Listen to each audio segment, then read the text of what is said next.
being a regular on this show. That is true. So you fucked it up, sir! 5 fucking years of this shit, sir, and you fuck it up. How do you feel, sir? Are you okay knowing that you ruined his 5-year anniversary of being on the show? Really? Wow. Are you a fan of the show? Do you know where you're at? Did you sign up? Right. You're thinking about it? You think you have anything you could possibly do that would be funny? If I told you to come up here, you think you could do something funny?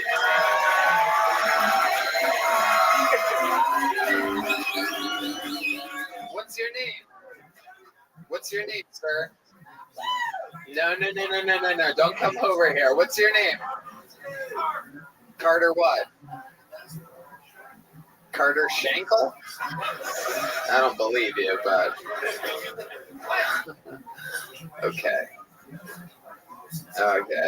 Forget it, Carter. Sit back down. Creepazoid. This guy's gonna come up here just to molest me. I'm not having it. No. Carter Schenkel. Fuck yeah, dude. What time did you start drinking today, Carter? Right. Okay. What did you have tonight? How many?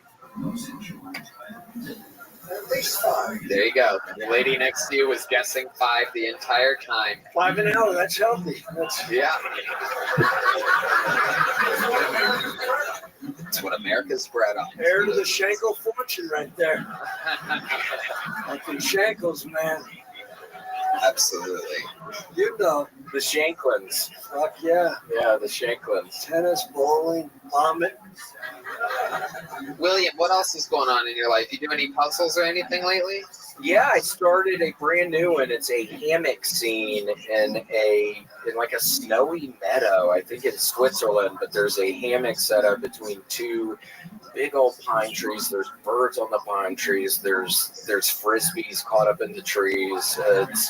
There's running shoes, a bunch of different colored pairs of running shoes at the base of both of the trees. So that's been a real hard part of the puzzle, Tony. Just figuring out which tree the running shoes are underneath, because they're 2 pretty similar looking, pretty giant trees. And then this freaking, this hammock in between the trees. I mean, when you're dealing with the rope and stuff in a puzzle, it's so incredibly difficult. I swear to God, Tony, I'll be looking at the fucking pieces in front of me for like 5 or 6 hours before I even touch one. It's literally, this was taking me forever. I'm scared to touch the pieces. Wow. Soothing, man. Listening to you talk, I just fucking, I miss Schenkel. Yeah. Old Carter Schenkel over there. All right. You want to do a joke, Carter Schenkel? What do you think? William, what do you think about this? William, I'm going to let you decide because you're fucking in control right now. It's your time. No, we know you're not a comedian with pre-planned jokes, you fucking drunk idiot. I wanted to see how stupid you could make yourself look up here. Yeah, get your ass up here, Mr. Oh, Schenkel. shit. Carter Schenkel, everybody. Oh, shit. Oh, shit. Oh, shit. He's taking the shortest fucking... Oh, my God. He took the drunk tab. He took the old drunk staircase of the sky right there. You're very red. Carter Shanklin, ladies and gentlemen. I like that. Come on, make some noise for Carter, everybody. All right, Carter, do something. Put the mic right up to your mouth. Look out there and say something funny. Look out there and do it. Come your arms. Yeah, hold the microphone, William. William, wait. Let me help you guys, or else he's going to have 3 arms. Let William hold the microphone. Okay. Put your arms behind your back. Okay. There we go. Okay. All right, ladies and gentlemen, make some fucking noise for Carter Shanklin with William Montgomery arms for the first time in the history of the show. We're up for an Emmy, by the way. Make sure you... Jeez, I didn't even have to Wait, make sure you wave to the people, Carter. Wave to the people. Okay. No, Carter. No. So, Sorry. This is how they should give DUI tests. All right, sir. For this next one, I'm going to put my arm. I need you to put your arms behind your back. I'm going to be your arms. How many fingers is he holding up, Carter? Looks like 2. the question is, where are the other fingers? Whoa. Well, your fingers are on my dick, dude. Holy shit! Wait a second. Where'd that second head come from? Wait, go back. Yeah. Go back to them, Kino. Do you say something funny to the people, Carter? Well, the guy behind me is the one that's controlling this whole. Nuh-uh. No, he's just your arms, dude. What are you talking about? The guy behind me is taking over power of my brain. He's certainly taken over a few things. Oh, Carter, look at you, the natural. Why are you doing that weird thing with your left arm, Carter? Oh, hell! Close that. Whoa. All right, this is getting weird. Motherfucker. William, do something with your left arm. If you're going to do it, you have to, do it. You're supposed to just leave your arm. Okay. Oh, it's got all sorts Try of to stuff react on to it. what he's doing with his arms, Carter. Geez, hold on a minute. I'm almost there. Okay, that was a horrible idea. I liked it. No, it was great. That That was was great. really funny. All right, Carter, Mercedes is going to help you down. How about a hand for the great and powerful Mercedes, everybody? She's got you, buddy. Don't try anything stupid, Carter. Oh, my God. Oh, Jesus. Did you guys feel that? You know he's drunk when you make that. The whole ground shook there. Carter scares the fuck out of me. Oh, yeah. He's got shit in the basement. Yeah. He's a serial killer. When Shank is in your last name, you know you have a fucking long line of... Oh, Jesus Christ. All right. Yeah, my dick was touching his butt the whole time. That's what he's talking about. You got the best of him. You got the best of that guy, William. That's the best. All right. Your So DNA is going to be on the crime scene now. Just so you know. what else is going on, William? Have you been eating your Kellogg's fiber buds? Yeah, I ate some today. It had been a couple days I didn't bring any to Chicago, but yeah, I ate some. You didn't bring your Kellogg's all fiber? You don't take them on the road with you? No, I tried with TSA last time. They took me into a room after they thought something was up with the buds. I've been eating a bunch of Kellogg's All-Brand buds, and yet TSA got me at one of their places in Did you Chicago. mix it with milk or something like that? Why would they confiscate a box of cereal? I keep trying to figure that one out. I mean, it really messed up my entire trip. I was trapped in Chicago for. Is there anything you're passionate about right now in life? Anything new? Anything has you fired up a little bit, perhaps? I wish there was. Yeah, I've been having a real downer time recently, so I pray to the Lord above, Tony, that in the coming days I'll be able to cheer about something. But Tony, the past week, there's been nothing to cheer about. I mean, everything's falling apart. What about your massive victory making Carter Shanklin look stupid up here? Does that fire you up, the fact that you make Carter look a little bit stupid? Yeah, I mean, I actually really loved making Carter Shanklin happy up here. I mean, it was the first time he had ever been on I loved making Carter Shanklin happy. Oh, shit. Oh, wow. I hated it! Oh, shit. It was a horrible mistake! Wow. Are you ever going to stop? I'm never going to stop loving Carter Shanklin! All right. There he goes, William Montgomery, everybody. The drawing from Ryan J. Ebelt is in, and it is fucking more awesome than ever. Make it loud for the great, powerful Kirk Fox, ladies and gentlemen. Reservation Dogs, Parks and Rec, Jury Duty, out now. Check it out on Amazon. Fucking unbelievable comedian. See him any chance you get. He's still based out of LA, but one of the highly recruited now people to trying to get him out here. And how many do you think Kirk should move to Austin, Texas? If Earl Shankel's got a room, I'll stay there. I think Carter Shanklin's got a fucking outhouse for you, my friend. Look at that. Oh, yeah. Look at that. If you like the sound of guys that both pee and vomit at 5 a.m. in the middle of the night, Carter Shanklin. One more time for the great Kirk Fox, everybody. How about one more time for the best damn band in the land? That's Michael Gonzalez on the drums, Paul Deaver on the horns, Steve Magnus on the bass, John Dees on the keys, and the great Matt Mueling on the electric guitar. Thank you to Joe Blaster, Red Rose, Yellow Rose, NinjaBuses.com, Hall Law Firm, Austin Security Guard Service, and Connect Mobile Health. Red Band. Check out the Secret Show at the Sunset Strip, ATX.com. I love you guys. We love you. Thank you. Good night, everybody.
FutureHealth.com. The meds eliminate hunger and cravings, while Future Health handles the rest. Best results, best price. All online with no insurance needed. Join those losing 10 pounds in the first month. Visit FutureHealth.com. Back on my stand-up tour at the end of January, hitting all the spots that I didn't hit on the fully grown tour before this.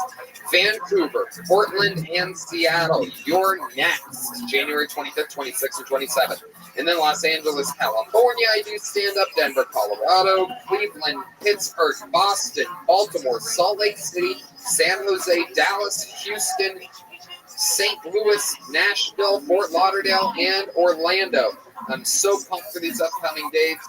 Really excited for you to see it. Taking some of my favorite openers with me. You may recognize some of them. Get tickets now at TonyHinchcliffe.com.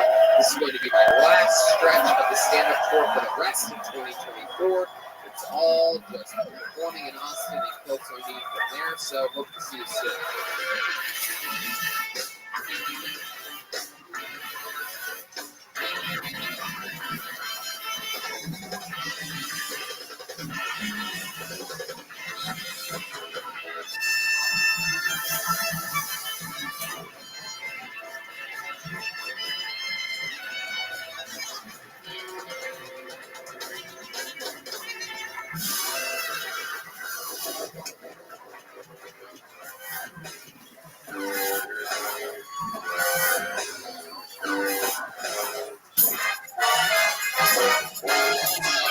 Hey, this is Rabbi coming live from the Comedy Mothership here in Austin, Texas, for a brand new episode of Kill Tony. Give it up for Tony Hinchcliffe!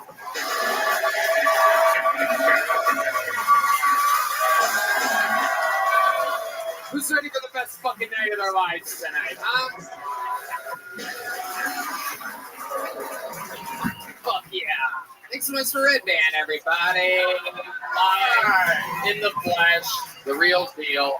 This is Kill Tony, the #1 live podcast in the world, brought to you by Gel Blaster, Red Rose, Yellow Rose, NinjaBuses.com, Hall Law Firm, Austin Security Guard Service, and Connect Mobile Health, where you can get an IV drip by using the promo code KILL15 and save 15%, become fully hydrated. How about a hand for the best damn band in the land, everybody?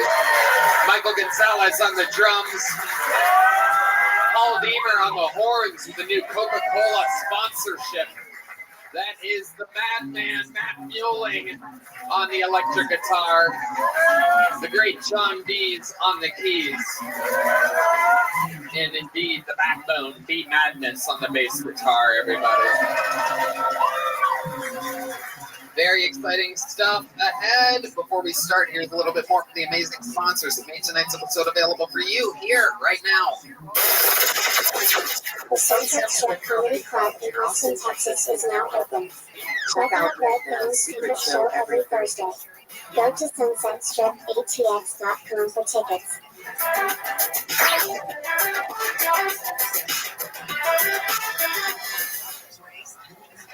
Hey everybody, whether your resolution is to save money, eat better, or stress less, HelloFresh is here to help you do all three. Say hello to your most delicious year yet with fresh ingredients and chef-crafted recipes at a price you'll like, delivered right to your door. Each HelloFresh box is packed with farm-fresh ingredients, and everything arrives pre-portioned right to your doorstep for less hassle and less wasted food. Don't let recipe boredom strike, because HelloFresh has more options than ever before. Dig into their biggest menu yet with over 45 dinner options to choose from weekly, and even more market add-on items that suit any lifestyle. I absolutely love it. It makes it easy and convenient for me. If I'm in a hurry or it's late at night, it's super convenient to have HelloFresh in my corner and in my refrigerator. I love HelloFresh. I have a problem with always ordering to-go food, delivery, and stuff. And every time I go to the grocery store, I just buy way too much stuff, and it always goes bad. With HelloFresh, it's still great. You get a box, you get all the ingredients already portioned out for you. It's in the simple recipes. Next thing you know, you are a home chef, and it's only a short amount of time, and then you have a real meal. Go to HelloFresh.com/KTShowFree and use code KTShowFree for free breakfast for life. One breakfast item per box while subscription is active. That's free breakfast for life at HelloFresh.com/KTShowFree with code KTShowFree. HelloFresh, America's #1 meal kit. You guys ready to start tonight's episode or what? We're going to have a lot of fun. You know, we've had a lot of, we have debuted a lot of guests on this show. I remember when it was Shane Gillis's first time. I remember Tim Dillon's first time. I remember Adam Ray's first time. A lot of the greatest guests in our history. It all starts with one appearance. This is this guy's first time on as a guest. One of the top young rising comedians out of New York. Has a brand new special out on YouTube. Make some noise for the great Louis Katz, everybody.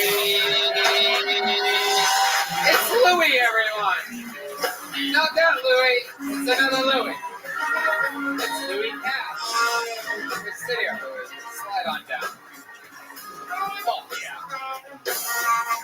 Louis Katz, new special, present tense, the Louis Katz comedy on YouTube. Welcome to the show, Louis. Thanks for having me. You know what? I did do it once before, but it was like 12 people in the Comedy Store. Really? Yeah, a long time ago. Yeah. Shit, I had no idea about that. Sorry. Let's take it from the top. No, I'm kidding. Wow, that's amazing. Who else was on that episode? It was me and Full Strong. Okay. Yeah. Wow. All right. Okay. Well, here we are. This is big. This is a whole nother. There was no band. This is a whole nother thing. It's a whole nother fucking thing altogether. It turns out this is the #1 live podcast in the world. So, Louis, you might remember how it works. An absolute buttload. We did the measurements. It was a buttload of comedians signed up for the chance to get 60 seconds on this stage tonight. Uninterrupted. You know their time is up and hear the sound. That means they have to wrap it up then, or else they bring out the angry West Hollywood Bear, which interrupts them. And then I ask them a bunch of questions, and we find out more about them, and anything can happen. The whole thing is improvised. You guys ready to have some fucking fun tonight, huh? So I go into the bucket, and I pre-pull a name, and they go get them from next door, and we're going to start the show. Believe it or not, this might blow your fucking mind. We're going to start the show with one of our regulars, everybody. This guy blatantly lived in a van and barely had any money. He never hooked up with girls when we first met him. 2.5 years later, he's an international superstar, wears a Rolex, drives fast cars, has a hot white girlfriend. Ladies and gentlemen, you guys know the words? Sing it. Hans Kim, everybody. This is Hans Kim. This is Hans Kim. This is Hans Kim. What's up? I don't know if you guys have noticed, but the space between my eyebrows and my eyes is very large. You know, right here, and my eyes are right there. I'm one of the few people that can express anger and surprise with aviator sunglasses on. It almost got me a role on Top Gun 2. No, kids. Damn Russians. Thank you. I think that the penis is the superior peeing mechanism. The only side effects are rape and murder. But other than that, the penis is superior. I do not give a fuck about polar bears. Sorry, polar bears. I don't give a fuck about you. Sorry you evolved the camouflage against something that melts. Try the sky or water next time. Some helpful tips for the polar bears. All right, thank you. Oh, Jesus Christ. Oh, Jesus. Fuck you guys. Oh, shit, he's mad, folks. We got a mad Hans Kim here. Doing jokes for the polar bears to the polar bears. That's a first. You have a lot of polar bears in your fan base? A lot of white gay men, so... Okay, so let's go back to this peeing mechanism, penis peeing mechanism thing, because that's where I got confused. I don't know about anybody else. Let's go back. What are you saying? Penis is a perfect mechanism for peeing? Yes. But it's bad for rape and for murder? It's bad because the side effects include rape and murder. Getting raped and being murdered? No, it causes rape and murder. But why would a penis cause murder? Because it has testosterone and evil juices. You think that's where the testosterone goes? You think it goes to your penis from your brain and puts off chemicals in your penis? I'm sure it couldn't help. I mean, if you have murderous thoughts, try chopping your dick off. I think chopping your dick off might cause more murderous thoughts. I think it's the balls, the testicles, which would hold which would be the main. I think cutting off your penis would force you to not be able to come, so then your balls would have even more. Does this make sense at all? Is there a trans person here who could help with this? I believe Hans thinks cum comes from your penis, everybody. This is what we're finding out right now. Well, the penis causes murder, you know, like lots of men, you know, get rageful because they have a penis and they want to stick it in things. So if you don't have a penis, then you don't want to murder as much. How many murders have you done? 17. Wow. All on stage. Hell yeah, just not in front of this audience. Interesting. Has your penis ever led you to want to actually kill somebody? It has. I don't know how much I should reveal. But yes, I have had murderous thoughts, you know, haven't we all? Wow. I don't know how much I should reveal is one of the scariest things I've ever heard you say every week for 2.5 years we've been doing this, and that's pretty frightening. What can you, why don't we just reveal everything and then we'll edit out if you've actually murdered somebody. Hans is extremely honest, for those of you that don't follow the show closely. He cannot lie. It's like George, who was it that didn't lie? George Washington, the Appleseed. Oh, the stripper thinks it was Abe Lincoln. Yeah, it was Abe Lincoln. Oh my goodness, you are. The Red Rose Girls would never get that right. That's a true yellow rose. Abe Lincoln. Oh yeah, tipping the bucket hat to us. Absolutely. Hell yeah. You want to know us, go with the boa. You know what I'm saying? Okay.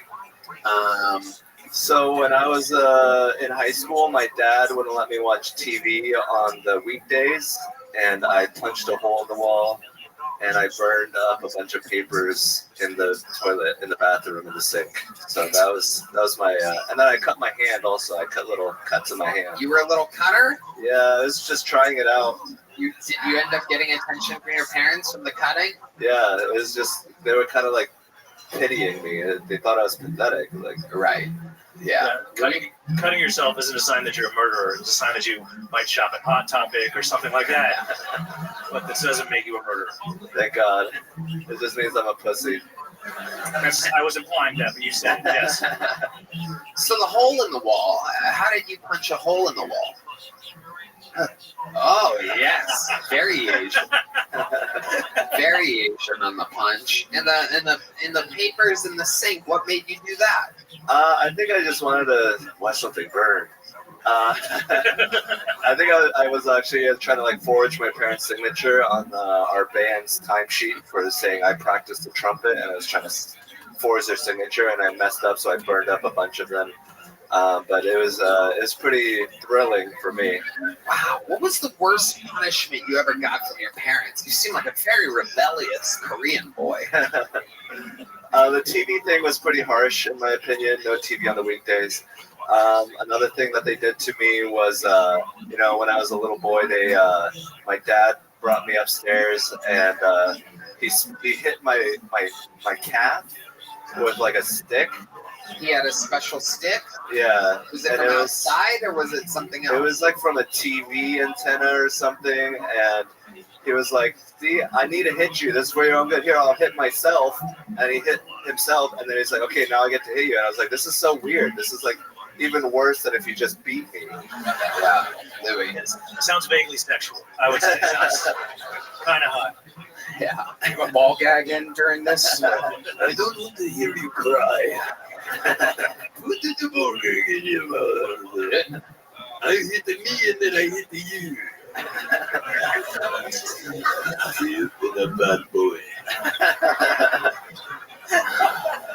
You're so much more masculine when you're Korean. It's really impressive. Really, I have a fully grown Korean man deep inside me. Not the first time. Anyway. All right, Hans. Well, you got tonight's show started. You fucking did it again. Anything else you want to say? You seem like you have fucking something on your mind. Seems like you have unfinished business up here. Yeah, I mean, I don't know. You guys must not think about polar bears as much as I do. But yes, I'll come back, and I got some new bits that I'm trying to work on. I love it, Hans. Everything's good. Just you have one of the hardest jobs in fucking stand-up. William has a bunch of amazing trademark things he can do. Cam is still in his first 6 months of doing it, burning through material, writing new material, and this and that. You've been doing this for 2.5 years. It's not easy to do what you do. Don't take it hard on yourself, but you did kind of bomb tonight. But don't take it that hard on yourself. It's the craziest thing in fucking comedy history to have to do a new minute every week with millions of people watching. Literally, people don't make it a minute into most of the specials that go out nowadays, like on fucking Netflix and shit. Wow, both of the band members just said it's true at the same time. Just to let you know how spot on I am. How spot on I am. Fuck yeah. But yeah, it's crazy what you do, Louis. Yeah, don't be so hard on yourself. Just go back home and get back to cutting yourself. Yeah, you did pretty good. All that I ask is 10 Hail Marys and 5 self-whips with an antenna. There he goes, Hans Kim, ladies and gentlemen. Did I pull a second name out yet? That's first. Second. Ooh, that's inside. Look at that. Oh, that's inside. Go let him know that he's up second. That's incredible. All right, your first comedian tonight out of the bucket. We're going to meet them all together. I think you guys know how this works. This is where we found everybody. Anything can happen. Everybody has a chance. Make some noise for your first bucket full of the night. 60 seconds uninterrupted. Going to Austin Young, everybody. Austin Young. What's going on, guys? What's up? You guys drinking tonight? Dude, I fucking love drinking. I drink a lot of beer. Love Bud Light. Fucking love it, dude. Just want to say, as a man with a dick and tits, it's so great to finally have a beer that makes me feel seen. I fucking, hell yeah. I love drinking, dude. I can't smoke weed. I'm too dumb regularly, and I get even dumber when I'm high. Like I got really high and I was at this park, I was walking, and there's this Indian family ahead of me. And when I say Indian, I mean, you know, there's two types. But it was these guys. And I was listening to them talk. They were speaking Hindi and then English and then back to Hindi. I was so high, I was like, wait, can I understand them? And then I started listening to some more, and they were speaking Hindi and then English, and then they just kept speaking English, and I slowly started to realize that they were speaking English the whole time. And thank you guys, that's my time. Thank you. Austin Young with his Kill Tony debut. Am I correct? It's your Yes, first sir. time? Yes, Look at you, sir. you're adorable. Oh, thank You you. look like if Kevin James ate Kevin James. That's right. That's amazing. You got an applause break with your very first joke. We got word in immediately that Hans was so mad he lit papers on fire in the sink. Currently, one of the sinks has papers burning in it. But you're wearing a fire department shirt. Do you work at the fire department? I do not. This is my brother's station here, so I'm just repping his station here in Lachey, Florida. Stolen valor. All right. Yep, very that's good. right. Thought you were a goddamn hero. No, I'm a truck driver and I shovel horse shit on the side. So. Yeah, that makes sense. The Yeah. only 9/11 you're part of is when you look at the number on the scale. Yeah, that's right. I'm a big boy. You are a big, big boy. Yeah. I love it. So, what do you do for work? I'm a truck driver and I shovel horse shit. Shovel horse shit. Yeah, Wow. How often do you shovel horse shit? like every weekend. Every weekend. How many hours on a weekend do you? Just depends how much they eat. So. This guy's a job from another time. I didn't know people still did that. That's incredible. Yeah, it's pretty cool. What? Did you have to find the horse, or how do you? No, it's a horse boarding spot, so then I just shovel horse shit. When you say shoveling horse shit, Yeah. is it like real horse shit, or is it like Hans's polar bear joke from earlier? No, it's real horse shit. They're thoroughbreds, dressage and shit. It's pretty Okay, thoroughbred is another bread that you love. cool. Yeah. I prefer sourdough, honestly, but I don't mind. Absolutely. I like your style. So you live in Florida. Yes. What part? I'm from Fort Myers originally. Okay. Yeah. And you drive trucks all around the country, or Yes, I used to. Now I'm local. what? Now you're local. Yeah. What are you doing? You delivering stuff? Yeah, I deliver parts, car parts Okay. for GM. So that's pretty cool. Yeah. Okay. Yeah. Absolutely. And what do you do for fun? This. How long have you been doing stand-up comedy? I've been doing it for 4 years. 4 years. All of it in Fort Myers? All over Florida, and then I just moved here a year ago. You moved to Austin. Yes, sir. Amazing. Your name is Austin Young. Yes, I And know. you're new to Austin. Yes. And you're Austin Young. Yes, sorry. Okay. Easy to remember. Yeah, absolutely. Until you've been here a while. I know. Yeah. Okay, so other than stand-up comedy, what do you do for fun? You seem like you have some hobbies. You have like one of those little miniature train sets or something like that. Put on a special hat, take it very seriously. Trains are pretty dope. I watch a lot of movies and shit. Are you allowed to watch movies on the weekdays? Sometimes, if I'm like really good, my parents will let me. Right. It's pretty dope. But yeah, I'm a boring guy, dude. How old are you? I am almost 30. Okay. Yeah. Why'd you laugh when you answered? Because people just think I'm so young. Like, Right. yeah, thought you I were have 11. that sweet baby. I have a sweet baby face. So. You do. Very, very Yeah. sweet. By sweet, I mean diabetic. That's right. So, Austin, do you have any special skills or talents other than stand-up comedy? If I stand up too fast, I get dizzy. That's Full applause break by the crew. Look at that. I love it. The Kill Tony team loves that response. We love honesty here. A little fun fact about killing in the interview is just be honest. Gotcha. If you're honest, it automatically works. And you are. We believe that you get dizzy. Yeah. Have you ever passed out or anything like that? No, I ain't no bitch. So. Whoa, jeez Louise. I mean, it's a medical condition, but It is, and all those people that faint are bitches. So wow, Yeah. that's absolutely. just power through it. Just grab a wall. You'll be Think good. Tony Soprano was a bitch? I do. Oh my god! Wow, It's that's on site. Hey, Guess who's standing though? oh wow, He's dead, right? Yeah, but he died older than you will ever be. So it's kind of a catch Tony 2 over there. You know what I mean? Rest in peace, the great James Gandolfini, one of the best television actors of all time. Anyway, what would we be surprised to know about you, Austin Young? A little fun fact about your life. Fun fact? I don't know, dude. I don't have many fun facts. I'm a boring dude, but Is your brother that's a firefighter more thin than you? of course, obviously. Well, I mean, you could be the guy that catches everybody when they come down the pole or something like that. You're the guy in charge of feeding the Dalmatian or something. I'd eat all the Dalmatians, dude. It's not good responsibility. He could lie on the ground when they jump out the window, and they could just land on him. I love it. Austin, what's your love life like? My love life, too great. I get so much pussy, it's insane. I can't stop getting laid. It's a real problem. Are you being sarcastic? No, dude. Are you being sarcastic now? No, dude. How about now? No. You said honest. Remember when I said the honest part? I know. That's why I'm being honest. Okay, where do you get all this pussy from, you Tender. fat fuck?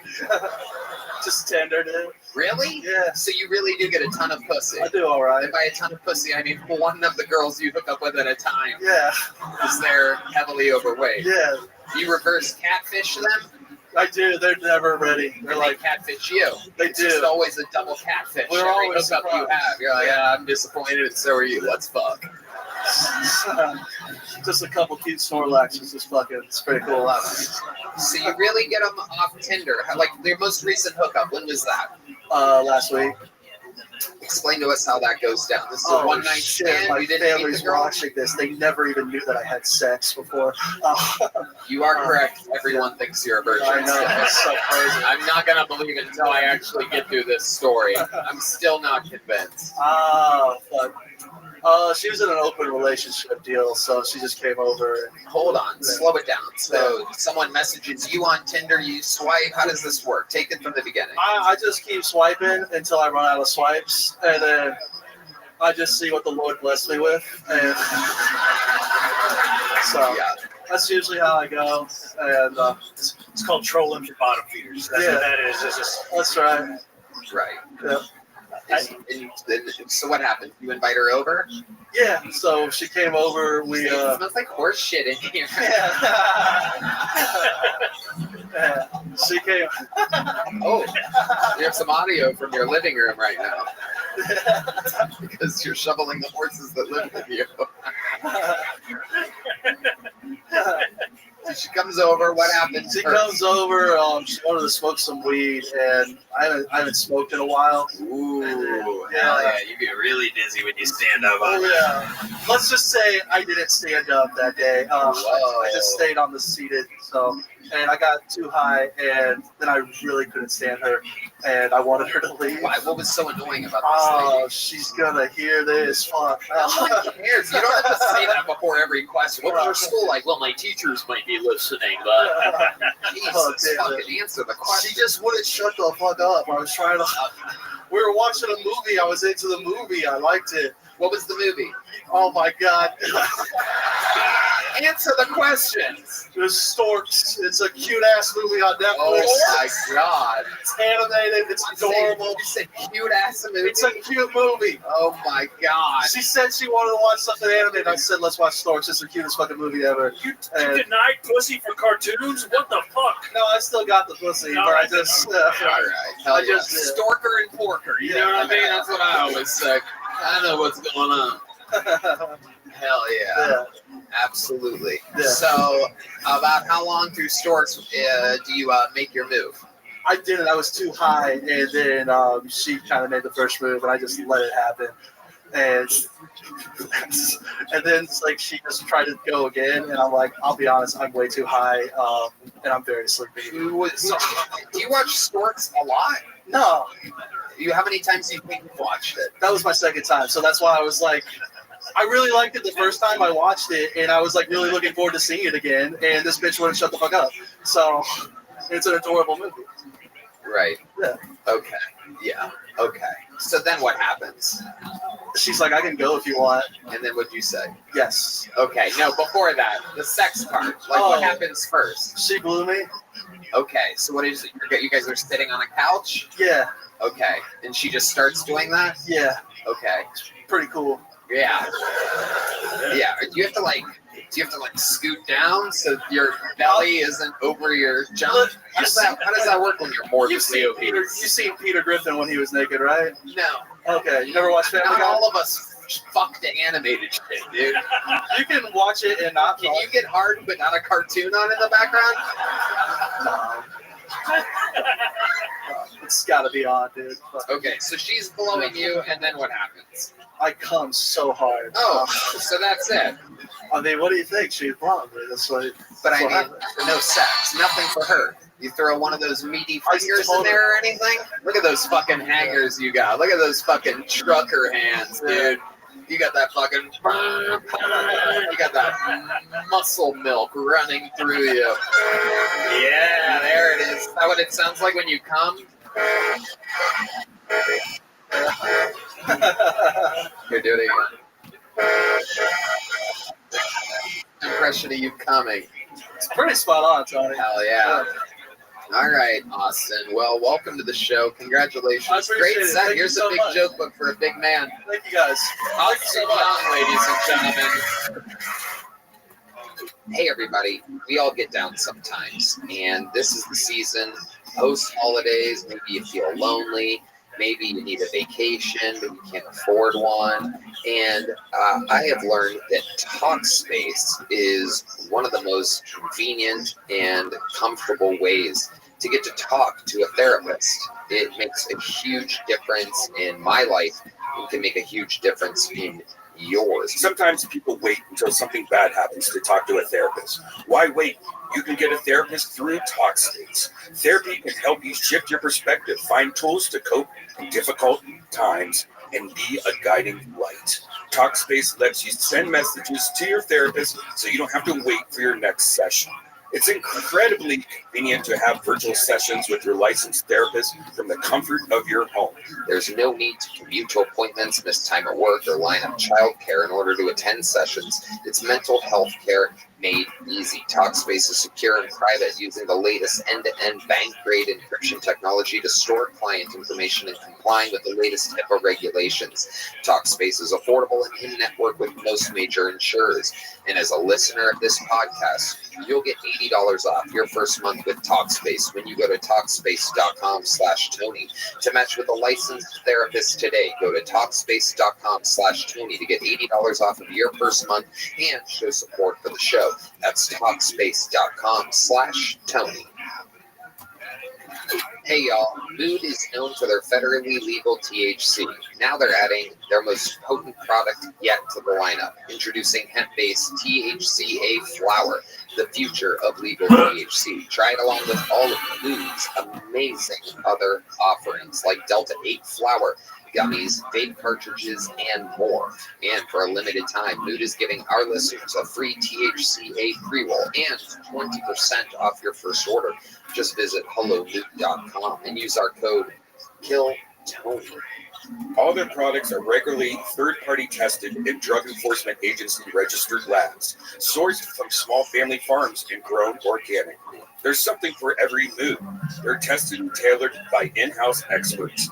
Each strain has specific moods, from euphoric to energized to creative to chill, and plenty of versatile products that go with whatever mood you're going for. It's great for beginners and veteran users. Great tasting gummies, classic flower, convenient pre-rolls, and so much more. There's no doubt about it. I absolutely love it. Mood's products make me feel much more calm and relaxed. I tried it the other day watching a movie, and it was very, very, very chill. Made the colors a little bit brighter, made the funny parts a little bit funnier. You know what it is. It's amazing stuff. Since THCA converts into THC when you eat it, you get access to the classic marijuana high. And Mood has 10 high-inducing strains, the most potent they've ever offered. It puts an end to guessing games with federally legal forms of THC extracted from hemp plants. Try Mood's new THCA flower today, and for 20% off your first order and a free THCA pre-roll, go to hellomood.com and use promo code KILLTONY. That's hellozoo.com, hellomood.com. Code KILLTONY for 20% off your order and a free THCA pre-roll right now. All right, this is very cool. We know this guy. He's on the inside because we know this guy. We love this guy. He was a fucking makeshift random fucking friend that we made very, very early on. He was really just working security and hanging out with us and smoking a bunch of weed for a few months, and then he started doing stand-up himself. He's been on the show a couple times. He works a lot, so I'm excited to see a brand new minute from our friend Hank Garza, ladies and gentlemen. Big Hank. Big Hank Garza. Come on, make some noise for Hank, everybody. I get it. You're thinking, hey, Beaner Ray Cyrus, tell us a joke in Espanol. Well, here you go. En Espanol, no se dice red and snippy looking motherfuckers. En Espanol, se dice Tony Hinchcliffe, you Brian Redband looking motherfuckers. I believe anything can be a cum rag if you have enough regret. I grew up in South Texas. We did things a little different, that's right. We weren't exposed to white wine like the rest of y'all. When somebody asked me, Hank, what's your favorite white wine? I'd say, you're in America, speak English. Do y'all like impressions? Here you go. My dick! What's my dick? That is somebody that got a sex change, but then got Alzheimer's later in life, sir. One more. All right, here we go. One more. I need somebody to act stupid retarded. There, you went there. Do it. The future, ladies and gentlemen, and golden ticket winner. Thank you. That's my time. All right, Hank Garza. Hank Garza coming out angry. Look at him smiling now, but he comes out like, who the fuck likes impressions out here? So angry. It's very, very, very aggressive comedy. My bad. What do you think happened there? Like, look at you. This is who you really are. Look how happy you are. Why do you think you're scary when you're trying to be funny and funny when you're... I don't know, man. It just comes out. That's just how it comes. That's nerves. Maybe nerves. Yeah, maybe nerves. And you're implying that we only have retarded golden ticket winners here on the show? I mean, the record speaks for itself. So. But you know none of them are retarded, right? You know cerebral palsy and being retarded are two different things. It's still the Special Olympics, so. Okay, well, okay.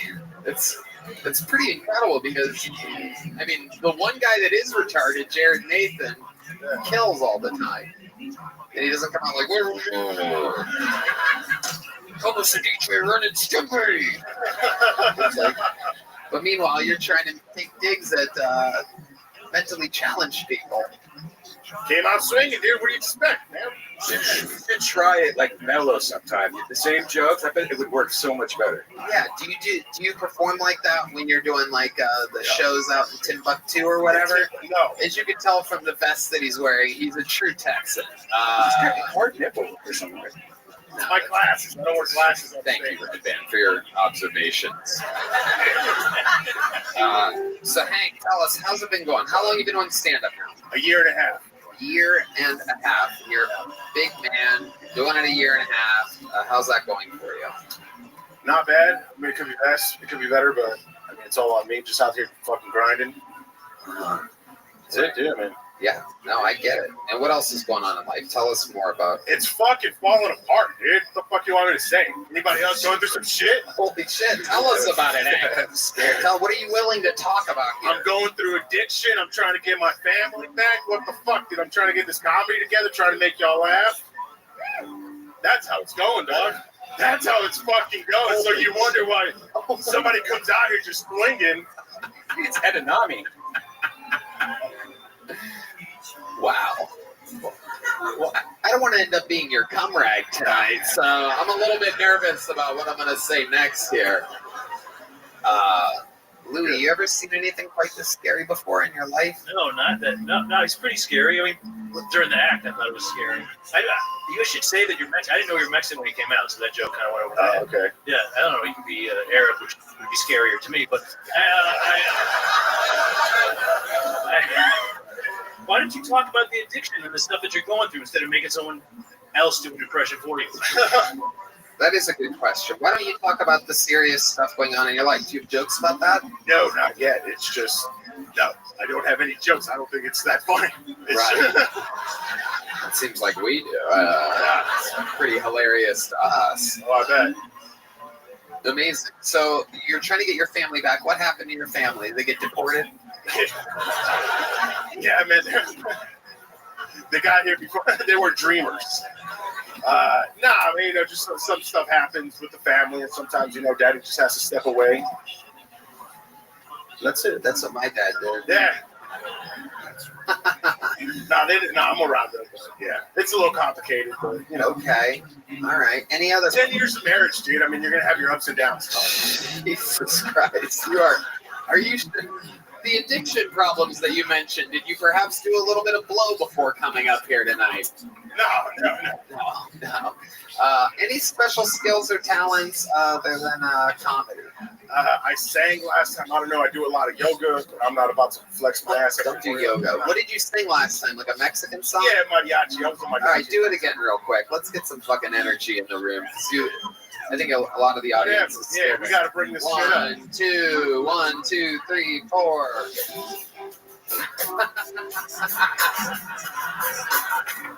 It's a ring of fire, everybody.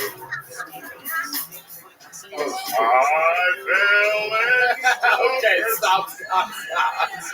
Yeah, I sing in Spanish. I sing in Espanol. Holy shit. I love it. Well, Hank, you already have joke books, fun times, congratulations. Yeah, next time, smile. I'm telling you, it's going to be 100% different. I How about a hand for Hank Garza, everybody? Wow. Over 2 for our insiders tonight. Hans and Hank. It's going to be an angry green room right now. A lot of tension in there. Austin Young is out there having the time of his life. So let's go back to the bucket again. Let's see what happens here. Make some noise for your next poll. 60 seconds for Tim Harris, everybody. Tim Harris.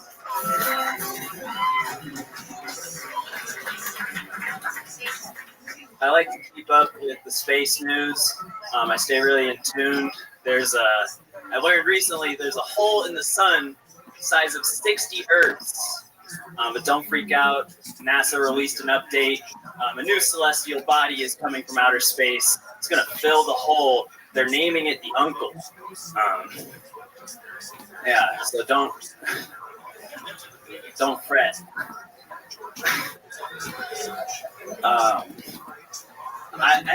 I would have liked to grow up in ancient Greece. I think like growing up in the US is cool, but ancient Greece would be cooler. Like you just get to sit around thinking about thinking, having orgies with your friends, fucking boys.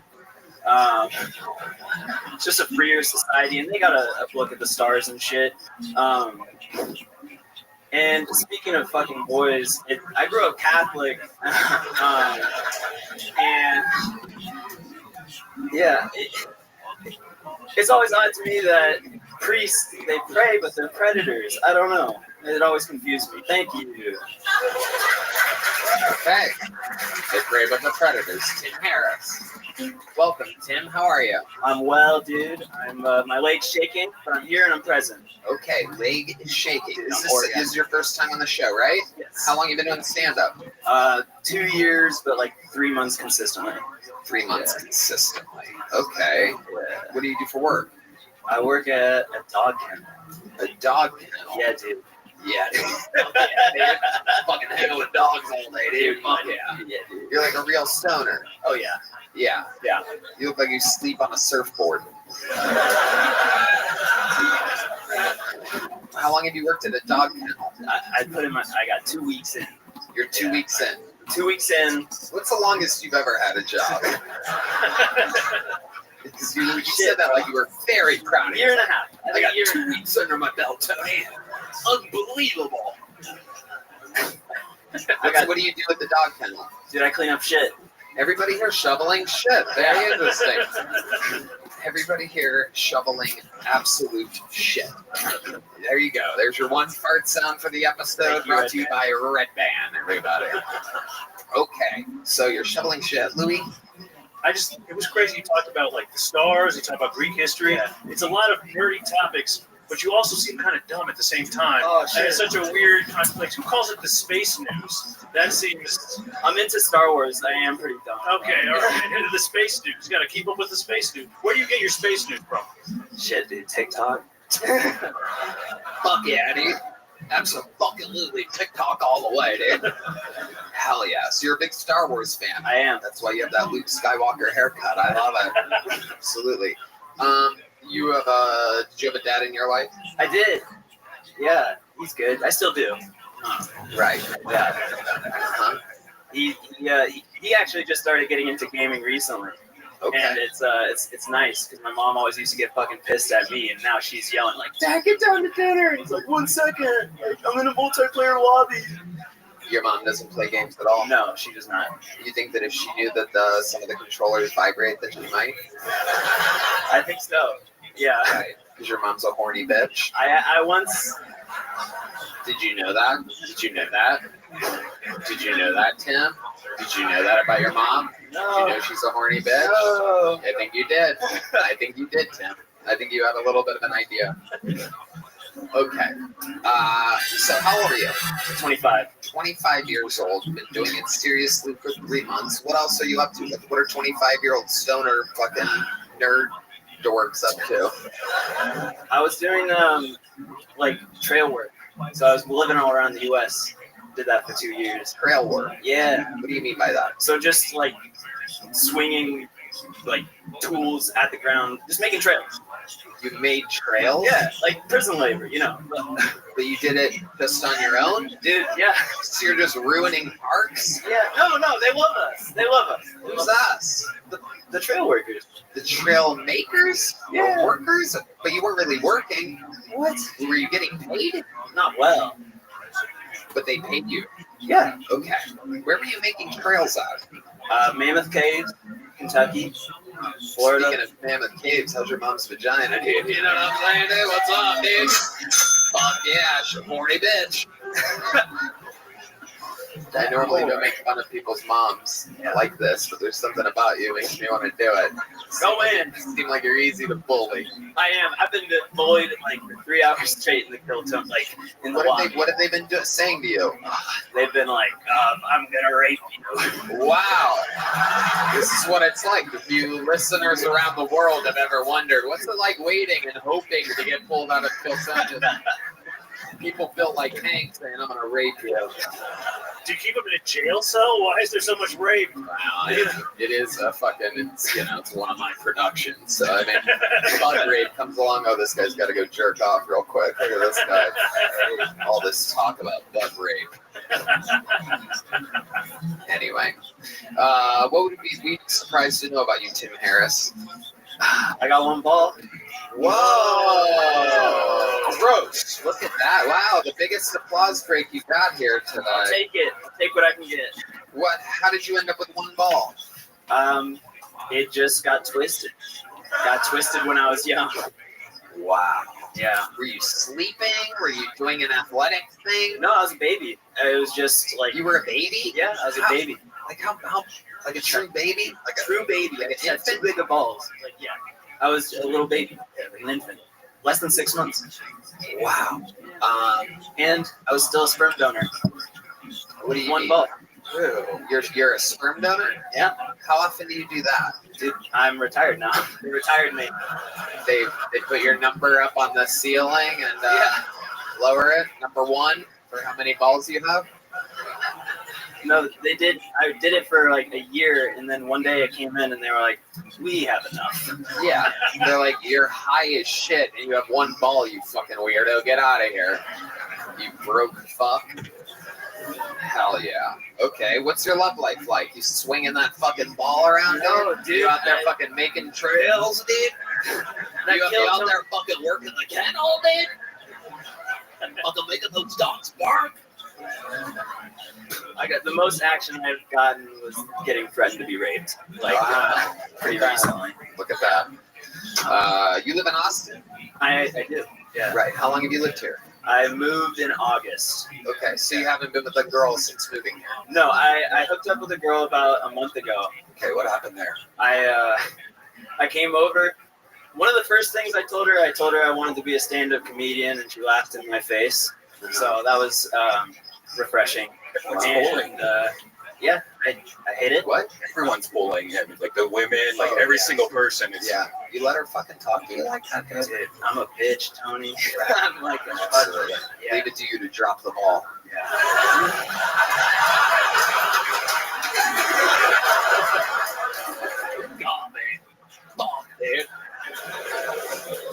Okay. So, all right, interesting. Very interesting. What scares you, Jim Harris? Bees. Ooh, Yeah. very fast answer there. Yeah. Absolutely. What happens? Were you like the kid from what's that Macaulay Culkin movie? Good girl, go girl, my girl. I don't know what happened in that movie.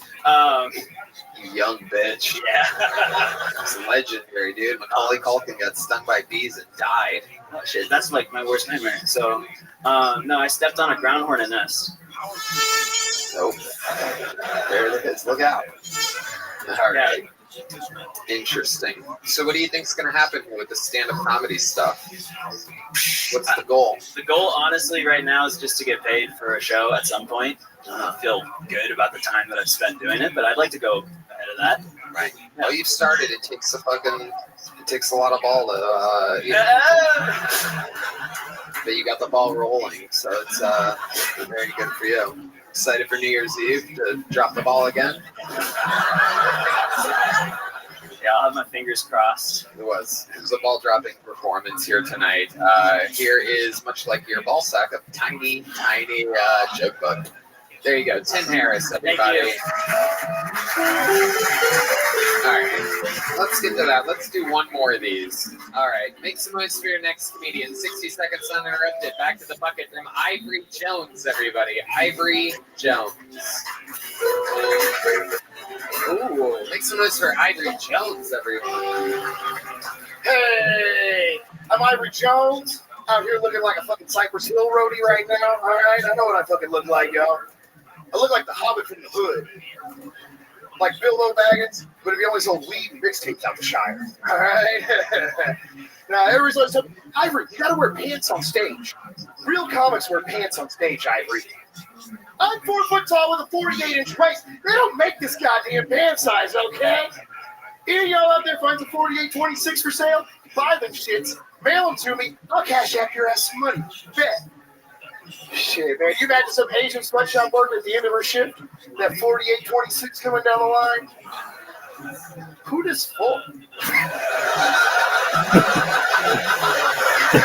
Humpty Dumpty? I'm just trying to tell y'all, I'm too tall to be a dwarf, not quite tall enough to be a real person. I could be the Andre the Giant of midget wrestling tomorrow, though, Tony. All right? Let's fucking go. All right. Ivory James. Taking the note that we gave Hank, coming out, a lot of smiles, Hey. like a happy guy. I waited a long time to be here, man. I love it. I love it. I like your style. You put the low in Cholo. Hey. I'm not really Mexican, but I got a lot of jokes about that because everybody thinks I'm Mexican, bro. How are you not Mexican? I don't fucking know either, You look like bro. you could have gone under the wall. Hell yeah, man. Hell yeah, I like it. I like What are it, you man. then?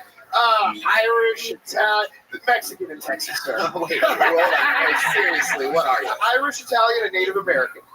Yeah, my great grandmother's full blood. My great grandmother's full blood Indian. Right. Right. And then what kind of Irish? Where does how much Irish did your parents? Short, fat people that drink a lot. I don't really know. On my grandfather's side, though, they are Irish. Absolutely.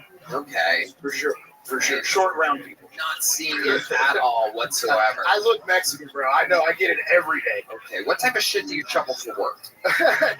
Man, I tell you, no one's ever fucking answered it like this, man. I breed reticulated pythons for a living. Rare morphology of such. Make a full-time career selling snakes on the internet, man. Whoa, you sell snakes On the internet. And hot sauce that I make and grow the peppers for. I hustle all from the same bathtub. Yes, everybody. sir. This is incredible. I sell mini pigs at the back of an El Camino on Saturdays sometimes, sir. Out the back of an El Camino, and you swear you're not Mexican. I swear to fucking Christ, bro. No oranges, just pigs for sale. Absolutely incredible. Do you like that? Hell yeah, definitely. Oh yeah. Okay, so how much money do you make selling snakes? Man, you know, on a good year, $60,000 to $70,000 is pretty average. 16 to 7. $60,000 to $70,000 a year is a pretty good average income. It costs a lot to do what I do too, so half of that goes back into feeding, housing, heating, keeping all these guys How alive. many like tiny mice do you have in the market? That was an entire business I ran for a very long time. They kind of priced me out of it. The feed keeps going, everything keeps fucking going. To feed you know the what I mean? mice. Right, exactly.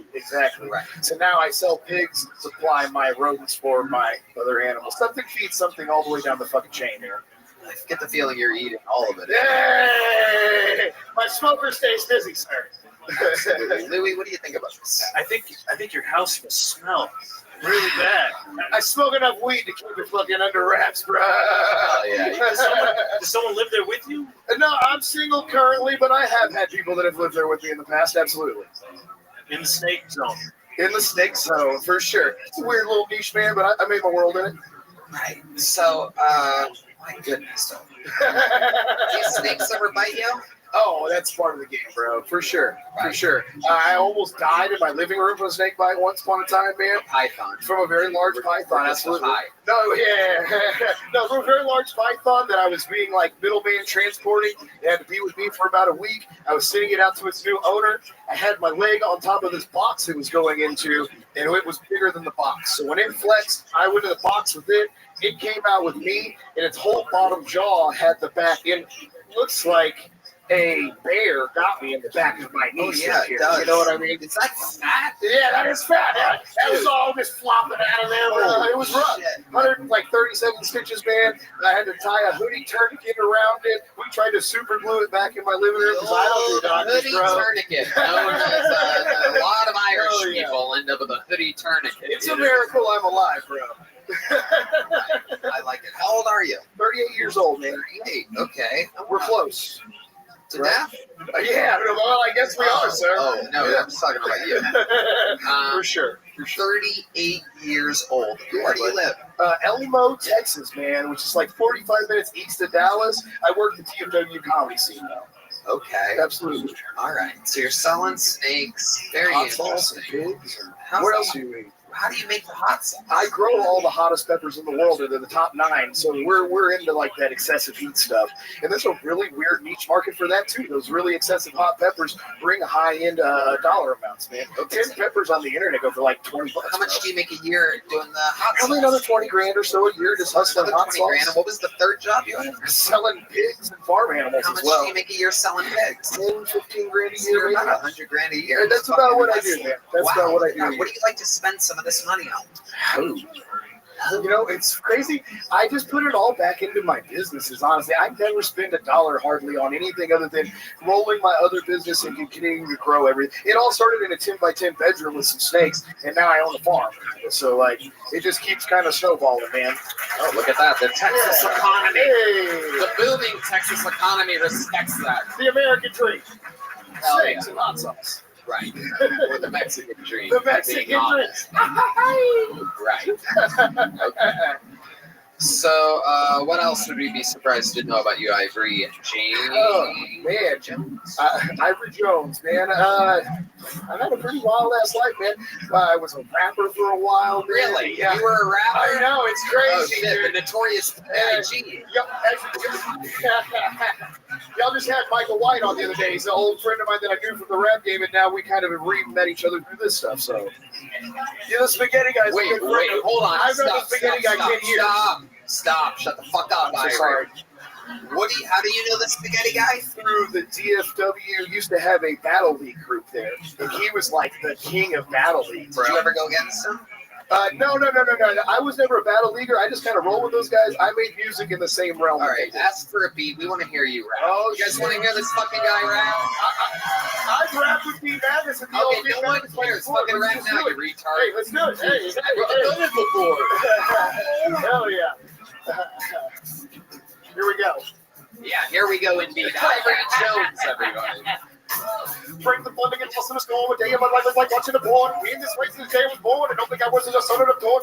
To the board, gets the door. Purple forward, till we snowing. Turn your company to a horror. Give me out. Go. I didn't understand a single fucking word. Anybody can do that. Hickory dickory dock of a divot. Yeah, man. Slow it down. We want to hear what the fuck you're saying. This is a show for words. Oh, shit. All right. So now we're going to really slow it down even more. Okay. Slower. Bum, bum, bum. Yeah. There we go. Let's see if you really got it. Bring the fun to get lost in the Go storm. louder. Fucking project. Bring the fun to get lost in the storm. A day in my life is like watching the porn. It's been this way since the day I was born. It's only got worse since I started to born. Yeah. Blunt in the morning, that's the north. Purple pouring till we storing. Turn your girlfriend into a whore and then we out. Talking about him, I digging about. Licking a trap. Okay, stop. Digging around. Stop. Stop. Not bad. Not bad. Hey, hey. Hey, hey, hey. I like your style, Ivory. You have a real good attitude. Louis? Yeah, you definitely like M&M's. Hell yeah. Oh, yeah. You 8 Mile. Yeah. Hell yeah. Goodness. Hell yeah. My goodness gracious. That is absolutely unbelievable, Ivory. You're such an interesting character. There's only one, bro. That is true. That is true. I've never seen a 46, 48 before in my life, or whatever it was. Yes, sir. I like your style, man. Welcome to the show. Here's a big joke, but there you go. Ivory Appreciate you, Jones, brother. everybody. All right. Got a special treat for y'all. One of the greatest regulars in the history of the show. An absolute fucking phenom. A sensation, if you will. This is a brand new minute from the one and the only Cam Patterson, everybody.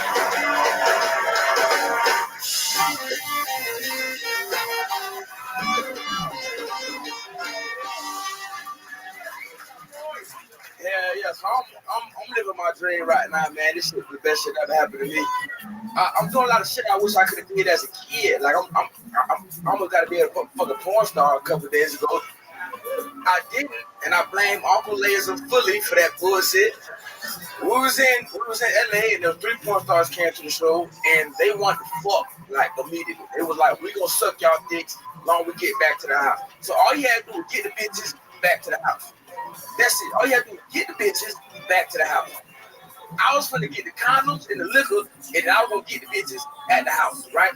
We get to the house, and Uncle Laser is there with no bitches, no hoes at all.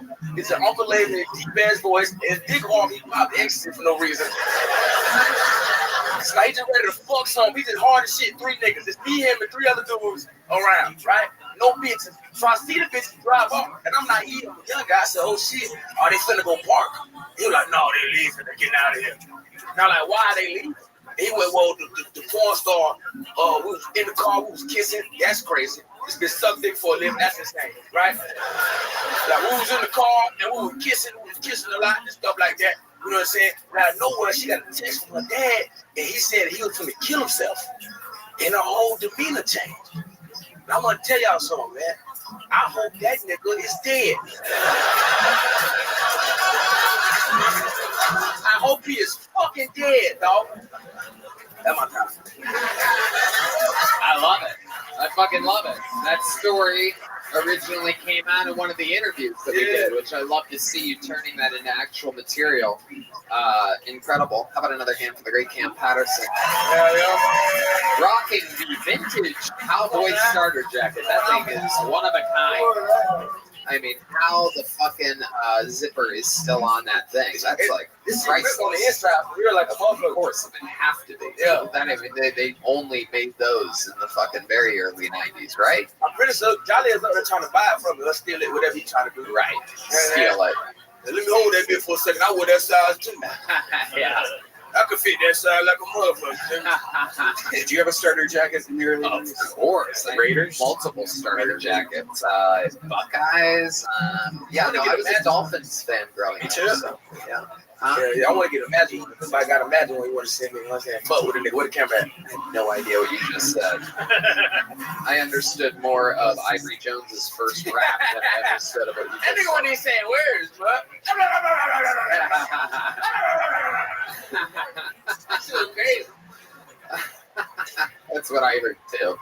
Would you say we should get matching starter You jackets? should get matching starter jacket. That'd be hard. I like that. Yeah. Gang That violence. should be hard. Yeah. Game body. Absolutely. What else is going on in your world, Cam Patterson? Now, you know, just right minute, trying to, you know what I'm saying, get it down. That's about it, dude. Trying to stay on top of shit, you know what I'm saying? Yep. A lot of pressure, so you got to keep, you know what I'm saying, going. It is a lot of pressure, a lot of eyes watching, a lot of judgmental fucks out there. Yeah, fuck it. We'll kill them later. Absolutely. Yeah, we'll kill them niggas later, dog. Why'd you look right at me when he said that? I don't know why. You looked right in my eyes. I like you, dude. You a good nigga, you know what I'm saying? Hell yeah. You a good nigga. I love you, dog. We locked in. Other niggas, they can die. You know what I'm saying? We can kill them. Real shit. Yeah, we'll kill them. We're going to kill them together as a team, right? Me and you, Lord. Hell yeah. You just agreed to killing the other N-words? You know, Damn, Lord, you racist? No. What the fuck are you? What are you agreeing to? It sounds like a fun thing we can do together, you know? Right. You're not wrong. It's going to be fun. We're having a good time. Hell yeah. That's the way to get people to watch your special get canceled. Work for you. Hell yeah. It did. Big time.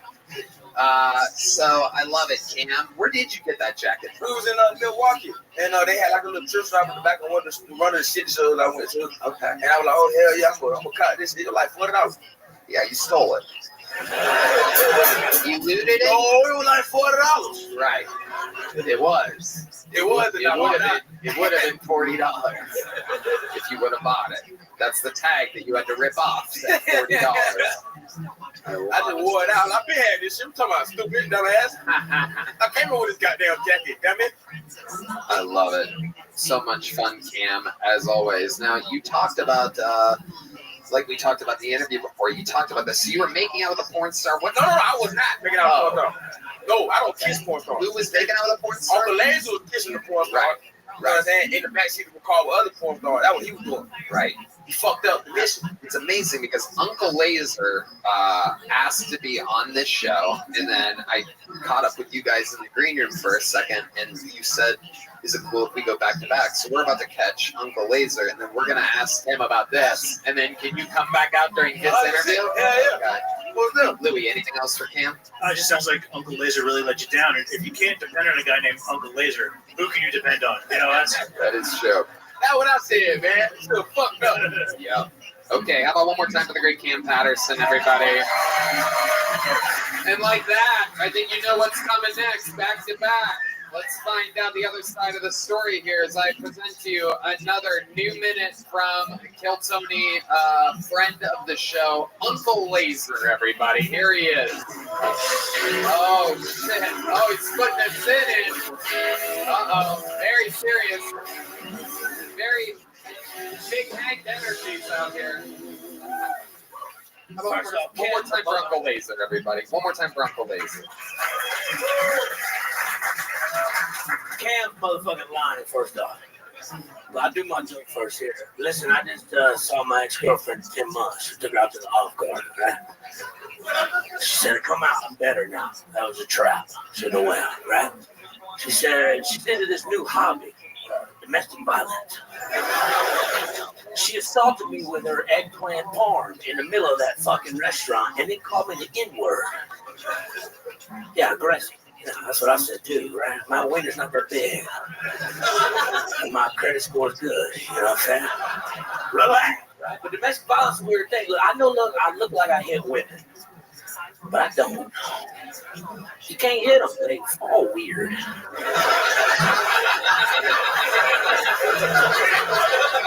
They fall like newborn deer, you know what I'm saying? And there's no winner for a man in domestic violence now. Right? You hit a woman, you're going to jail. But if you get taken advantage of in that fucking Olive Garden, you're a faggot. She got a pussy like a snapping turtle. So did I learn my lesson? No. Am I going to see her again? Probably. She jerked me off in the shower with a rubber glove. behind like a stranger. You ever jerked off that frog in the science project? That's what I'm talking about. I'm Uncle Laser. Thank y'all so much. There you go. Why the rubber glove? Very interesting. It's really not a rubber glove. She had one of them exfoliating gloves, like one to do on her skin and shit, and she put a little lotion on it and just beat me off from behind like a stranger would. It was fucking incredible. Is that true? No, I said that. I wish I was telling jokes. I'm just telling stories, man. Okay, Uncle Laser. Louie? Yeah, that would fuck up your dick. I mean, Yeah, that would yeah.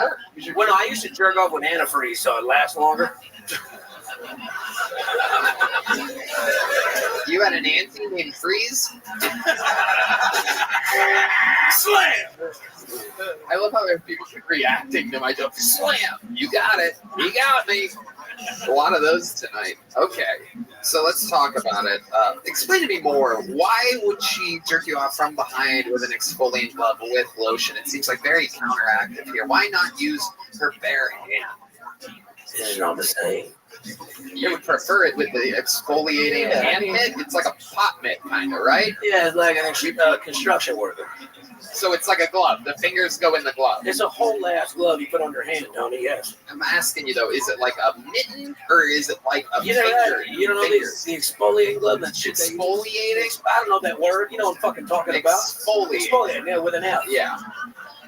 Exfoliate glove. Exfoliate. So are her fingers in each individual finger, or is it like? Well, she's got two of them on, right? One jerking me, the other one she picks him up like a bowling ball from the asshole. All right. Relax. Here he goes. He's lasering up, folks. He's lasering up. Lasering up. Go to your left. To your left. Go back. Okay, go back. Okay. There you go. There it is, Red Band. Worth it. Wouldn't be able to do it without you, Red Band. Always on the ball. But those gloves and mittens, they're rough. They hurt. Why would you even think that would be good? You like what you like. Come relax, guy. You know, All right. I've been beating off since 9. You know what I'm saying? I'm tethered. A lot of shocking things in your set, I noticed. You have a good credit score? I did. I'm about to file for bankruptcy and kill myself. But yes, I used to have a good credit score. How did you used to? What happened? Well, I was an oilfield for us. I made a lot of money. I had a house. I paid my bills on time. And now, what? You know, hey, I'm here. Right. Yeah. You're really thinking about filing bankruptcy? No. Just scrubbing it all the way like an exfoliating glove? It's not. You go home and do it. Then we'll circle back to this. You're welcome, buddy. No way. No fucking way. Your dick's fucked up, dude. It's got a big vein in the middle. It looks like a ripped condom all the time. D-Madness knows what I'm talking about. I heard him back there. I know you. Come on, dude. I know you got a big old hog back there. You're throwing balls. There's no doubt about it. That's why you play bass, baby. We all know D-Madness as a fucking absolute goddamn fucking... he's smuggling something. Oh, dude. Hey, he don't put his bass in his case. He carries his dick around in it. You know what I'm saying? Absolutely. 100%. Carries his dick in his... Well, can we get in this Cam shit? Because Cam's lying. All right. He's okay. lying, dude. Okay, the coke is kicking in. No. No, we do this shit already. Come on, I got something in my head I want to do. Can we bring out that goddamn exfoliator? Cam, get my exfoliator. Make some noise for Cam Patterson. Here he is, everybody. He knows how to take his time. He's a show business master. Look at this. Oh, that's what the seat was for. Okay. All right, first up, let me put this in perspective, y'all. Cam, is that mic on? Touchdown. Okay, sweet. Put it into perspective for us. Come on, put it into perspective. Come on, let me just put it in this perspective. Come on, here we go. I'm going to do a little bit. They took my exfoliating gloves to TSA. And look, I get out to LA, Cam's like, come on, do the Hollywood program. Enough TSA. Let's talk BET. Cam's out here. Let's go. Get to your story. Damn, Tony, you're singing them, baby. Wow, who would have guessed? But we get out to LA, right, and we do the Hollywood improv and shit. And the second night, Cam's like, yo, I got these like 4 porn stars here. And I'm like, I bet. You know what I'm saying? I'll go, no big deal. And Cam's on stage, like, somebody calling about them. They're like sitting at the bar, like, oh, let him come up to us. Take your time. Jesus Christ. What a... I can enunciate, you goddamn trash ball. Jesus Christ. We need to hear the story for it to be effective.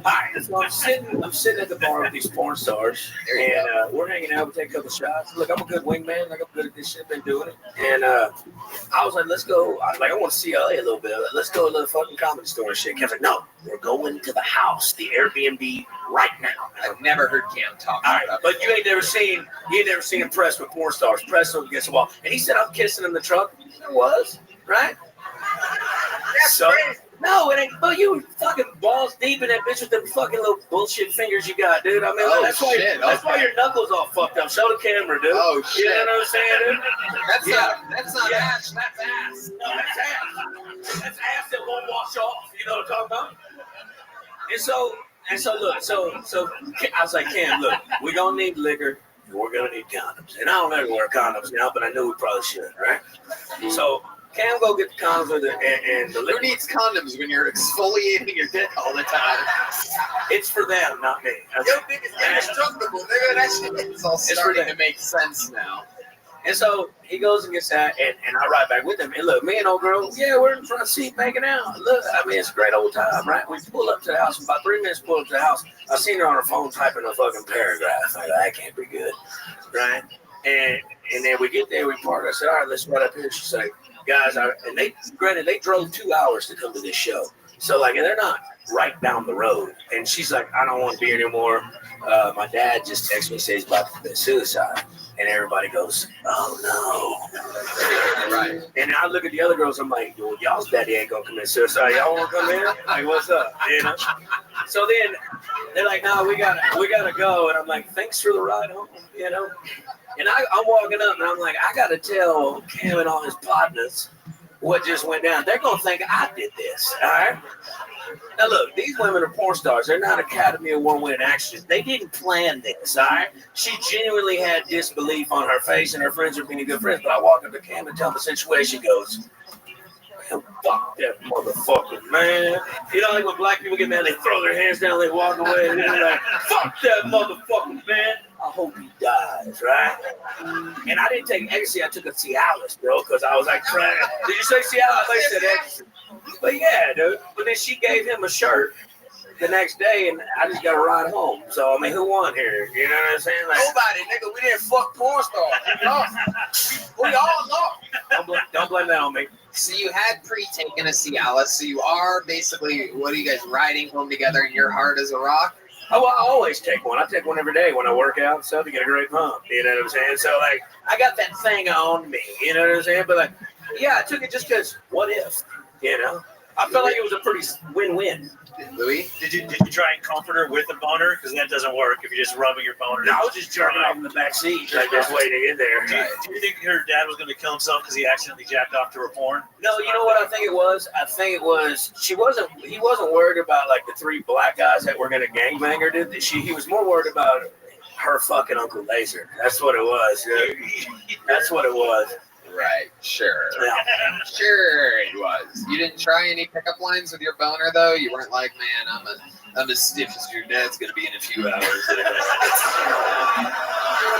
I can picture you doing some real creepy, dirty talk. Yeah, I'm just like, look, all it's gonna take is one shot to my head for this not to take off. I mean, at the end of it, Dad might kill himself, but I'm gonna kill that pussy. At the end of it, I was just like, look, it's already hard. It's not gonna exfoliate itself. You know what I'm saying? Cam, you just eating pizza with a hard dick. Sad. Hey, no, hold on now. Hold on now. They hard to have. There's 8 niggas in the room. We just eat sad as fuck, dog. It was sad, bro. You know what was sad? Anybody order extra sausage? No. You know what was sad? This motherfucker gets pepperoni and olives, extra olives, black olives. It just treat. That shit tastes like Chernobyl. That shit was terrible. That shit was. I was like, damn, that's why they didn't come. Then he was ordering bullshit ass fucking pizzas, man. That's the pizza I get when I'm sad. That's my sad. That's your sad pizza. Hey, that's my hard pizza, dude. That's what I'm hard rocking, dude. Pepperoni and olive. The old sad pizza. But anyways, they ever come back to Austin. What? No, I mean, they might be coming back to Austin. You know? I think they come this way. I know. Do you remember their porn names? Yeah, Ava Stone. Yeah. Ava Stone. Yeah. Let's look this up. Oh, Red Band's already on it. He's better than me. Who would have got it? Yes, you got it. That's her. Tony. No, not her. Go to That's her. That wasn't planned either. That's her. What are you talking about? Yes, Everybody Mike. relax. Cam, you're about to. That's Michael Jordan. What is that? That's really. Oh my That's God. her. Wait a second. How planned was This it? wasn't planned. You're wearing a porn star shirt underneath a Michael Jordan shirt? She sent it to him. She sent it to you? We can Is she like a fan of the show or something? Yeah, she's a fan of the show. Wait.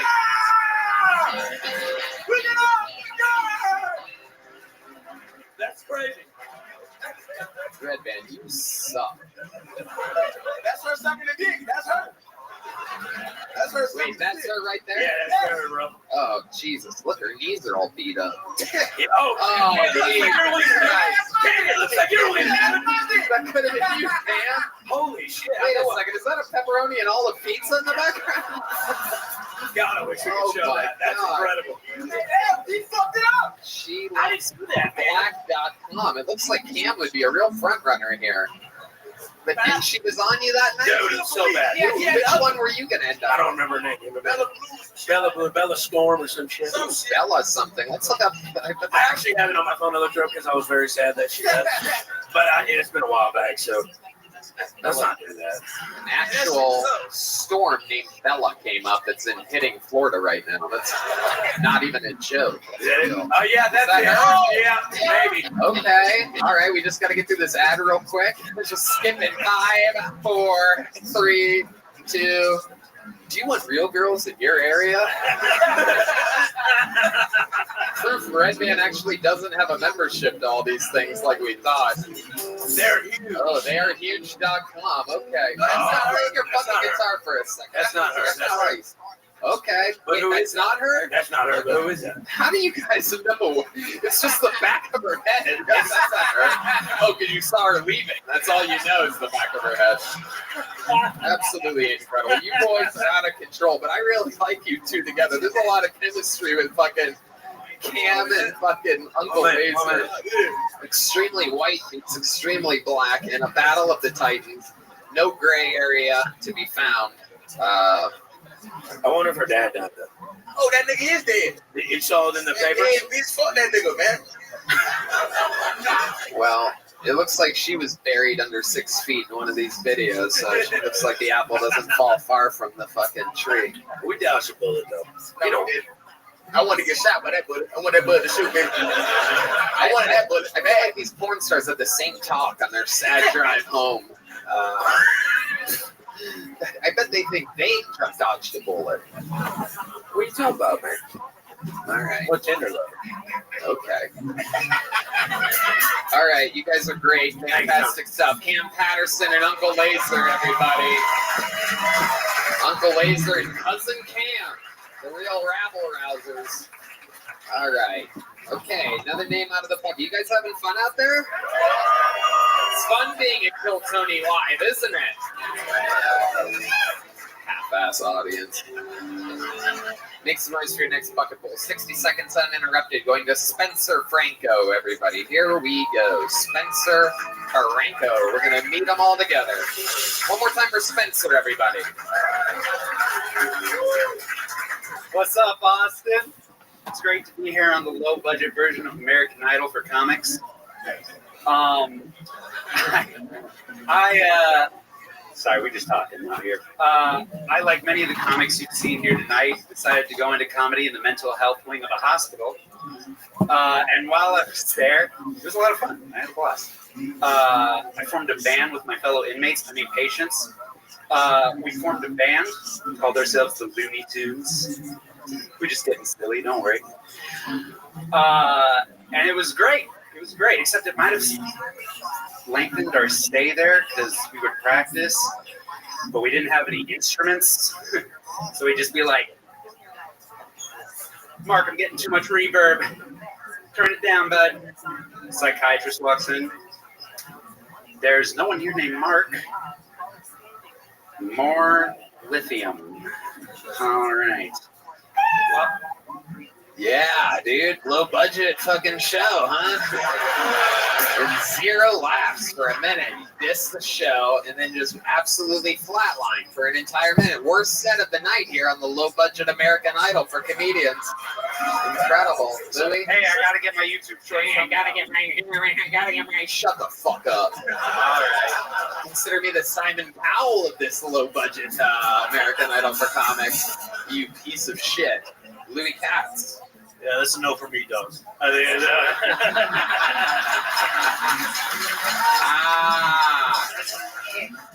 Same here.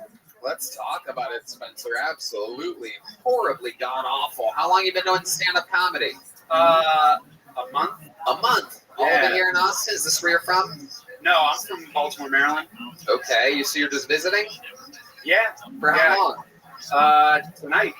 When did you get here? Not tonight. Good one though. I got here yesterday. What just happened? Someone in the back said tonight. Oh. And they asked. Okay, you heard that because it's so silent when you're on stage. It's incredible. So when did you get here? Easy question. Let's try again. When did you get here? I got here Sunday. Okay. It's hard because I got to Texas on Saturday. Okay. So and then I'm stupid as fuck. So all right, when do you leave? Tonight, don't worry, yeah. You leave tonight? For where? Where are you going tonight? You getting a red eye out of Austin? Direct to Baltimore? No, I'm just driving as far away from this embarrassment as I can. Aww. That's good. Come on. It was fucking unbelievably great what you did here tonight. Why would you be so ashamed of yourself? What made you sign up for this show a month in with absolutely no talent whatsoever? Because I used to be a big fan, you know? You used to be. I like it. I like it. Absolutely. What do you think it's going to be like watching this show now, knowing that on this night, on this episode, people are going to say, Spencer didn't do that great. He blew it. It's going to be like I'm finally understanding my father, how disappointed it is. Is your father really disappointed in you? Maybe, I don't know. What do you mean, maybe you don't know? I mean, I don't talk to him that much. Okay. So yes. Does he not talk to you? Is it his choice or your choice? Mutual. Yeah, well, if he sees this, he might try to kill himself, which basically makes you a porn star from what I understand. Yeah. It's great. Spencer, what's interesting about you? You're supposedly a former fan of the show, so you've seen it before. You know how this interview portion works? Yeah. What about you, Spencer? Where do you fit in? Historical interviews that have happened on this show. What's interesting about you? I've worked with kids with autism for the last 4 years. Uh-huh. And Yeah, I've worked with a kid with autism for 2.5 years, Hans Kim. Okay, so you drove here from Baltimore. I drove here from Salt Lake City, Utah. You flew into Salt Lake City. I lived in Salt Lake City for the last 3 years, and I just recently bought a place outside of Baltimore again. That's where I grew up. And then I moved to Salt Lake, didn't like it, so I'm moving back. Why don't you like Salt Lake? It's you know how Austin is like weird. Guys, can you please stop yelling shit at this retard that's on stage? Literally, he can't help but to repeat back everything he hears because he has zero performance ability whatsoever. So yeah, it's just low budget American Idol talk I'm doing here. You know what I mean? I love it, dude. Don't worry. Yeah, no, it's great. Austin's weird in like a fun, artistic way. Utah's weird, a fun, autistic way. You know, like obviously, basically me. So is stand-up something that you really want to do? It was, for sure. You're saying that after this, it's over? You might No, retire? of course not. I'm not giving up. Of course. But, yeah, I love performing in general. I did a lot of improv comedy. You did? Yeah. A lot? Yeah. Okay, what can you improvise right now for us? I did. I used to do improvised music. So, yeah, okay. Like what? What would you do in the music? Can you explain to me what you would do when you say you'd improvise music? What does that mean? It means I'd ask people for a suggestion. And then you would sing a song about that suggestion? And then I usually have musicians with me. They would do that. Okay, perfect. Ask for a suggestion. Yes, sir. Any suggestions? What? Santa Claus? Hamas. Hamas and Santa Claus. All right, we'll do Hamas and Santa Claus. Hamas and Santa Claus. The Let's figure it out. suggestions, hit that real quick. This is indeed low budget American Idol improv live on Kill Tony. One of the great bombing sets of the night, and he's going to bring it all together by spontaneously making a song about Hamas and Santa Claus. This is Kill Tony American Idol low budget edition live from Austin, Texas. It's a long intro song. Oh, here it comes. And here we go. It's Spencer Franco, everybody. Oh, yeah.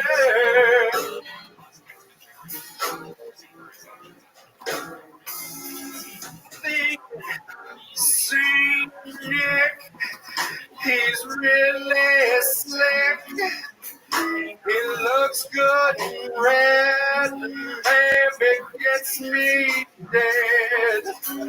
But if there's one thing on my Christmas list, is that he don't mean a muss, and I'd be in bliss, flying with him, muss, making them so playful. Flying with them, muss, it'll bomb worse than they said it will. Flying with the muss, and they will be so much fun.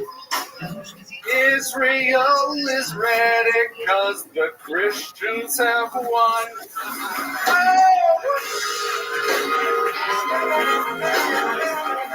Thank you, Mama. Thank you, thank you. That's the one present I needed from you, Baba. Don't worry, I'll keep Mrs. Claus nice and warm.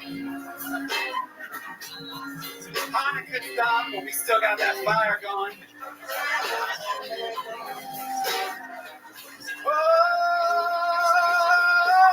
flying with the moss, 'cause when it's all said and done, on Kill Tony, we have lots of fun.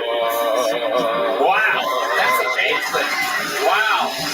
Look at that. You really fucking turned it around, buddy. You got a little something in there. A little fucking brain in there, deep. Obviously a lot more comfortable with improv. Only a month into stand-up. Fucking, there's a little fucking something in there. Congratulations. Here's a little joke book. That was a great ending. You fucking turned it around. I saved your ass. I put you in position to win. Get the fuck out of here. Spencer Franco. This guy's got to go jerk off real quick. That's all I say every time somebody goes to the bathroom. Hey, she's got to jerk off. He's got to jerk off. All right, make some noise for your next bucket full. Anything can happen, obviously. It's Lexi Esposito, everybody. This looks like a new name. Here's Lexi Esposito, everyone.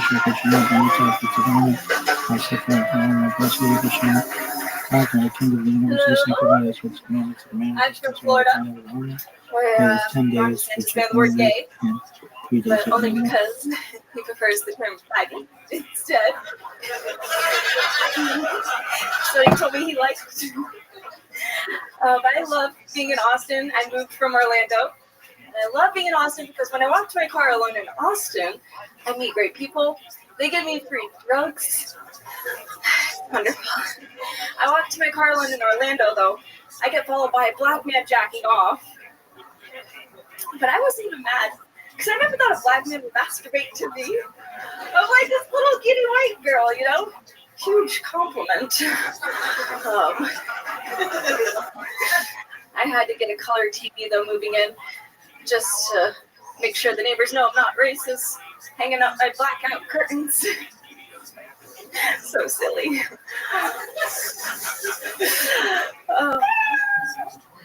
Thank you, guys. Ooh.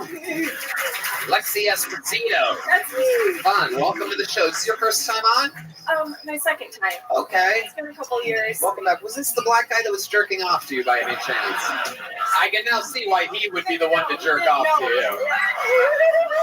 That makes sense. It's all coming together. And he's like, look at that big ass bitch over there. Those fat tits, the beautiful face. I love it. Now I can relate to you, Lexi, because I too am a white flat-chested lesbian. So this is incredible. You said you were gay? Is that correct? No. I felt like I heard that. Maybe I just like you just exude that energy. What? Ron DeSantis banned the word gay. Ron DeSantis what? Banned the word gay from Florida. Did he? Like the use of it. Did he? Did he really though? I mean, no. You watch MSNBC? Is that what happened? You catching the mainstream news or something? But I can't. Right. But you know we didn't really do that. Right, you can't do that. Okay. All right. So Lexi, you moved from Orlando to Austin? Yeah. When did you do that? 2 months ago, 3 months ago. 2 months ago. How long have you been doing stand-up? This is my 6th time. Your 6th time ever in your life? Yeah. Oh my goodness. Wow. Where else have you done it? Just a bunch of open mics? I wanted to start here, so yeah. I'm getting out when I can because I work. Was your first time on the show? It was. I had no idea I was going to do stand-up. How did that go? Remind me, because I don't. Terrible. Yeah. Because I was so high. You were. I had an out-of-body experience, but yeah, I had the mic out here, and just. Okay. All right. Yeah. D, you're throwing people off a little bit, D. All right. He's asking his own separate questions, everybody. I love it. Okay. So, Lexi, let's talk about it. What did we not talk about? What did we talk about on your last interview? What did I find out about you that was interesting that people might remember you by at all? You are absolutely unmemorable. I know. No one I was remembers too nice you. to do comedy. What? I said I was too nice to do comedy. I said that? Yeah. I still think that. I know, but I just want to keep doing it. Okay, no, I love it. I'm just kidding. No one is too nice to do comedy. Okay, what else did I say that stood out to you? You remember anything else? No's a fine answer as well. No. Okay, so tell us, what could we have talked about? Have you thought about that interview since then, about your life, to make be interesting to people? I do, I sing, I love music. You do? You sing. What type of things do you sing? Go-to is What's Up for Non-Blondes. Oh, so you do karaoke. I mean, I have to, that's when I can only get out. That's what you do when you can get out. Yeah. Right. Okay. You guys know that one? Yeah. 1, 2, 1, 2, 3, 4. Times when I'm lying in bed, right into just it. taking it all out. What's in my head, and I feel a little peculiar. People love it. Oh yeah, I think we have another lesbian here in the front. Oh shit, look at this fucking guy. Sorry, sir. What? All right. Okay, here we are with fucking female Waldo over here. So Lexi, what else about you? What do you do for fun? What are some things that would surprise us about you? I walk my dog. I feel like your dog walks you. She does. Right, absolutely. You're a beta. Yeah. You're a beta bitch. Baby, bitch, baby. Hell yeah. So your dog walks you. What else? Oh, listen to music. I just work. What do you do for work?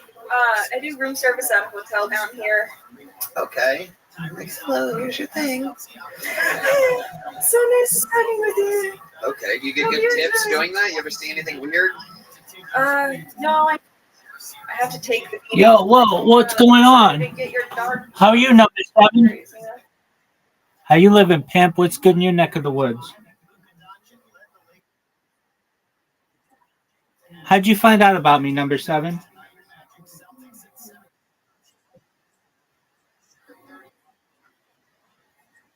Tight. Well, your friend's amazing. I'm just creating bots, watching Kill Tony. Feel free to enjoy, my friend. Weird.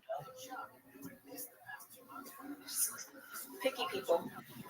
People that want what they ordered. They paid for it. Yeah. Paid a lot of money for it. Chocolate covered strawberries at the hotel have to be at least $20, right? Yeah. Fucking yes, I know for a fact because I live that type of baller lifestyle. So I actually know that was a trick question. I get chocolate covered strawberries at every hotel I stay at. Hell yeah. The boys insist on. Absolutely. 100%. I put one in my ass and have my buddies use exfoliating gloves on my hard throbbing cock. Anyway, all right, Lexi, you got a little joke book last time you were on? I did. Well, there you go. Thank you. I There you appreciate go. your time. Absolutely. Adorable. Very sweet. Lexi Esposito, everybody. One of these days. Lexi, let me ask you something. Hold on. Stop. Let me ask you something. Anything traumatizing or terrible ever happened to you in your life? Because you seem so sweet and innocent that I feel like it's going to take... You got a DUI? Okay. All right. How drunk were you? 0.09. Barely over the legal limit. Legal. Just drunk enough to be like, oh, I'm sorry. I'm sorry. I can't believe the most interesting thing about you is not interesting. That is crazy. I mean, there was a pregnant girl. There was a pregnant girl, what? In my car, like, while this is all happening for some reason. Why? Why was there a pregnant girl? I wasn't aware until I picked up. They're like, oh, hey, this girl's coming. She's pregnant. I'm like, oh, that's weird. But okay. Why were you driving a pregnant? What does that mean? Why were you driving a pregnant woman? Were you Ubering people? No, it was just like, you know, when you're in a group of friends and everyone wants to go out, but no one's going to drive. So I drove. And I was told that there was a pregnant girl. There she goes, everybody. Lexi Esposito, everyone. Jesus Christ. I barely got a DUI once. That's what you need. You need some trauma in your life, Lexi. You need a dead parent or something. Someone kill one of her parents. We're going to change her entire comedy career. All right. Last bucket pull of the night goes by the name of Busco Jones, everybody. Your final bucket pull of the night. Busco Jones, everyone.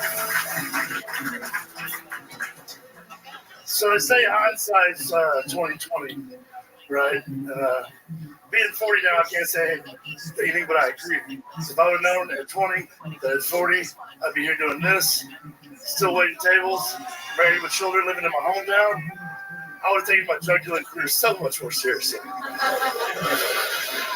I mean, like selling drugs is easy. It's like the hoeing and being a dude. You know, you don't have a lot to do. Like everybody loves drugs. Comedians love drugs. Service industry workers love drugs. Americans, we love fucking drugs. Why do we love drugs? Same reason we love Mexicans. They fucking work. Highly fucking effective. It's hard to know what to trust these days. I'm finding myself being really happy and trusting a convenience store brand like Buc-ee's, right? It's like a wonderful world of like convenient capitalism with its mascot. Quick trip to the racetrack, real quick, real fast. 7-Eleven, you're gonna be waiting 7 to 11 minutes, right? Makes me really want to go to a come and go. Then Busco Jones, thank you very much. Busco. Am I saying that right? Yeah, Busco. Okay, so it's Busco. B-U-S-C-O. I've never heard of that name. What is that? It means I look for in Spanish. It's a nickname I got. It means you look what? I look for. It's like the... You look for it or forward? I look... It's literally... I mean, I buscar. Listen. Now I double don't know what the fuck. You're interrupting him answering a question. I'm not... Yeah, I'm He's not saying his own name correctly. Michael is correcting a man saying his first name. A fully grown man. How do you say it, Michael? Buscar. Busco is the personal, like, I look for. Yo, Busco. Yo, Busco. Still don't know. Are you it's a saying nickname. Forward or for it? For it. For. Just for. I look for. For. Yeah, that's so stupid. To search. Oh, Yogi Yeah. is aggressively answering the question out of nowhere. It was. Is it a Jewish word or something? Why are you so aggressive about this? To search. Dessert. It was middle school. It was a nickname. It was a joke. So yeah, it's a nickname. Thank you. D Madness following up with questions tonight. Somebody slipped Adderall into his fucking drink. A lot of fucking talking back here tonight from D Madness during a live podcast. No big deal whatsoever. Doesn't affect anything at all talking throughout a podcast. But I'll turn a blind eye to it. Anyway, so Buscaro, let's get back to you. Okie dokie. Thank you, D. Thank you so much. We're moving forward starting now. Thank you. So, Busco. Yes, sir. What do you do for work? I manage a small restaurant and I'm a real estate broker. Okay, that's an interesting combination. You sell real estate? Yeah, I've been a broker for 15 years. You good at it? I've done, yeah. So why do you manage a small restaurant? That's a long story short. Worked there 15 years ago. My daughter was born. Rolled in there about a year ago. Owner was slammed. She offered me a job on the spot. Real estate had just kind of changed, slowed down. So I was like, fuck it. I'll do it 3 nights a week. You know, get a little cardio. I need it. Right. It seems like you're high on your own supply there at the restaurant. It's a good pasta. Do you think you eat more than you burn calories at the restaurant? I'm an emotional eater, so yeah, I do stress eat pizza. Right. Sure. What stresses you out? What makes you want to eat a lot? Entitled people that live in neighborhoods that are very wealthy and get mad that their pizza is like 7 minutes late. Do you serve chocolate covered strawberries at the restaurant? No, we will for Valentine's at that. So I'll suggest that. Yeah, absolutely. I like your voice. Thank you.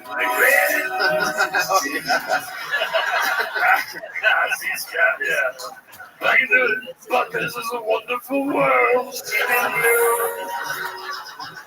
I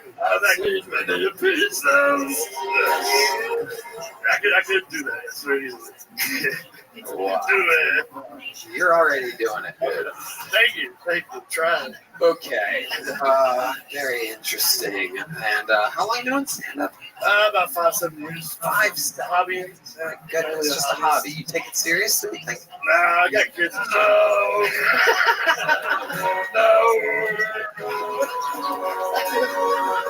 I see strokes, but wow. All right. Whatever.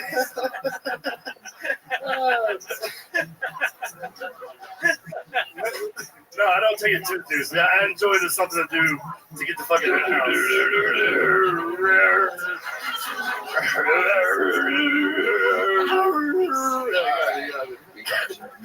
Okay. What's your love life like, Busco? You seem completely unfuckable. Make sure. No, I'm married. Yeah. So we're married. We're in the night. I'm a wonderful girl. Yeah. All right. Yeah, she's great. Yeah, she's great. Right. Is she? Yeah, we're we've been friends forever. So it was. Louis, what do you think about this? I like your assassination themed sweatshirt. Thank you. America's greatest hits. Was your 9/11 themed shirt in the wash or what the fuck? I didn't have my Tower 7 one on me. I apologize. Wow. That is incredible. I didn't even notice that. What made you buy that hoodie? I actually had them made. Yeah. You had that custom made? Yeah. Wow. I'm from Dallas. Like, I like the assassin. We killed the president in our city, and you're right? It's great. Very interesting. Gustavo. To search. Yeah, for a laugh. Right? Interesting. You just search for more punchlines. That's Thank you, sir. For sure. Man, very, very, very interesting. So what made you want to do this? What makes you want to do stand-up? That's long story short, I was doing really well in real estate about 7 years ago. I wanted to get out of the house as I was breaking up or splitting up with my first baby mother.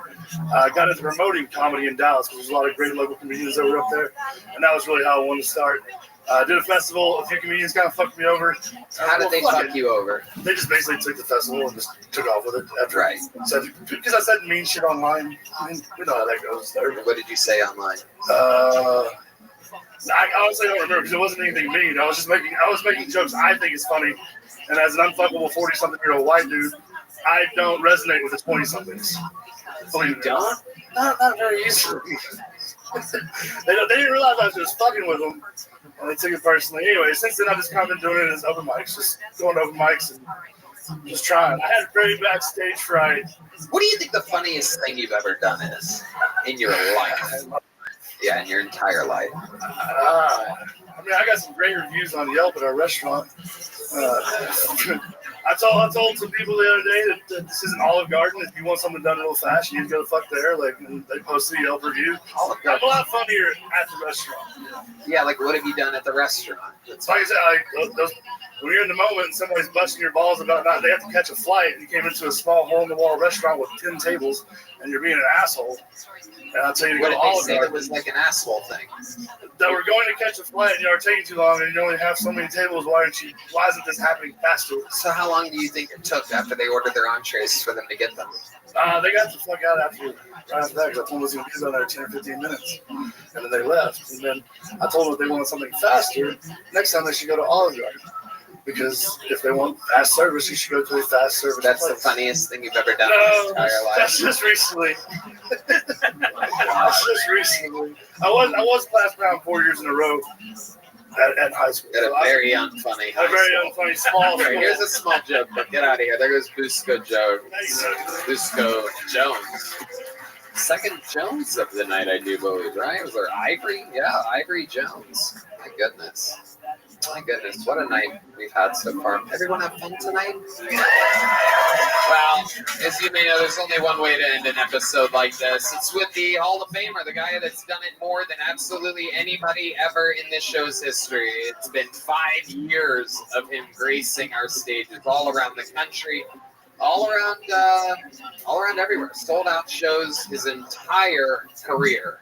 Every single show he's ever done has been a sold-out Kilton. He's only known us during the great era of thriving, and he's a big part of it. Ladies and gentlemen, I present to you the Memphis Strangler, the Tijuana Tarantula, the Raleigh Rodeo Riot, the Bulgarian Ball Hammer, the Big Red Machine. This is indeed William Montgomery, everyone.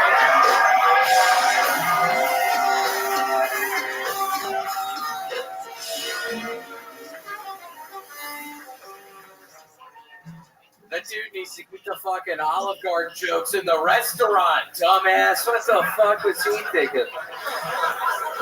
Also, you'll be happy to know the idiot who couldn't really sing that well, who called this show a low-rent American Idol. I literally killed him out in the thing back there after the fun. What a fucking pussy that idiot was. Holy shit. You were nice to him, dude. Oh, and also it has been super tense in the green room. Hans Kim won't even look at. I don't know what happened up here tonight, but he's pacing around up there. He's not making eye contact with anybody. Last week, an 85-year-old man stabbed his wife to death for messing up his pancakes. So what's the fucking problem with that? Stupid old bitch can't be messing up. I can't get pancakes. Fuck.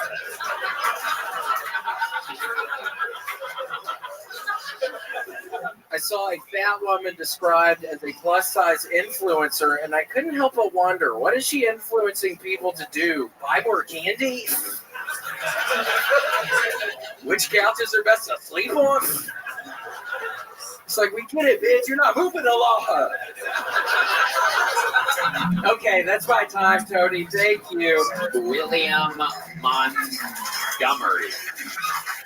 Hell yeah. Absolutely fantastic. 1:20. Did it again. Hilarious the whole way through. Absolutely the standard setter of the show. Looking fantastic. The red to blue ratio. Everything is unbelievable. You have the head of a fucking star. I've said it a million times. I'll say it again. You are built for comedy. You are built to be the machine that you are. Oh, he's eyeballing the people in the front. Yeah, oh my God, what is wrong with your fucking bitch's stomach, man? What is going on? Are you? My God. Are you a fucking influencer that I was talking about, bitch? What are you saying, William? What are you saying? The girl's laughing. I don't know what. I'm not seeing. I have a bad angle. Stand up. Can you stand up? What is happening? What is going on? Oh my goodness.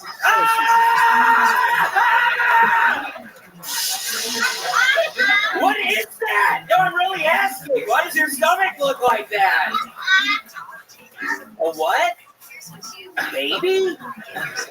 She has a baby hidden underneath her shirt.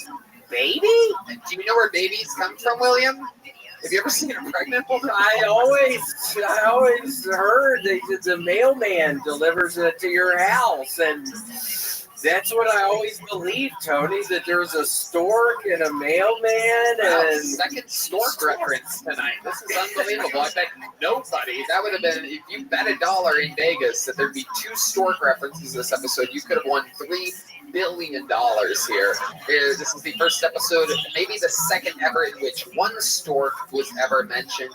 And here we are, our second stork reference of the night. Did you know? Were you aware that there was a stork I heard reference the first stork reference. You've been watching and I have been, yes, I was watching. Yeah, meanwhile, that perfect opportunity fell on your plate right then to use a second stork reference. But when you come to a stork in the road, okay, so have you never seen a pregnant woman before? I don't think I have, Absolutely Tony. I'm shocked. not even kidding. I'm not It's kidding. incredible. Saudi Arabian guy, who we know, he comes to a lot of episodes. Is that your baby in there? It is. Flew your plane into her tower. What? Little Muhammad. Hell yeah. All right. You gave her your Allah Akbar or whatever.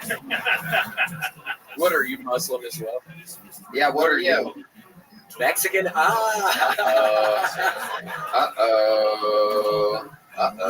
We got a fucking jihad taco over here. Oh my goodness. So when's the baby gonna come out? February 10th. Okay, look at that. Absolutely. Maybe it can happen here on Kill Tony. At least that'd be one good delivery tonight. You want to blow some more of that smoke in her face? Just let it. Yeah. Fuck your baby. Do you have a name for it yet?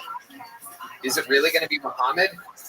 Mexican girl. You're letting this guy take full fucking control over here? Wow, that is incredible.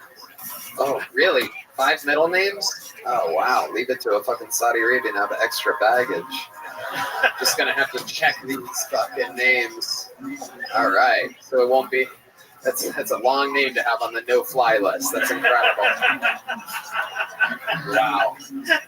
So what are all the names? Yeah. Somebody shot up with testosterone today. What are the names? Put the mic in front of his mouth, William. I want to hear this. Here, take that one. محمد ماجد سلطان يحيى مفرح سعيد العليان العسيري. Garcia.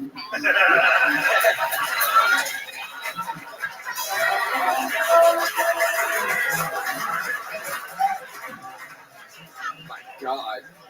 If there was one more name there, I think Indiana Jones was about to pop up out of nowhere to fucking... Yeah. Hell yeah. Very good, Deemer. Quick on the Indiana Jones on the trombone. All right. William. Oh, look at the daydream happening. He's rock solid statue. I have had the worst day, Tony. I went to an Enterprise car lot at the airport, and again, I had to get that new credit card that only felons could get because I have no credit history. So I had to get this. And damned if the rental car that I got for the next week wasn't like it was. I swear to God, it was like $23 over my credit card limit. So I had to have a whole 2-hour nightmare right before this. Trying to talk to the Discover people, trying to talk to the Bank of America people. You started your first card is a Discover card? Yeah, that's what I was. Why? What's funny about that, Redman? That's weird as fuck. That's weird as fuck. Yeah, I have a fucking Discover card. You didn't start with like a chain, your bank? I couldn't. What is your bank? I actually, when I told you all the other day that I didn't have any debt, I actually have a shit ton of debt. In the 5th grade, I took out all these loans. I had this one friend that was selling making a shit ton of money on these magazine sales. So I took out like $30,000 in loans, Tony, in the 5th grade. And I'm still paying that shit back. I mean, it's ballooned to $300,000. Took out a $30,000 loan and then started buying magazines to try to help to alleviate the debt. I was hemorrhaging money. I mean, it was horrible. I'm buying all these magazines. My mom's getting pissed. I have a bunch of Mad magazines. I'm not even allowed to look at Mad magazines. And my mom's like, what are you doing with all these Mad magazines in your fucking bedroom? You're not even allowed to look at these things. I'm like, Mom, I'm hemorrhaging money right now. I have $30,000 worth of fucking stock of Mad magazine. Nobody's buying Mad magazine, Tony. I mean, this is mid-90s. Nobody's looking at Mad magazine anymore. People were buying it. It was hot. Well, I couldn't find the people. Trust me, I was looking. But yeah, it's God. I love it. I love it. So, what kind of car did you end up renting? A Volvo. Ooh. Safest kind of car there is. So. Oh, you like safety? For those Yeah, of you that don't know, William is very, very lives in fear. A little fun fact about William. This part is one of the true sides of William Montgomery. He doesn't talk about it on stage, but he literally is truly one of the most scared people that we know. Refuses to fly on private jets. Yeah, He'd rather fly commercial. There's no way you can get me on another private jet. It Right, scares I the know. shit out of me. They crash. It's crazy. I have to yell up here, I think, y'all. If I'm really kind of getting down to it right now after this very mediocre set, I think I yell up here because I am really, as Tony has said, I'm the biggest coward you've ever met. That's why I look out of my apartment windows literally 24/7. I'm constantly scanning the fucking grounds of the parking lot. I'm the biggest pussy you've ever met. I swear to God. And then I have to, I think, compensate up here when I have to yell up here. I have to compensate. Hey, sir, you want to look at me when I'm fucking talking, you fucking idiot? And I got scared when I was talking about the plus size model, and then I looked down here and you're kind of plus size. Wow. But no, I was really scared about that. I come out here and I'm thinking, God, I have this plus size joke, and I look down and. Are you looking at the pregnant woman again? I am looking at. And I'm kidding, ma'am. Oh my goodness, you're talking to that woman? Yeah. William, what the fuck is wrong with you tonight? She's morbidly obese. If you can't see her. God. I'm kidding. She is not. I'm scared right now. Stop it. What are you scared of right now? Are you calling Just I women? feel bad, and she has a sad look on her face. I made a mistake. Oh my God, William. This is I crazy. feel genuinely bad right now. It was scary when you did it to the pregnant woman. It's a whole different thing when you're doing it to innocent bystanders. Well, I was going to take it out on somebody. I was waiting at the fucking Enterprise car lot 2 hours earlier, so I was going to take it out on somebody. So I'm sorry it was y'all. Y'all look like wonderful people. I'm sorry it was y'all. I've been fucking on edge this whole day ever since the Enterprise. Maybe you can make it up to them. Maybe you can do a little private meet and greet with the two of them after the show right over here in the corner. Huh? How about that? Oh my gosh, if you want to. Yeah, I'd love to. William in rare form tonight. There, have you been eating your Kellogg's All Brand Fiber Buds? I didn't eat them today. Hey. I can tell. You are low on fiber. Oh, he's analyzing Why do you the think guest. That's funny? Oh, Why did you think that was Here he funny? goes. We've seen this before. I don't know which parts are funny. I'm just laughing. This is not the energies of someone that has a Volvo. You're still looking at the guest. We've seen this before. Sometimes he just eyeballs the guest, makes them very uncomfortable. Who do I look at, dude?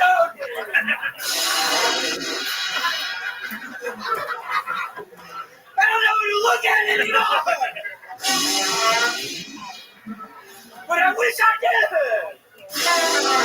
William Montgomery, ladies and gentlemen. We did it again. Another episode of Kill Tony. The drawing from Ryan J. Ebelt is in. It's amazing. RyanJebelt.com. Let's look at some local art from the local Chris Rogers. Ooh, William Montgomery South Park hybrid. I love it.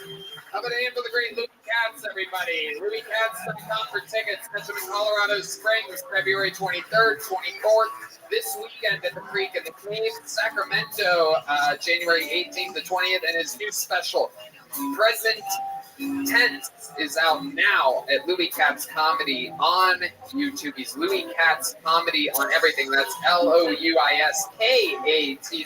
One more time for Louis Katz, everyone. Thank you.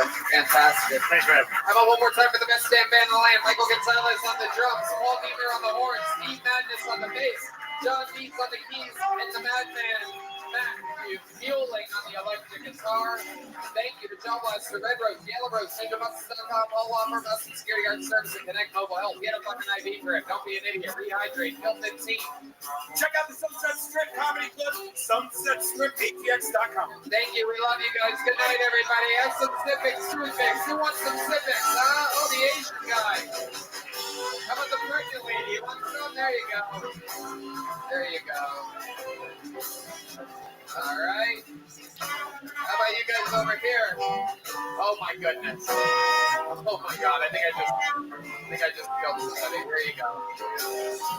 All right. Good night, everybody. Thank you. We love you. Good night. Thank you. You guys got to get the fuck out of here now. Some exclusive Kill Tony here for sale in the lobby. We love you. God bless America. Good night, everyone.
Back on my stand-up tour at the end of January, hitting all the spots that I didn't hit on the fully grown tour before this. Vancouver, Portland, and Seattle. You're next. January 25th, 26th, and 27th. And then Los Angeles, California, I do stand-up. Denver, Colorado. Cleveland, Pittsburgh, Boston, Baltimore, Salt Lake City, San Jose, Dallas, Houston, St. Louis, Nashville, Fort Lauderdale, and Orlando. I'm so pumped for these upcoming dates. Really excited for you to see it. Taking some of my favorite openers with me. You may recognize some of them. Get tickets now at TonyHinchcliffe.com. This is going to be my last stretch of the stand-up tour for the rest of 2024. It's all just performing in Austin and Kill Tony from there. So hope to see you soon.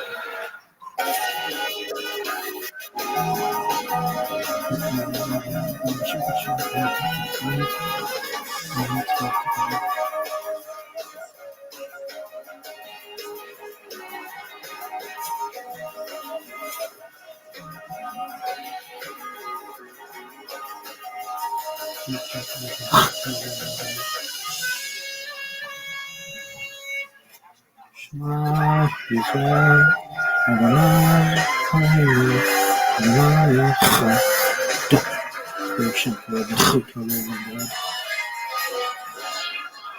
Rabbi coming to you live from the Comedy Mothership here in Austin, Texas, for a brand new episode of Kill Tony. Get up and Tony, it's clap!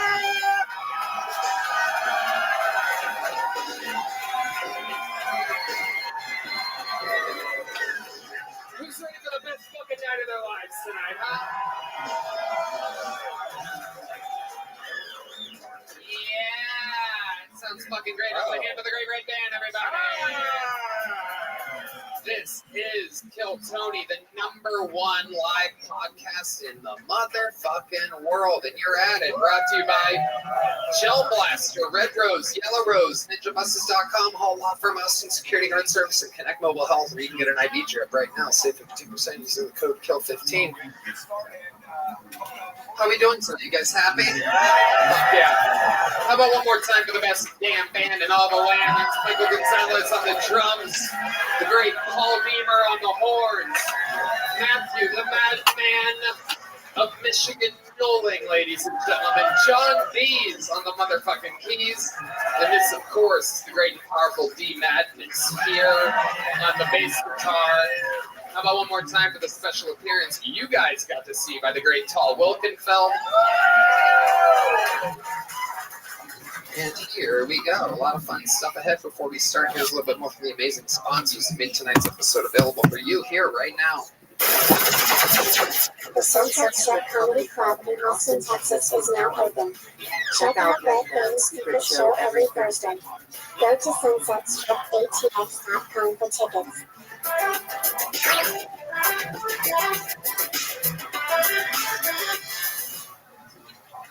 Hey y'all, the NFL playoffs are here, and we have teamed up with DraftKings Sportsbook, an official partner of the NFL, who is kicking things off with a huge offer. Throughout the playoffs, all new customers will get $200 in bonus bets instantly when they place their first $5 wager on anything.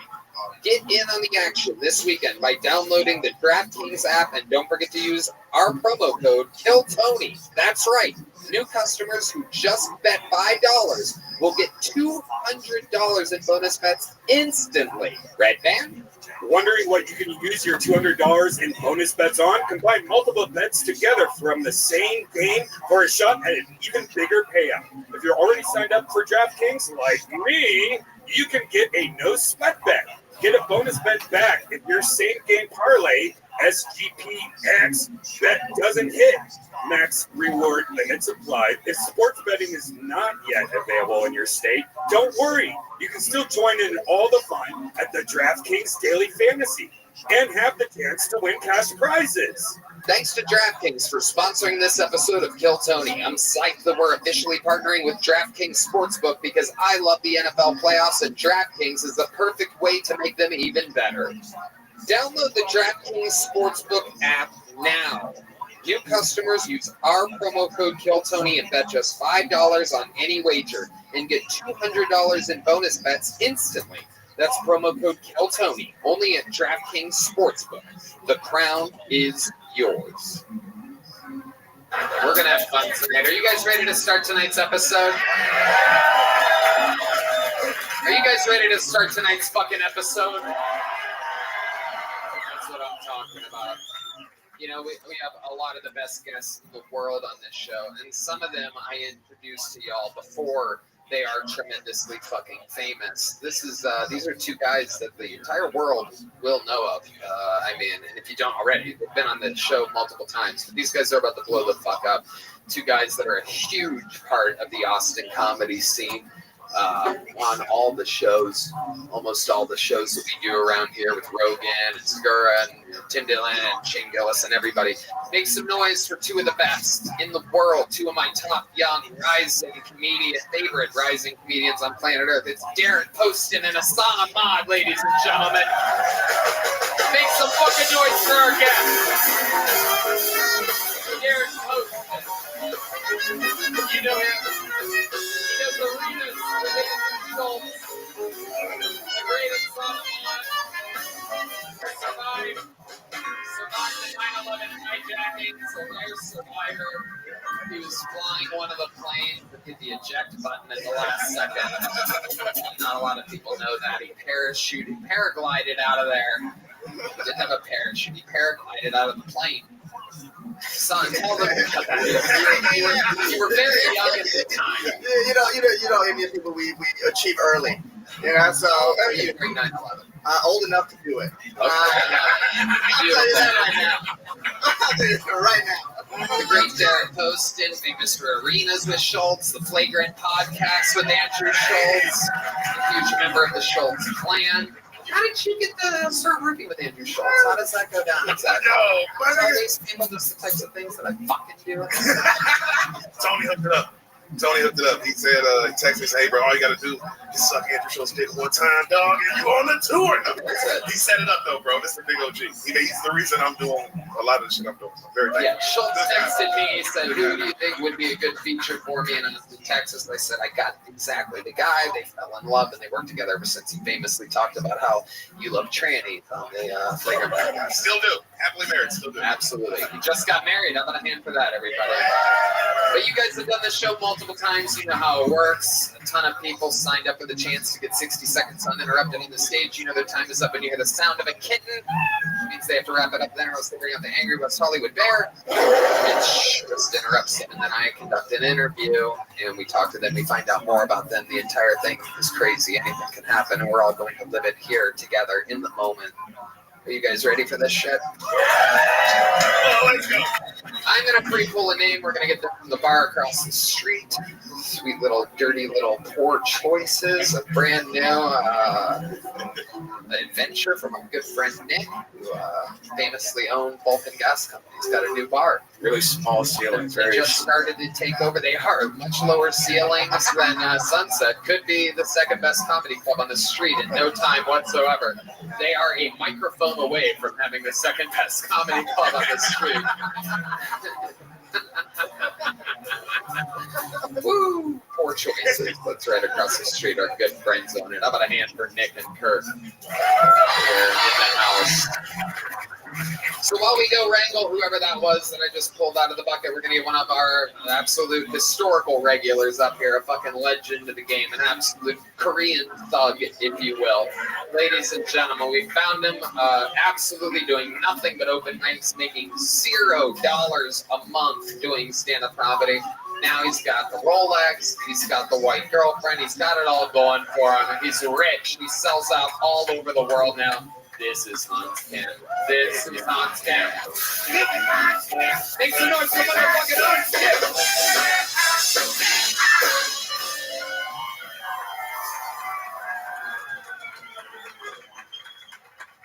Thank you. I have a Bangladeshi roommate, and sometimes he cooks food so smelly I have to take a shit with the door open.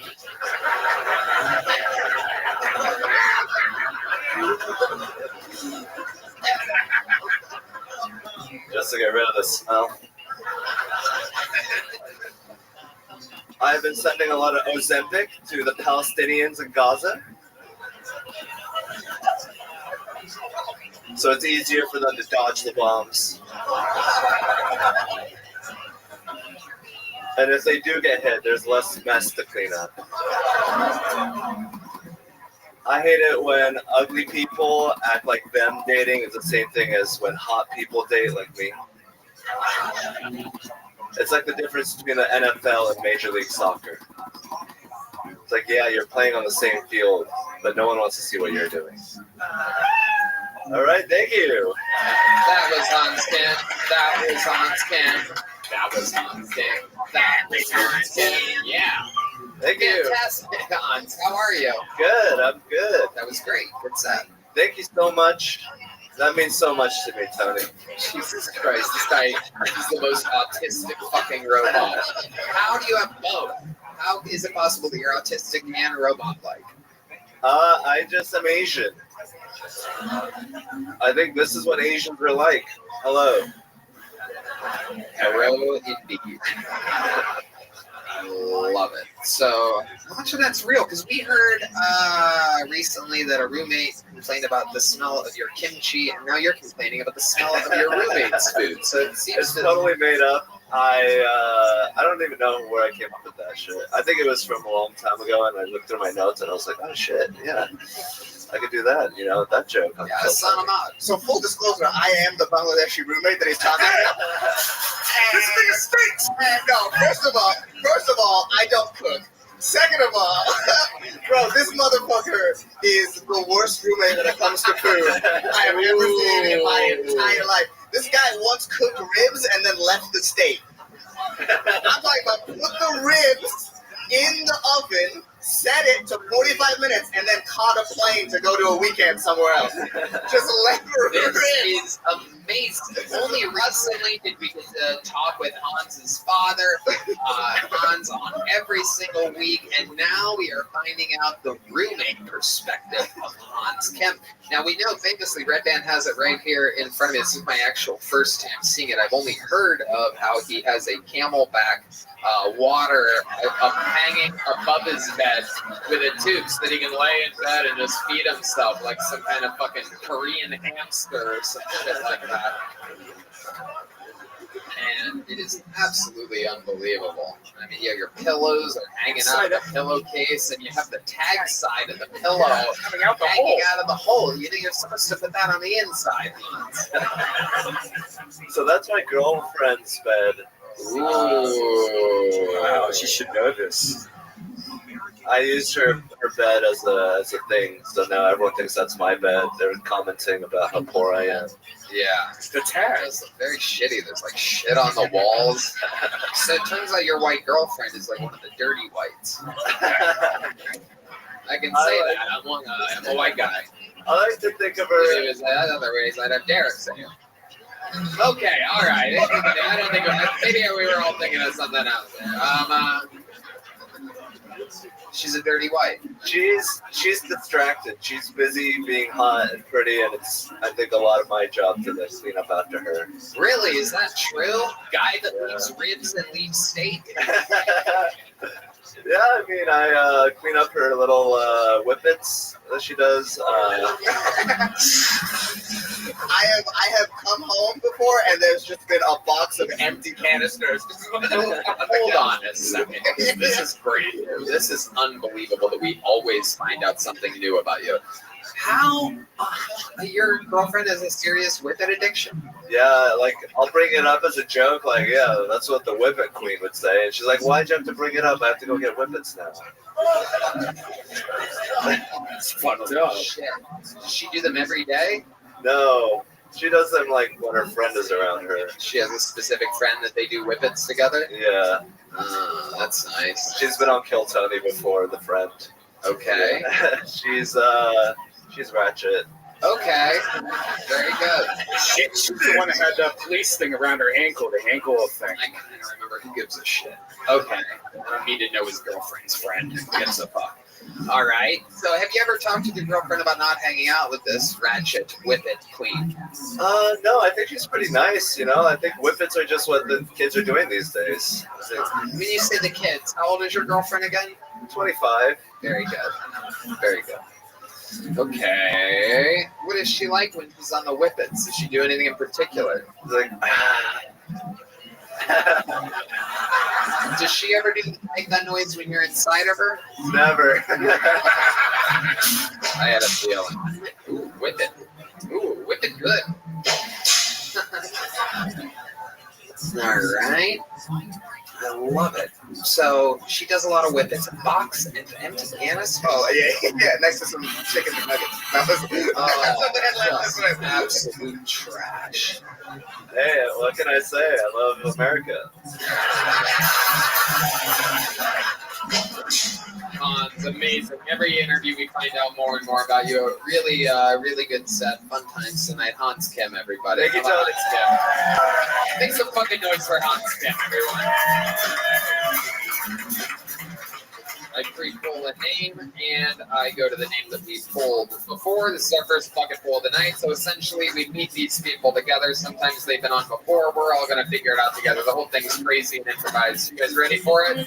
Make some noise for Camilo D. Camilo or Camilo D.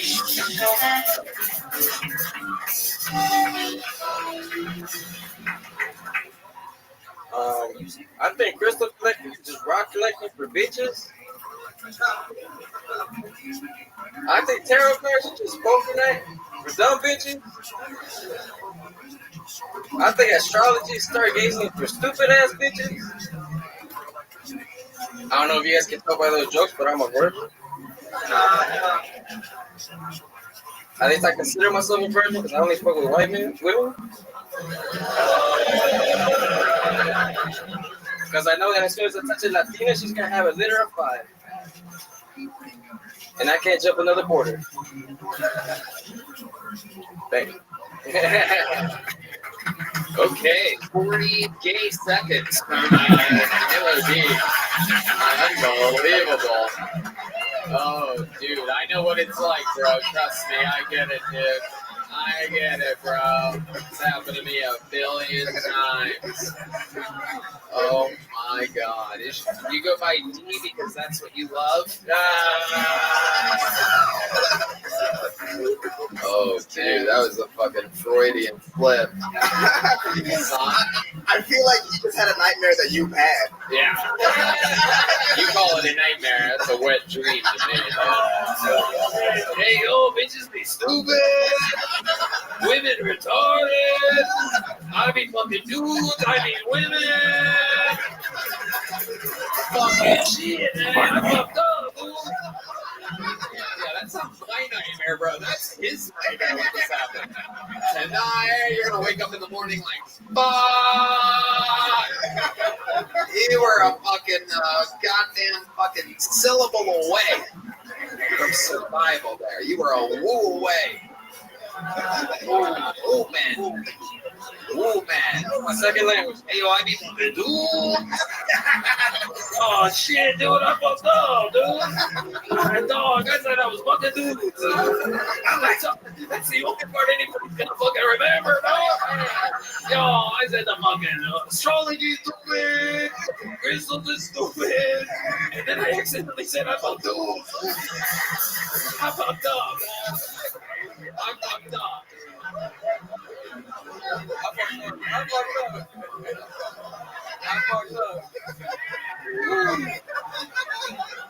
Is it Camilo? Camilo. Camilo D. How long have you been on stand-up? 2 years. 2 years. All of it here in Austin? Yes, sir. What do you do for work? I'm an electrician. Electrician, hell yeah. You ever gone on a call and you go in somebody's place and it's a fucking just dude in his shorts? He's like, yeah, I need some help over here. You don't remember me? Oh, you son of a bitch.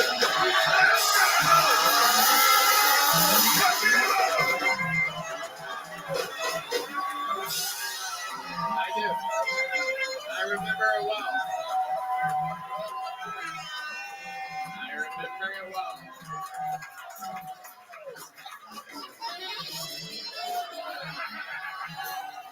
It was a magical moment. Put his little rocket in my socket, you know what I mean? The electricity was flowing.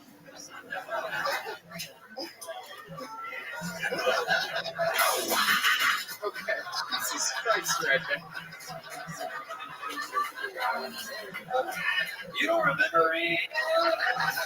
And then I saved it, dude. I got the fucking guy. Dude, it was fucking huge. Dude, like at first I maybe a gay was bad, and then I turned it around like I do with dudes. I took the opportunity and I fucked it in the ass.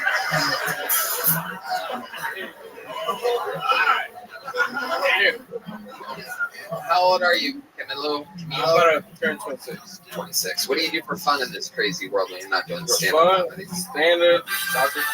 Soccer? Yeah. Fuck yeah. Damn, you are gay. Yeah, dude. I mean, I suck at this.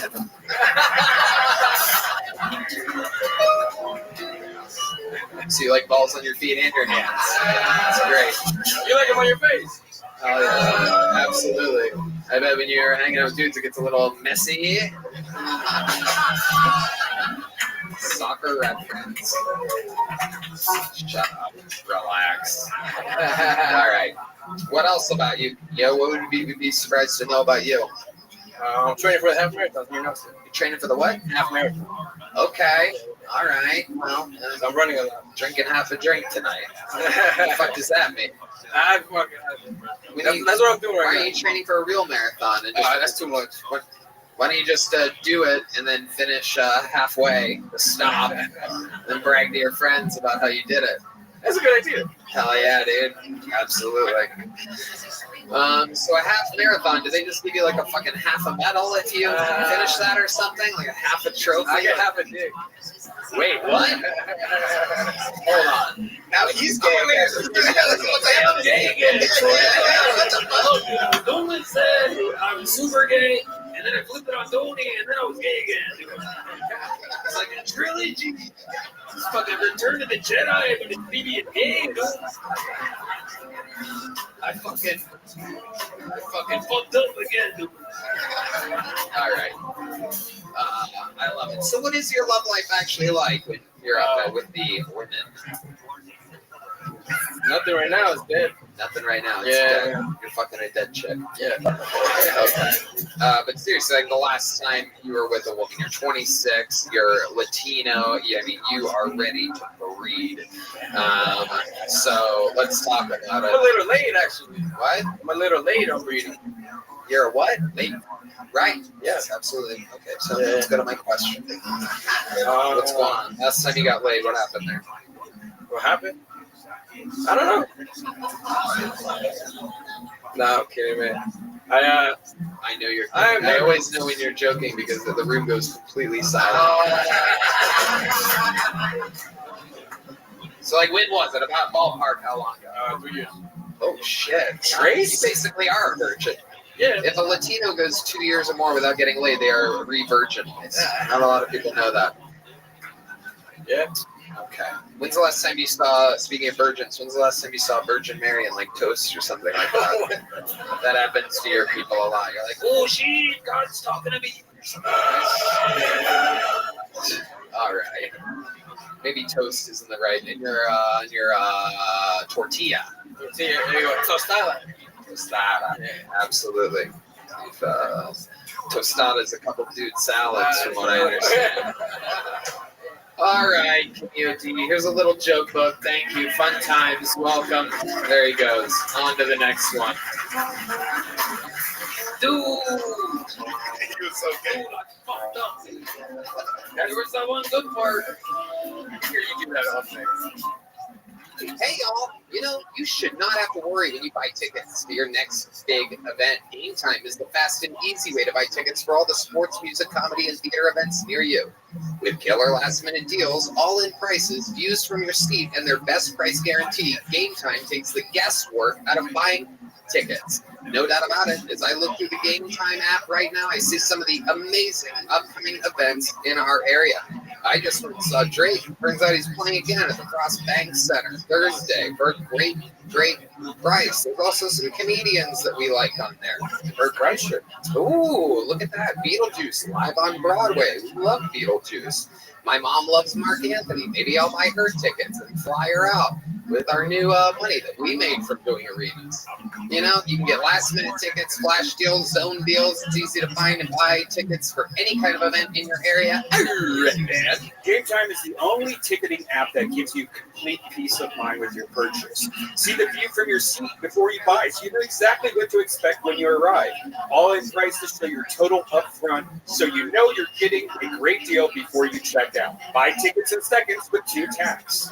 No doubt about it. Take the guesswork out of buying tickets with Game Time. Download the Game Time app, create an account, use code KILLTONY for $20 off your first purchase. Terms apply. Again, create an account, redeem code KILLTONY for $20 off. That's why. Download Game Time today. Last minute tickets, lowest price guaranteed. You know, sometimes we all get down. The extreme highs of being in front of sold-out arenas, living your dreams can be exciting, and then all of a sudden you're all alone, and it's all quiet, and there's no way to chase that serotonin and dopamine levels that you had going on before. Thank goodness there's Talkspace, which makes it easy to find a therapist that anyone could like. It's convenient to meet online, at home, or wherever you're most comfortable. Do you think seeing a therapist or a psychiatrist would be helpful, but you don't have the time to actually find one and meet with them or afford them? Try Talkspace. By doing everything online, Talkspace has made getting the help you want easy, accessible, and affordable. Sometimes people wait until something bad happens to talk to a therapist, but why wait? You can get a therapist right now through Talkspace. Therapy can help you shift your perspective, find tools to cope in difficult times, and be a guiding light. Getting started is the most important part. Talkspace makes it easy and affordable. They can even help you with eating addictions. Red man. With Talkspace, you can sign up online and get a personalized match with a provider that's right for you, typically within 48 hours. It's incredibly convenient to have virtual sessions with your licensed therapist from the comfort of your home. There's no need to miss time at work or line up childcare in order to attend sessions. It's mental health care made easy. That's right. And as a listener of this podcast, you'll get $80 off your first month with Talkspace when you go to Talkspace.com/Tony. To match with a licensed therapist today, go to Talkspace.com/Tony to get $80 off your first month and show your support for the show. That's Talkspace.com/Tony. Make some noise for your next comedian, ZZ, everyone. ZZ. We believe. Okay. Come on, one more time for ZZ, everyone.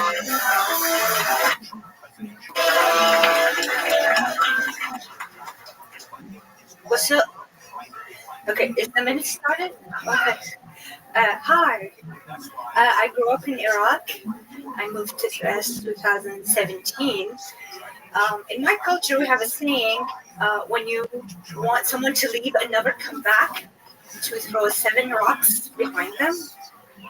Rocks. Not bombs, rocks. 1, 2, 3, 4, 5, 6, 7, 8. No, 7, not 8. 7. So the day when I was moving, I turned to my family and said, demolish the house behind me. Rumor has it they found weapons of mass destruction beneath it. Well, no, this is bullshit. I just turned 37. Why are you fucking laughing? I'm allowed to brag about turning 37. I look fucking fly. My mom wants me to settle down and like find a good guy and marry. She doesn't know I live in Austin. There you go. Easy, everybody. Jesus Christ. No, that's not how it works, Easy. Nope. The man is talking, Iraqi woman. No, that's not how the show works. Please. You know better than anybody. I know your fucking father would. Only talk if I ask you a question. No, stop talking. No, fucking stop. You're gonna ruin this for everybody like you did fucking our economy. You Iraqi fucking people. It's absolutely incredible. There's your hackiest joke ever. You couldn't have bombed any harder, but Iraqi people don't really bomb. Turns out, like, the actual Iraqis. Okay, very good. That's great. Don't talk. Yes, sir. Like most Iraqis, you had no weapons of destruction here tonight. Absolutely incredible. You suck at this. How long have you been attempting? Don't talk unless I ask you a question. You're fucking unbearable. Relax. Only answer questions and answer them honestly. Okay? Sure. How long have you been doing stand-up? 3 months. All here in Austin, Texas? Yeah. This is where you live? Yeah. What do you do for a living? I work at UTI? Is that the only UT you know? You look like it. Yeah, I look like I have a urinary tract infection. You look like you've never been to college. Okay, very good. Yes. Okay. Good on you. Never come back, Susan. Can somebody throw a shoe at her? What's your Austin? What did you say? Zizi, you are unbearable. Stop talking. Have you ever seen this show before? No, only on YouTube Shorts. Right. Okay. All right. You said that. You said that. Honestly, I am honest. Cece, you are unbearable. Oh my God. What do you do? My at mom UT? would agree. Okay, there she goes, Zizi, everybody. You're the worst. There you go. Very good. Never sign up again. You're unbearable. No goodbye. No joke book. No nothing. The worst. I'm going to make good for Zizi, everybody. Come on. You can do harder than that. All right. Got another bucket full here. Anything can happen. Let's see. Have a good. We have to put so this seems like the name of a good old American girl, huh? Make some noise for Corinne Aliyah, everybody. Here we go. Corinne Aliyah. Do you guys ever realize that God doesn't answer prayers because he keeps killing all the wrong people? Yeah, I figured that out recently because my dad is still alive. Yeah, I have daddy issues in case you can't tell. He didn't leave or anything. I just fucking hate that guy. You know? But it's okay. It's okay because he still follows me really close on OnlyFans. Yeah, he'll leave comments under my stuff. He'll be like, I miss you, sweetheart. You have your mother's tits. Please return my calls. Love, Dad. You guys, in case you guys didn't know this, women in comedy aren't actually funny. We're not. It's because we aren't having the shit beat out of us anymore, like the good old days. You know? At least the Middle East is doing one fucking thing right. Making women funny again. Because it makes... Fuck yeah. Corinne Aliyah. That last joke would have hit a lot harder if that Middle Eastern bitch didn't eat it right before you. I gotta tell you. She ruined you. That was incredible. They missed one. There's one not getting beat hard enough out there. That was amazing. That was good. Thank you. Stuff. Corinne Aliyah? Yeah. Absolutely. Have you been on the show before? No, I've never been on. Welcome. How long have you been on stand-up? 5 months. 5 months. All of it here in Austin? Yes. This is where you're from? No. Where are you from? I'm originally from Louisiana. Okay. Yeah. All right. What's your ethnicity? I am a weird ethnicity. I'm actually Cajistani. It's a word that my friend coined. I'm actually half Pakistani and I'm half Cajun. Yeah, my mom's family's from Louisiana and my dad's Pakistani. Wow, that sounds hard as a rock. I'm pretty sure he wants to pack your standing. Yeah, dude. I was gonna say that food must make you get something fierce. That's crazy, dude. Yeah. The old shrimp and hummus, you know what I mean? The old fucking, all right. There's not much you can do with Pakistani Cajun. It's a hard combo. So your mom is a Pakistani? No, my dad. Okay. And he found your white, like Cajun mother in Louisiana. What did your dad do for a living? I don't know. I haven't talked to him in very years. How many years? Like 5. Really? 5 Yeah. years not talking to your dad. The last time you guys talked, what was the context of that? What was that like? I don't even remember, to be honest. Okay, that doesn't make any sense. Right, Dan? Well, sick. So stupid.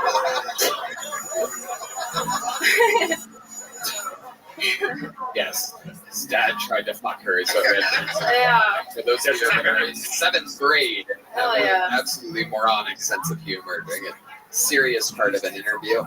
So you said that you wanted your dad to be murdered in your 60 seconds, and you're saying that you haven't talked to him in years, but you don't remember any of the trauma that he instilled upon you exactly? Oh, he definitely did traumatize me as a child. But... No, just like when I was growing up, just emotionally just ignored me and was absent. So he was a dad? Yeah. Yeah. Good. Okay. How long have you lived in Austin? I've moved here at the end of January. And how's it going for you? How do you like it? I really like it out here. Yeah. Yeah. What do you like to do? What do you do for fun? I fight. Fight? I do Muay Thai. Oh shit. Okay. There goes Red Band's chances of a successful rape.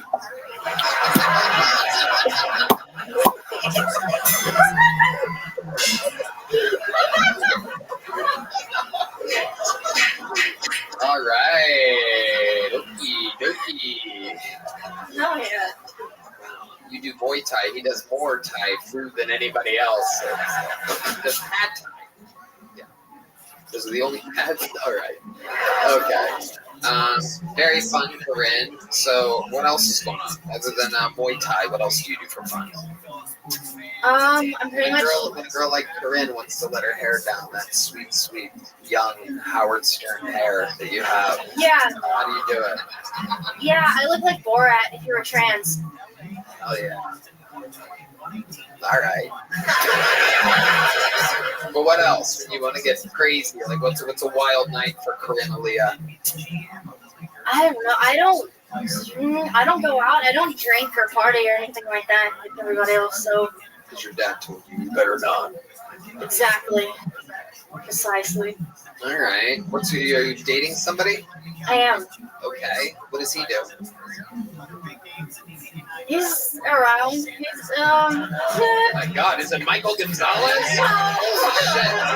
Holy shit! God, he seems to be close. Red Band. Okay, so that's off limits. It seems. It's still pretty new, so. Okay. You've seen this show before. What else do you think is an interesting thing that you could talk about right now that before we let you go? Yeah, something really interesting about me. Or anything that's ever happened in your life. Yeah. Somebody's died or saved somebody's life. Yeah, I actually lost my virginity to a pedophile. Amazing. Your dad. Great answer. Yeah. No, not my dad. Not my dad. No. Okay, this is great. This is exactly the type of interview I love. Yeah. Things just took a turn. So, when you say you lost your virginity to a pedophile, what do you mean exactly? Go ahead. Oh, he was my church pastor at the time. Wow. How old were you? 16, going to 17.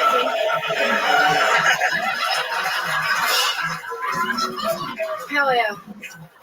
How old was he? He was at least in his 30s. Oh, Jesus Christ. Oh, God. It just took another turn. A lot of these interviews go from like hero to villain to fucking... Okay, that's kind of depressing. Is he in jail now? He did go to jail. Right. He got out. I don't know what. I have no clue what happened to him after. Yeah, usually was it a Catholic church? Surprisingly, no. What kind was it? Non-denominational. Hippies. That one. We all know how we feel about those non-denominationals. You know what I mean? Right. But it's a church, so they probably hired him right back afterwards, let's face it. Okay. And how did that make you, was that traumatizing for you? Yeah, significantly. Did your dad make you feel bad about it? Did he find out about it? He doesn't know about it. Oh, okay. Do you think your dad's going to watch the set? I don't know. I don't know if he's Stand-up going to comment. comedy one of those things? Like, do you sometimes think about your dad when you think about getting good at this and getting better and perhaps being, how old are you? 25. Right. So you're starting young. You have a lot of time to get really good at this. Is your dad one of those things where you're like, I'm going to fucking show him, this stupid asshole Pakistani piece of shit? Yeah. You think about this, right? Yeah. Because that's the thing. We don't really talk about that. But when you're starting, there's people, like maybe a girl that broke your heart or the dad that wasn't in your life or teachers that did this. There's like images in your head where you're like, I'm going to fucking show these people. But your dad's your number one? Pretty much. I write a lot of jokes about it, and I think it's funny. You close with your mom? Yeah. And do you talk with her? Is she still with your dad? No. Okay. How long ago did they separate? Like when I was very, very little. And I lived with my mom most of my life in Louisiana. So you and your mom just talk shit about him? Yes. And she's seen several of my sets. She laughs. She thinks it's funny. I love it. That's so great to have a supportive mom. That's Absolutely. So he, Pakistani, did bags and left? Oh, yeah. just left a little trail of sand right out the door. Absolutely. Hell yeah. All right. Well, amazing stuff. Great interview. Thanks. Here, have a big joke book. Have one of these. It's for your files. Put it in your files. Your pedophiles. All right. Hey, y'all. This episode of Kill Tony is brought to you by Squarespace. Squarespace is, of course, the all-in-one website platform for entrepreneurs to stand out and succeed online. Whether you're managing a growing brand or you're just starting out, Squarespace makes it easy to create a beautiful website, sell anything from products to content to time, engage with your audience, all in one place, all on your terms. There's no doubt about it. It is incredible. If you can customize your merch, create a passive income stream that engages your audience and scales your brand, design your products, production, inventory, and shipping, it's all handled for you, saving you time and money. You can sell your products on an online store, whether physical, digital, or service products. Squarespace has the tools you need to start selling online. I know who knows a lot about this. His name is Dan. You know, Tony, you might not know this. I went to college for website design back in 1995. And it was so hard. And when I first used Squarespace, it was amazing how easy it was. You can get started with one of their professional website templates with designs for every category and use case. They customize your look, update content, and add features to fit your unique needs. You can make any Squarespace template do what you want, so your idea, brand, or business stands out online on every device. So head to squarespace.com for a free trial, and when you're ready to launch, go to squarespace.com/Tony to save 10% off your first purchase of a website or domain. That's squarespace.com/Tony. Pull another name out of the bucket. You guys having fun out there? Make some noise for our next bucket pull. Spencer Michael, ladies and gentlemen. Spencer Michael. Here we go. 60 seconds uninterrupted for Spencer Michael. My wife says that I can be emotionally insensitive. Like the other day, she calls me up and she goes, "Honey, I've got some terrible news. Uncle Dave was in a car accident. They had to cut him out. It's really bad." I'm like, "Oh my God, Uncle Dave, is he okay?" She goes, "We don't know." "Well, what happened?" She goes, "We don't know." I'm like, "Well, how'd you find out?" She goes, "Well, his daughter called us." "His daughter? Hey, my Uncle Dave is gay. He doesn't have a daughter." "Oh, do you mean your Uncle Dave?" "Shit, baby, why did you say that? I was worried." Anyway, he's dead now, so it doesn't matter. But so I can be worried though. Like when my mom got breast cancer a few years ago, I was terrified. But she ended up being okay. She had a double mastectomy though. And I didn't know this, but part of the process of the reconstruction is they suck out some of that tummy fat and they pop it up top, create 2 new boobs. She thought it was cool because she got a boob job and a tummy tuck at the same time. I thought it was cool because now it's not that weird when I check out her tits. It's just her fucking stomach. Thank you all. All right. Spencer Michael, this is your first time on the show, right? It is. Has anybody ever told you that you look like if someone sucked all of the blood out of Anthony Jeselnik? You'd be the first, Tony. There you go. Welcome. Indeed. Spencer, you're wearing the lucky Italian pepper there. I am, yes. I'm not that Italian myself, but I married into basically a mob family. So okay. Except you got the jacket, the t-shirt, the absolutely pants. The whole thing now. Yeah. Absolutely. If I don't look the part, I stand out. So how old are you? I'm 28. You're only 28. You got married. How long were you with this girl? I've been with her for 10 years now. Married for 5 years. 10 years. You were 18 years old. Is that the girl that you lost your virginity to? No. Oh, does she know that? Yes, she does. Yeah. Were you the guy that she lost her virginity to? Yes, I was. Just me, no one else. You believe that?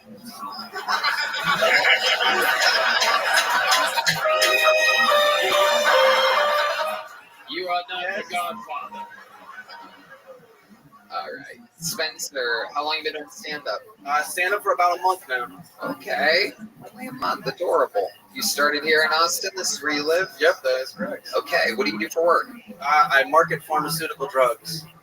Oh, wow. What a piece of shit you are. Oh yeah, the old Pfizer miser. Absolutely, yeah. Who got the jab? Everybody? He's like a young They're not here because they died, you faggots. He's like a young machine. It looks like the sloth from Ice Age. That's what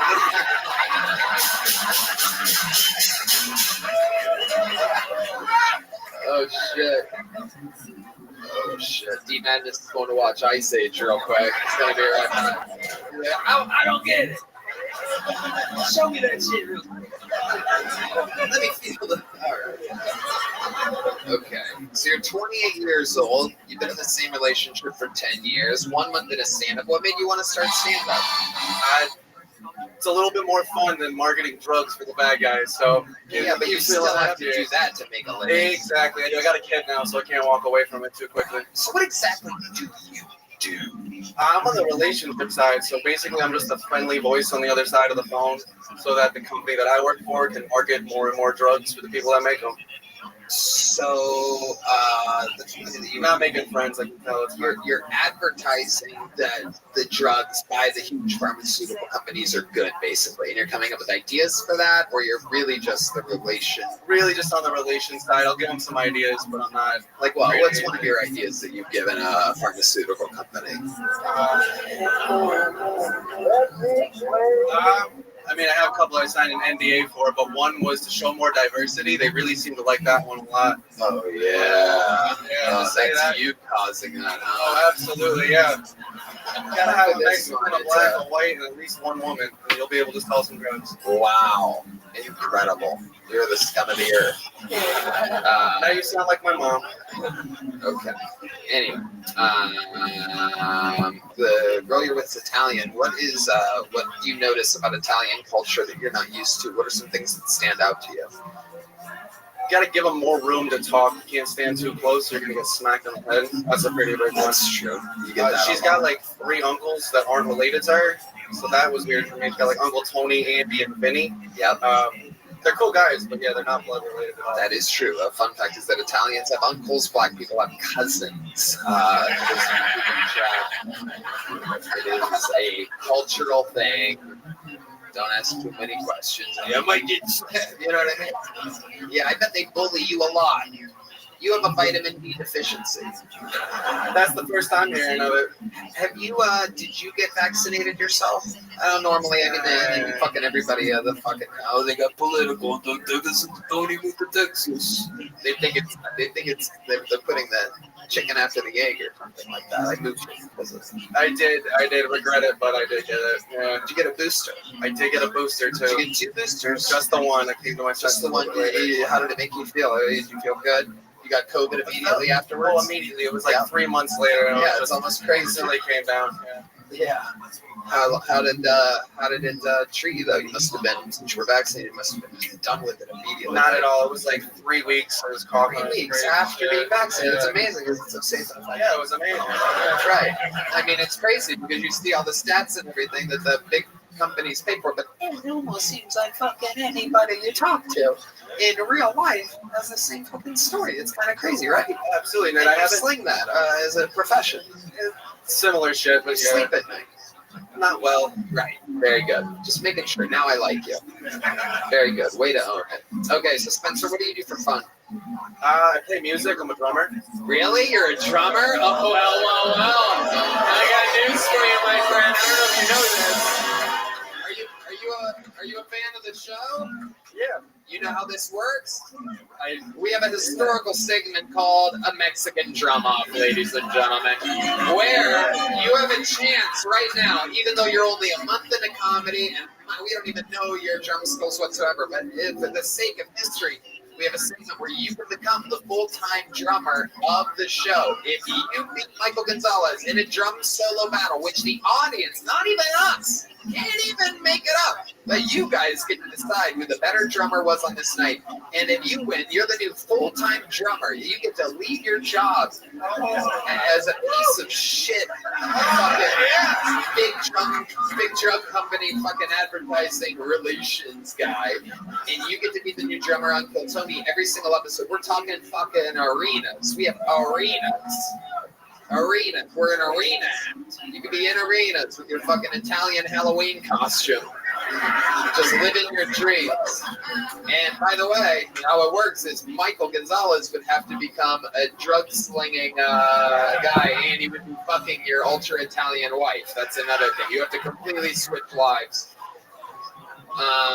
So, ladies and gentlemen, this will be a drum solo. Get back there. This is Spencer Michael. It's been a long time since we've had one of these.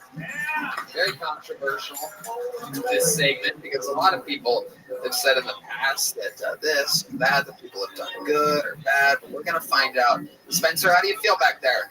You confident? Feel good? All right, here we go. This is a Mexican drum off. This is Spencer Michael, everybody.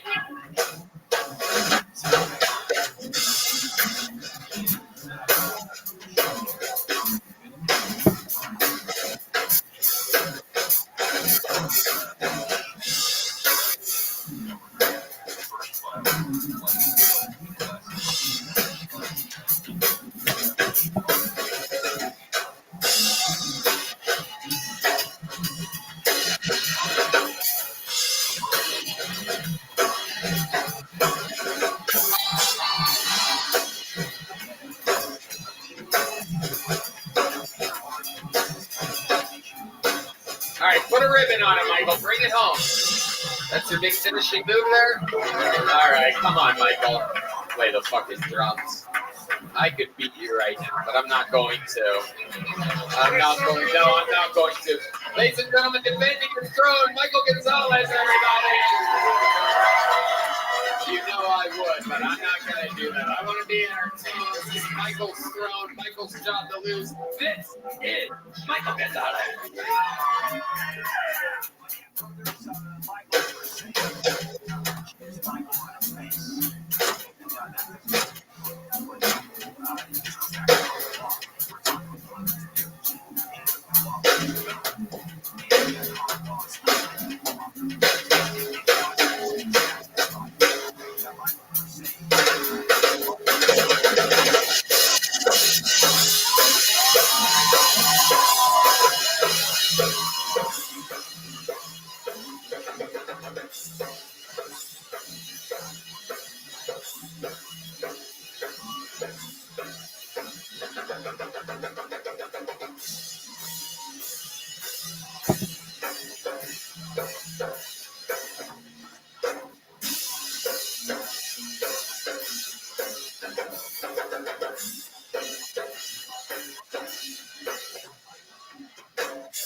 Wow.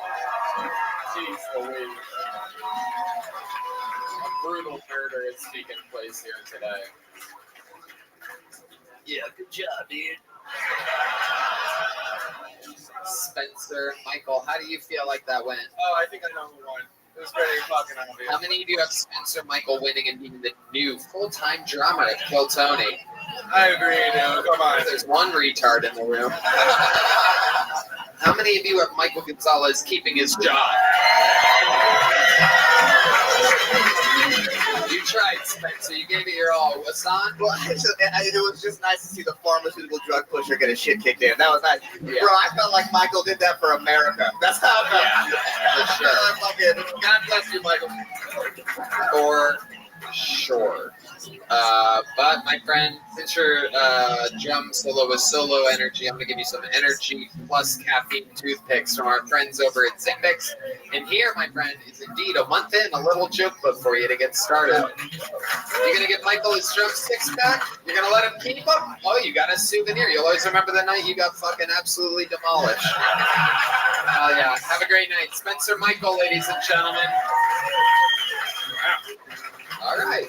We're going to keep it moving here. Make some noise for your next bucket full. 60 seconds uninterrupted for Blake Alexander. Make some noise, everybody. Blake Alexander. These people wait all night for this. Make some noise for Blake Alexander. Hey, appreciate you. Nice to see you. Family dynamics are interesting. Mom and dad are very different creatures. If you really piss mom off, she might ground you or go cry in her room. If you really piss dad off, he might kill the whole family. What Michael Jackson did to those kids is bad. But wouldn't it be so much worse to get molested by some nobody?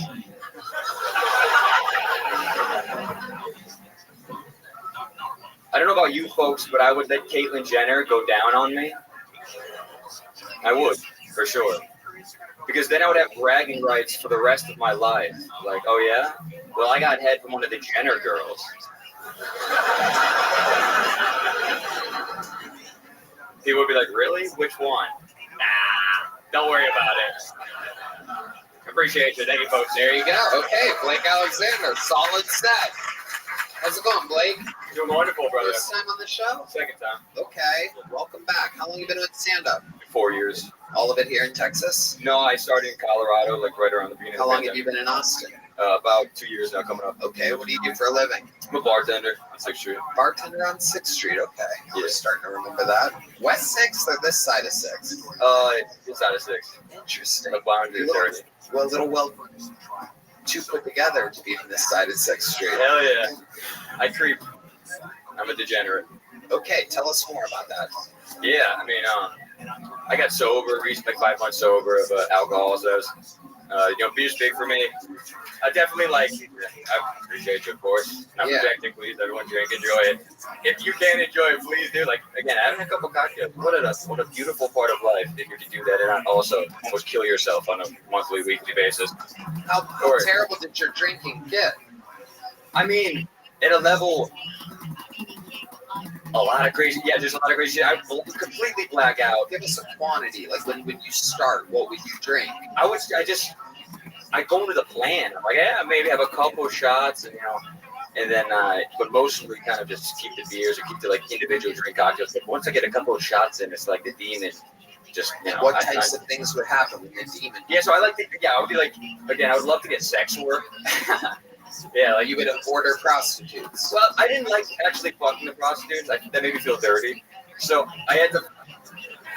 Yeah, what kind of blackout drunk are you, dude? Hey, I want to talk with you. My fucking dad was so mean to me. Yeah, no, I definitely went there probably a couple dozen times, or maybe a dozen or something. But I really settled on a massage and a hand job. That's for me the sweet spot. Like a legit massage? Yeah, I mean that's what's amazing about the service that exists. Asian massage parlors, but also private dealers online. It's unbelievable. Just an hour massage. I recommend everyone. So an hour-long full-body massage? Just get a massage for your own health care, and you'll feel amazing. Thank you. Yes, we all get our advice from the dirty 6th Street bartenders. Thank you. Hey, massages, that's objective. Right. Getting massages is good for mental health. Yeah. Thank you. No, again, you'll feel good. But hand job is the greatest thing to top off. You know you can do that to yourself. I prefer not. I've had plenty of experience with that. I don't think has anyone ever given you a better hand job than you? Never. An old Asian woman at a massage parlor. Really? Oh, yes. Hey, dog. Oh, shit. I'm alone out here. Wow. That's not even close. So, not even close. They're the Usain Bolts of the hand jobs, dog. You don't even know. Damn, that is so interesting. You can't give yourself a forehand hand job. A forehand hand job. Yeah. At a level, you get 2 girls. Saying it's upside down. 2 girls. You just 2 girls in the room, at a level. There's just fun little creation. 4 hands at once. Yeah. I'm going to work in the balls, again, stimulating. It seems like there's more than just that going on. I don't think you have the dick that would take 4 hands. No, I mean, I'm not really thinking of a forehand dick. So what do you have, is someone, rubbing your thigh or something like that? No, there's 2 balls, and, So they have 1 hand on each ball? Is that what you're... I mean, they get creative. They really try to suck on the nipple. They're like, whoa. Yeah. Whoa, don't do that. You're not my girl. Whoa, I'm blacked out drunk. Stay away from these nips. Oh, bro. No. I make the rules. That's the thing. It's an amazing thing, though. At a level, the sure thing of it. That's what is kind of addictive. Other than sucking on the nips, what else have they tried to do that you? They try to see. They try to escalate. And you don't want that. I don't know. No Respect. No mouth. No No. mouth. No. And they're Hands absent, so they understand. Hand only. Yeah. And Why is that? Why would you? Their teeth are what? Rotting out of their mouth. Oh, geez. They're good. These are not all of them. These are low budget. The one that tried to blow me, again, if she had a nice set of teeth, it might have been a different story. Wow. He's just poor. Yeah. How much were you paying for these? I haven't only. It's not only these gross, like mangled women. There's a range. There's before I quit drinking. Kind of why I quit drinking. Part of it was I went signed up for 2 open mics and then got like blackout drunk and then ended up going and getting this Brazilian. Ooh. Private. Now you don't go to salon. Yeah. Did you give her a hand job? Those Brazilians. If the opportunity presented itself, I may have. But no, she was a real woman. And in call or out call? In call. Yeah. So like they call it, it's amazing. It's a beautiful thing not to blow up their, All the dirt balls were wondering, in call or out call? Yeah, no, it was a very comfortable in call. Airbnb, safe, but I had trouble. It was this horrible thing, like, they're so beautiful. It's unbelievable almost how beautiful they are. And I'm like, wow, you're really doing this? No, again, not you were drunk. No. You see the pictures when if you do your research. You're doing sober research, drunk integration, drunk execution. So have you gotten one of these girls since you've been sober? No, that is definitely even though the pictures of them are so beautiful. No, trust me, I still stand by a couple of these. Quote, unbelievable. One could not believe how beautiful these available women are to come over and give a hand job. For the price, I would say unbelievable. What was the price? What's the price of a Brazilian? It was for a 30-minute, 150. What's the price of an Asian for an hour? What? Sorry. What's the price of an Asian for an hour? Oh, 120 for massage plus a hand. What's the price for an Asian for a half an hour? I didn't go. I was indulgent. I always go to 60 minutes. You always go to the 60 I like the massage. I love 60 minute 120, but 30-minute hand job from a Brazilian 150. And they don't do massages. They'll just straight to the dick. They will not rub a shoulder. And for 30 minutes, they give you like 10 minutes of a shoulder massage. Ugh. So it's like, it's pretty much right to business. But again, it's still kind of cute. Yeah. Right. By the way, the massages he's talking about, his price range, are not real massages. It's just a girl doing this to your disgusting. I don't even like you. We're here for business purposes only. I'm a loyal boy, and that's all this is. All right. So, Blake, anything else crazy we'd be surprised to know about you? Last time you were on the show, you probably weren't sober, right? This is why I don't recognize you. You're like one of those dogs that were, got rescued, and they're all cleaned up now, right? Like a different shade and shape and everything. Yeah, maybe a little bit. Definitely, probably a little bit healthier, but I'm chilling. I'm less crazy sex work and addiction and waking up 4 a.m. at a random gas station, lost phone and shit. So trying to live, trying to enjoy this miracle of life. And last time you got a little joke book? No, I got a big. Okay, well there you go. Enjoy it. Keep it going. Blake Alexander. I appreciate you. Have a good night. I love you all. Thank you. We're flying through them tonight. Another bucket full. We're flying through them. Make some noise for Samantha Blumenthal, everybody. Samantha Blumenthal. Here we go.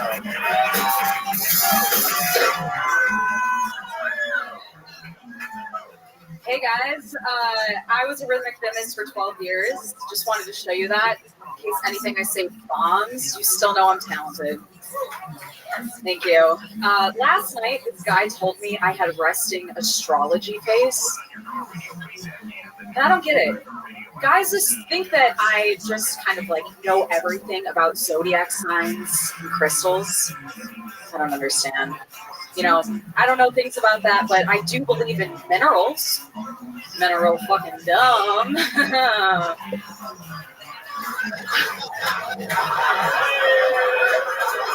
I'm so sorry. I think this is because of my dad. When I was growing up, my dad fucked my best friend, Diana Ray. Yeah, you can look her up on Facebook. She's really fucking hot. I want to be really clear. I love my dad, and he's not a pedophile. It's worse. He's a bar mitzvah DJ. Yeah. My friends tell me all the time, they're like, Sam, you have daddy issues.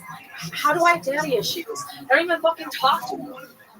There you go, Samantha Blumenthal doing all of her time. Hello, how are you? I'm doing well. How are you? Great. How long have you been doing stand-up? 2 months. 2 months. Yeah. Okay. Thanks. Yeah. Thank you. Resting astrology, men are all dumb. I don't know if you know this, but we found out earlier that women that are into astrology and stuff are fucking dumb bitches. According to a Mexican gay guy that was on earlier. Okay. So you're 2 months in. You live here in Austin? I do live in Austin, yeah. I moved here 4.5 years ago. From? Chicago. Chicago. Yeah. Absolutely good move. Get out of there. Especially this time of the year. An absolutely miserable fucking place, especially for a little Jewish girl. Thank you, yeah. So cold I can't even walk. Right? Well, okay, I'll be honest. I have an autoimmune condition, and now I'm You have gonna a what? suffer an autoimmune condion. Okay. It's called cold urticaria. Ooh. So I get hives. Urticaria, isn't that one of your cousins? I'm sorry. It's because you're black. All right, go ahead. I get hives at really cold temperatures, so that's why I moved to Austin. Okay. Yeah. Hell yeah. Yeah. Well, you're gonna see those hives when Red Band puts you in his freezer tonight. Okay, Samantha, what do you do for work? I'm a dietitian. I help people heal their relationship with food and body image. Let's talk about that. What are some ways that you can heal a relationship with food and body image? Well, it's some of your secrets. I think one of the biggest things that I help with is kind of navigating emotional eating. So, any emotional eaters out in the crowd? Are you listening to this? This is your card. Not an emotional eater, Tony. Save your life. This is your chance to really turn things around. Yeah. This is you're playing that for you. No, look over here. Keep it up. Keep it up. Keep it up. Look, lean over here. Let's listen to her. Put the mic down. Let's just listen to her. Go ahead. Keep that up. So if you feel that you're eating from an emotional place, there's 2 questions we can ask ourselves. The first one, what am I feeling? The second, what do I need? Because we only know what we need. Right. New when we know how material we feel. and lower ceilings. I hate so much tonight.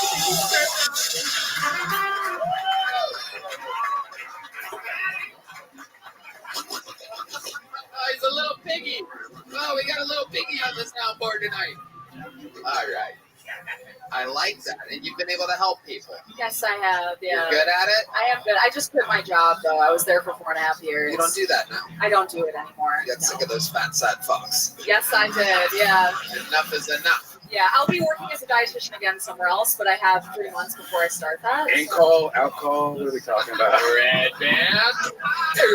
Red Band. You're being a naughty boy, Red Band. Okay.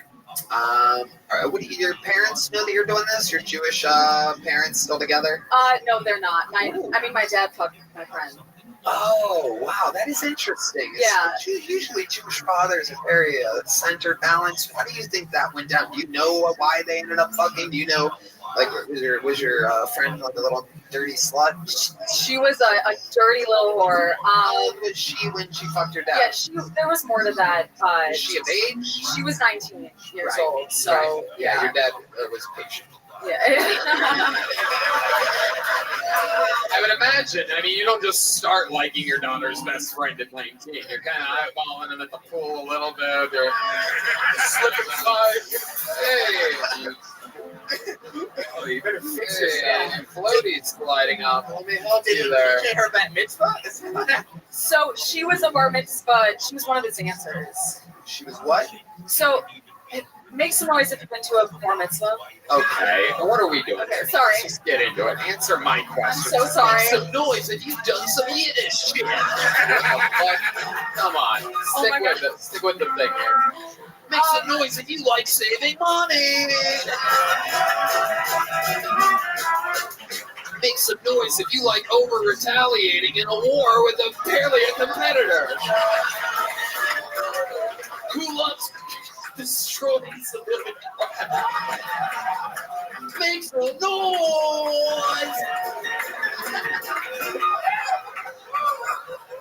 Oh, yeah. You're in a little truth chamber tonight. Yeah, no, I feel that. I feel that. Oh, God. Oh, God. Yeah. Oh, jeez. We love our sponsors. We love our sponsors. Oh, boy. It's all jokes. It's a comedy show. Jewish people would never do any of those things. It's a clown horde. All right. You guys would never do that to Palestine. All right. I think there's more interesting things about me than my dad.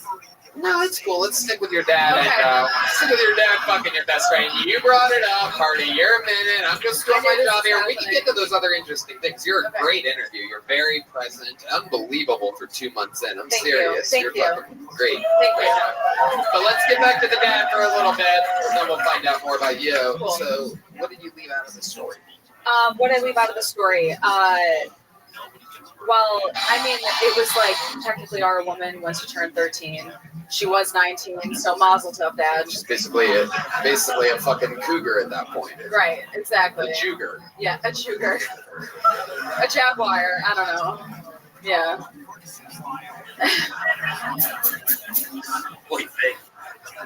Okay. Yeah. So you said there's more interesting things about you. Let's talk about Yeah, so I am a contortionist. I was working in this for 12 years.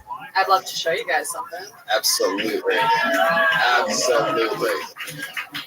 In call or out call? All right. Okay, here we go. For those of you just listening to the podcast, she is on her hands. Holy shit. She is, oh my goodness. That is incredible. Wow. Unbelievable. Oh my God. I saw her matzo and her balls. I was on our national team when I was in 7th grade. I love that. Yeah. I love that. Yeah. That's incredible. You have to like stretch a lot for that. I do, yeah. I stretch a lot for that. I was I stopped. I have like pretty bad back problems, but obviously. Yeah. But actually Oh, after yeah, Red Band also has back problems. You're basically a contortionist, Red Band. Yeah, I can. Yeah, you can sit at a 90-degree angle or lay down.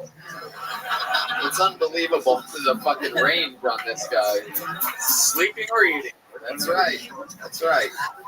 Unbelievable. So let me ask you this, because this is what every dude is thinking in the room right now, dude. Is what's the craziest contortion position you've ever had sex in? Has anyone ever fucked you like whatever that was, like froggy style or whatever the fuck? Froggy style. Upside fucking no, donkey. I don't know. I get pretty tired. I just like laying on my back. Yeah, Jewish girl. Come on.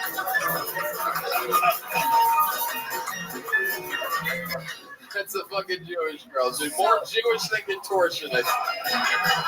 All the guys that saw her contort that are like, I'm gonna fucking do some crazy shit with that one. She's just like, are you done yet? Are you done yet? So I tried to do crazy shit with my ex, but I found out that he was cheating on me.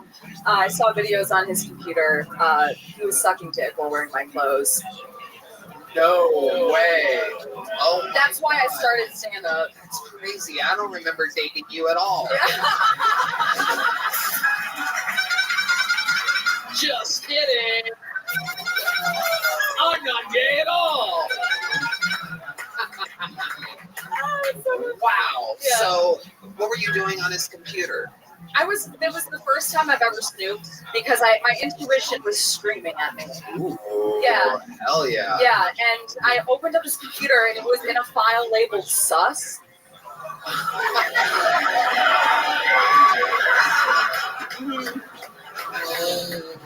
Oh, this is such a great interview. Thank you. That is unbelievable. Yeah, it was really traumatic. And funny. Sus. I guess Sus. S-U-S. It Yeah. really said that? Yeah, and I didn't even have to open anything. Like I opened the computer and it was just up. Like you know when like you look a virus and it's just like it was just like video of me sucking dick, video, and I'm like, holy fucking shit, you suck dick better than I do. Right. Obviously, Jewish girl. Jewish women known for that. What types of articles of clothing of yours was he wearing? Just like a few of my favorite shirts, like pants like this. Right, like girly stuff. Girly stuff, you know, and I don't want to like shame his kinks, but like he fucking cheated on me, you know, and it's like, fuck that. It's okay, I'm over it. Right. That's amazing. Do you think you're a little bit perhaps prude, like you were not satisfying him? Or I mean, it seems like he's pretty much gay though. I just didn't have a dick, you know? Right. So is he like happily gay now? I don't know. Is he out of your closet? That's a fucking smart. That's a smart and funny. That checks all the fucking boxes. He came out of your closet. That's great. Yeah. Unbelievable. Yeah, that's Christ, funny. the shit. Yeah. Okay. But is he like totally gay now? I have no idea. Like I had to just disconnect myself from that. Yeah. For myself, you know. Right. Did you at least send yourself the videos? Oh, I recorded it because I'm like, if he gets home and I'm like, what the fuck is this? And he's like, I don't know what you're fucking talking about. I'd be like, well, look, you know. Right. I still have it. You masturbate to it? Yeah, I masturbate to it every night. You know. Yeah. No, I don't. Right. So have you been with another man since that happened? I have. Yeah. Okay. Are you currently in a relationship? I am not. Right. So you're just dating? I'm just Is it mostly just Jewish guys? Was he Never. a Jewish guy? No. What was he? Not religious. Just a goy? Yeah, he was Mexican and Egyptian. Ooh, wow. Yeah. Mexican and Egyptian, two different types of brown. Yeah. And Yeah. brown is what he was into. Yeah. Yeah. The assholes of men. Exactly. Okay. I saw that. Yeah. All right. Well, an amazing time. I'm going to give you a big joke, but which is Hell almost yeah. unprecedented Hell for yeah. 2 months Thank in. you. But you're a fucking great interview. Fun times. There you go. Absolutely. There she goes. Samantha Blumenthal. Yeah. Okay, another bucket full. We're getting through it tonight. Make some noise for Holden DeShazo. Holden DeShazo, or perhaps DeShazo.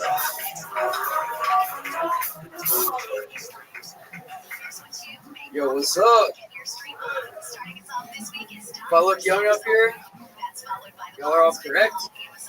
I'm 16. Yeah. I was born 16 years ago, and I've been in pussy since. You know? This isn't my first time doing comedy, though. The first time I did it, it was in front of a crowd of like 14, 15 people, which was cool to be doing stand-up, much less in front of the same size crowd as the WNBA playoffs. You know what I mean? My mom actually said she was going to wash my mouth out with soap for like saying all these bad words and stuff. Like, I don't know who she thinks she's talking to. You know what I mean? Because I'm Gen Z. We did the fucking Tide Pod challenge. You know what I mean? Like, dial soap ain't gonna do shit. That's like giving an opioid addict Tylenol. Like, that shit just doesn't work out. You know what I mean? Actually, speaking of drugs, I did get busted for smoking weed recently. It's weird how I got caught, though. I ran out of weed. I did what any 16-year-old do. I went into my mom's room, top drawer in her dresser. I busted in her stash of weed.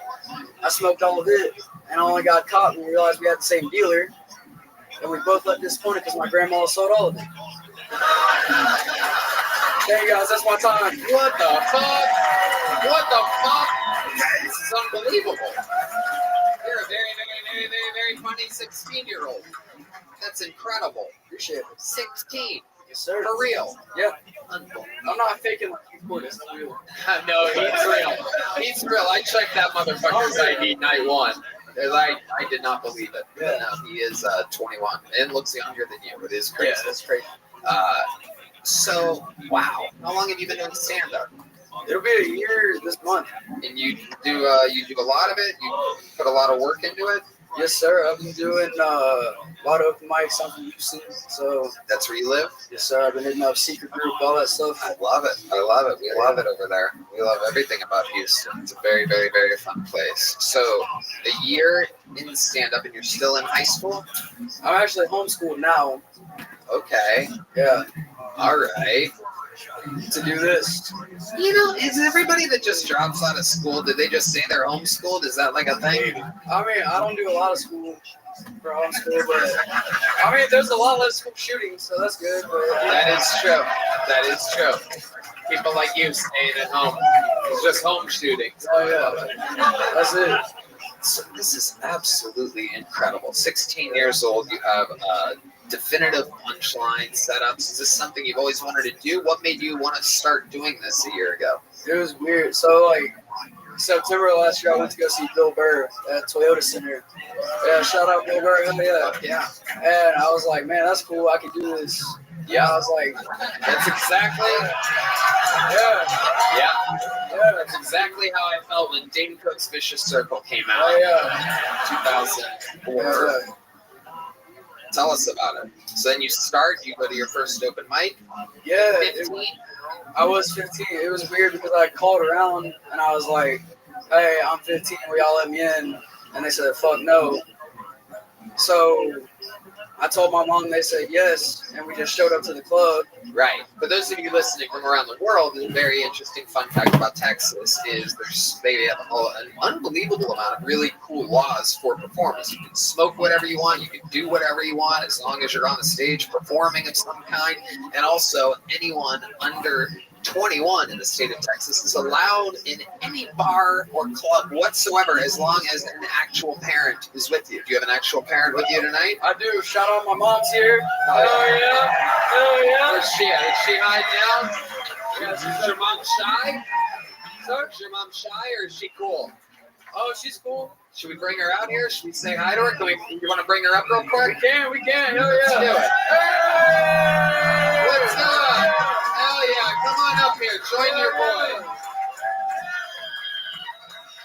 My mama.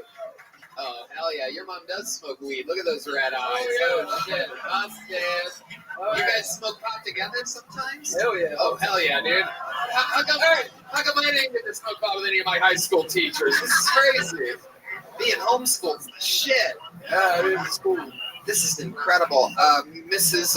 DeShazo, am I saying that right? Mrs. DeShazo, are you super proud? Your kid seems to be on an absolute fast track to being a wild success. Talk right into the tip of that microphone there. Yes, I'm super proud. It's crazy, and I cannot even believe that we're standing right here. Yeah. This is it. Hell yeah. This is really fucking cool.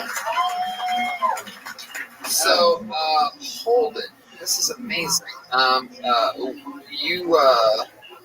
Jesus, I don't even know exactly what to ask a 16-year-old. Yeah, well, I was trying to get on the mic here, and they wouldn't let me in. Right. And I ran into Cam Patterson. Shout out Cam, cool guy, one of the coolest motherfuckers I've ever met. He really is. And he got me on the Vulcan regular show over there. I did that, and then got invited back. I did that tonight, and then signed up for the second show. And here I am. So, Unbelievable. Unbelievable. How cool is this? There's basically nothing that can really stop you from this point, from being a professional comedian. Starting at 16 is something that I only know of Eddie Murphy and Dave Chappelle, two of people that are recognized as two of the obviously all-time greats. So, what do you do for fun at 16 years old when you're not doing stand-up comedy? What do you do? You banging chicks yet, too? Yes, Mrs. DeShazo, right in front of your mom. You got it. She's plugging her ears. I can't say anything like that.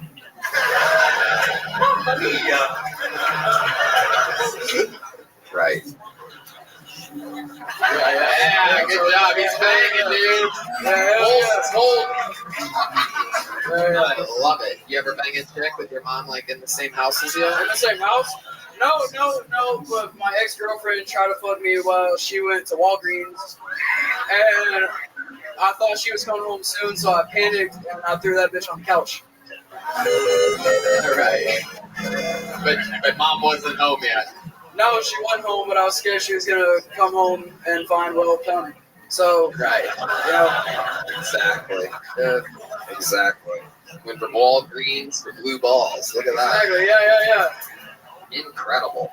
Incredible. Holden, what else would we be surprised to know about you? This is a 16-year-old living in Houston. Surprised to know about the home of Fat Pat. Little. Oh, hell yeah. I'll be listening to Mike Jones and all that shit. Right. Yeah, definitely. Yeah. 100%. Back then, hoes didn't want you. Now you're hot. Hoes all on me. Hell yeah. Just the streets. I have a lot of black friends. Those guys going to jerk off real quick. He's a big Mike Jones fan. Yeah. Look at this awkward moment. No way. Fuck yeah, dude. It's weird he's going to jerk off now there's a kid on stage. That's kind of crazy. That is true. You just got housed by a 16-year-old, by the way, sir. Oh, my goodness. Oh, shit. You're a little fucking gangster, dude. 16 years old. How much time do you think you've accumulated? What's, if you were to say you're comfortable and confident in the length of the set that you've accumulated in a year of doing this, how long would you say that set is? Well, I just did I just did a 45-minute set on my own. Hell yeah. Wow. I did it on my own. I figured it was just a pre-show I wanted to do at a bar that I performed at before. And I did it. That's how you do it. You got to throw yourself to the wolves. I tried to do an hour in fucking Youngstown, Ohio, less than a year after starting. In retrospect, it was unbelievably terrible. But one day you're going to look back at that set and remember it. Mom, were you at that big 45-minute long set? How do you think he did? Talking to the mic. He did great. Like, I wasn't really a big fan of this comedy thing to start with. Yeah. And so it's taken me a little while to kind of get a little more comfortable with it. Right. And I was a little nervous about a 45-minute set because I thought, well, that's a really long time to have to. Yeah, that's like 1% of his entire life. But he killed it. He did great. He did. He killed it. That is amazing. Holden, take the mic back. Where's Dad at? He's not in the picture. Oh, he's at home. Oh, okay. He supports you too. He does. 100%. He might be right now. As far as we've learned tonight, your dad might be banging your best friend right now. Possibly. Possibly. Holden, you're a fucking anomaly, dude. I absolutely see a ton of amazing stuff happening in your future. I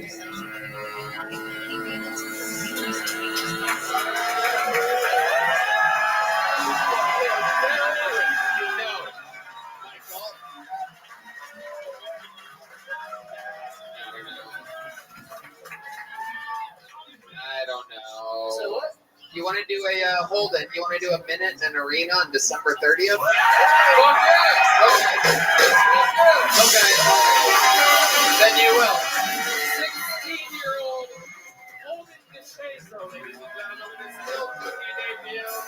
We'll see you at the HEB Center on December 30th. Hell yeah. Yeah, there he goes. Holden DeShazo. Here, have something to get some toothpicks. I'm just kidding. I'm kidding. Here's a big joke book, though, that matches your hat and your jacket. Ready for it? There you go. Ooh. That's why I never played baseball. Yeah, who needs to play baseball? There he goes. Holden DeShazo, everybody. He's going to be performing in an arena at the age of 16 years old, so that's interesting. Ooh, wow, it's getting late, huh? What time did we start this? Oh, okay. Really? The ballpark of the actual start time?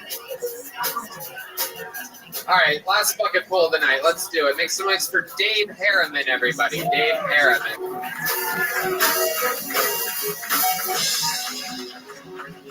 What's up, Austin, Texas? Have y'all ever smoked crack in the bush? My ex-wife said no more crack in the house. So I found a nice big thorn bush in my neighbor's backyard, and I made it my little crack bush. She tried to bring me out dinner and shit, but you know the crack kind of kills the fucking appetite. All right. I do go to AA meetings still, not sober. All right. I do go for the crowd time. All right. I'm just saying you get about 5 meetings a day to get about 5 minutes of sharing time. I'm just saying you knock out some sets. All right. And if you want to double up, you hit a couple of AA meetings while you're at it. I'm not gay. I'm just wearing my gay shirt. I'm not gay, but my boyfriend did give me pulmonary edema, which is fluid on the lungs. Okay, ladies? All right. I am a proud EBT. I'm a proud EBT member. Okay? I've had my card since 2006. And the 7th of every month, I do hold my EBT card up and say, hallelujah, another 250. All right, thank y'all. Fuck yeah. Dave Harriman. How's it going, Dave? How are What's you? up, Tony? How long have you been on stand-up? About 4 years. You've been on the show before? First time. This is your first time? Yes. Absolutely. Cool. 4 years. Where at? Charlotte, North Carolina. Charlotte, North Carolina. Okay. And how did you get fluid on the lungs? Oh, the cum. Is that true? No, it's not true. It's actually, I OD'd. I had pulmonary edema. Okay. What did you OD on? My own throw ups. What? You asphyxiate on yourself. Yeah. So you were drunk, you threw up, and choked on your own vomit. I wasn't drunk. You were sober?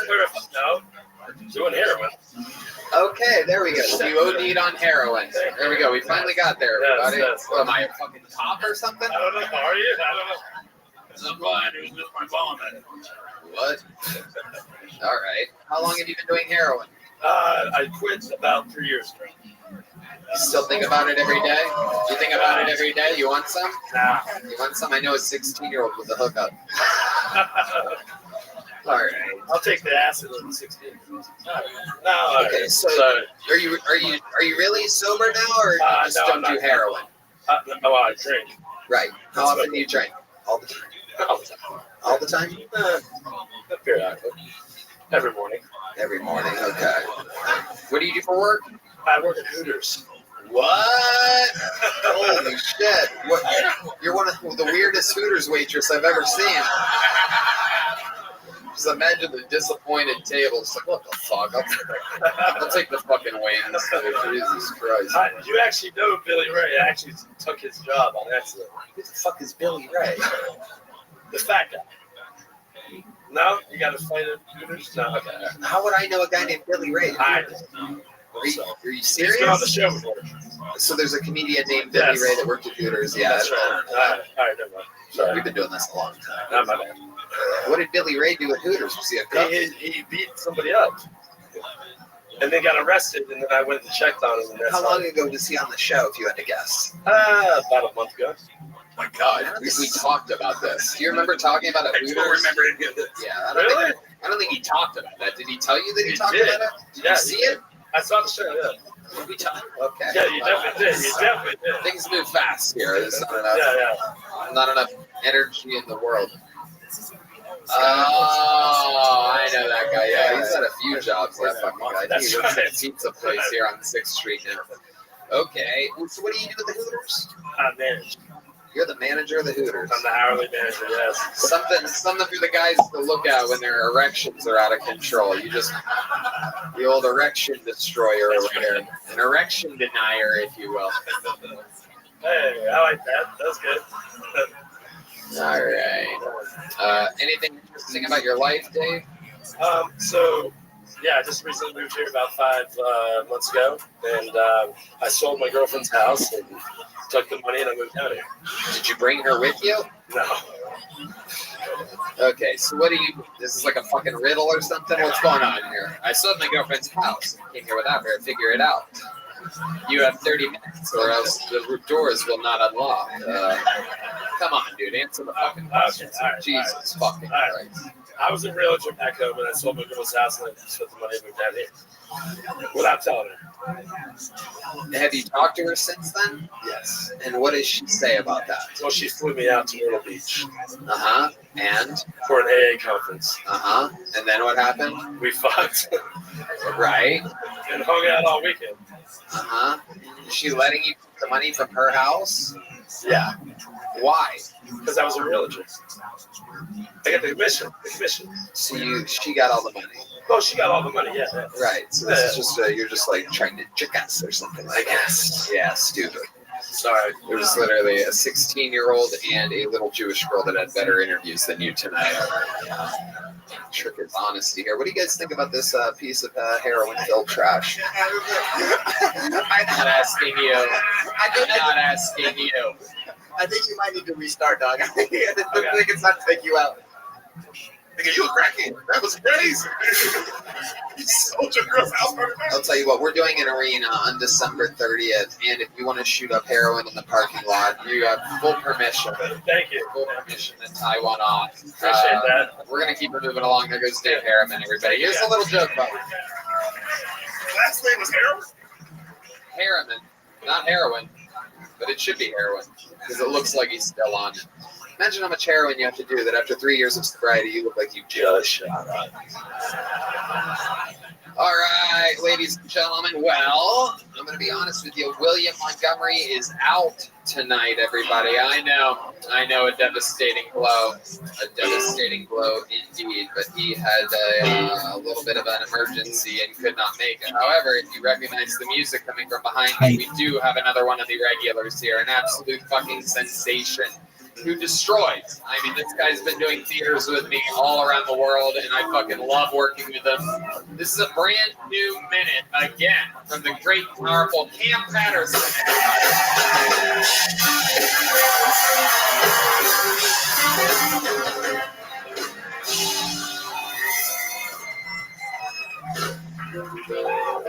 So, I fucked a bodybuilder bitch 3 weeks ago.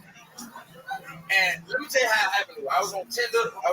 It was 3 o'clock in the morning. 3 o'clock in the morning, you want to fuck something real bad. So I was just swiping like a motherfucker. I was just sitting out Hail Marys like a bitch, right? And at one swipe, I just seen some big ass titties. I was like, so I just went, I want to suck your titties. And she responded, well, come suck them then. Touchdown. So I get to the grill, right? And I don't see big ass titties. I see Dwayne "The Rock" Johnson in a wig. So now I am terrified. I'm scared of shit. So when I get out of the house, I lock myself in the bathroom and I start doing research, right? I want to make sure she's really elated, right? So I'm in and I'm scrolling and shit, and I found out she was born elated. So I'm like, oh, cool, we can fuck now. But I don't know if y'all noticed or not, but if you ever fucking a girl you think might be a dude, your research never stops. So 30 seconds in, we fucking the missionary, right? And she think I'm trying to choke her, but I'm feeling for Adam's apple. But bitch, you ain't finna get me, stupid. Dumbass. I will tell you this though, at one point we were fucking, I felt so safe in those strong ass arms. I just let myself go, I felt free. I felt so free. And we were fucking, and at one point she bench pressed me out of her pussy. And I just went, wee! I was having a great time. I forgot about that guy. Fuck yes. An absolute fucking anomaly. Our sweet, sweet monster, Cam Patterson.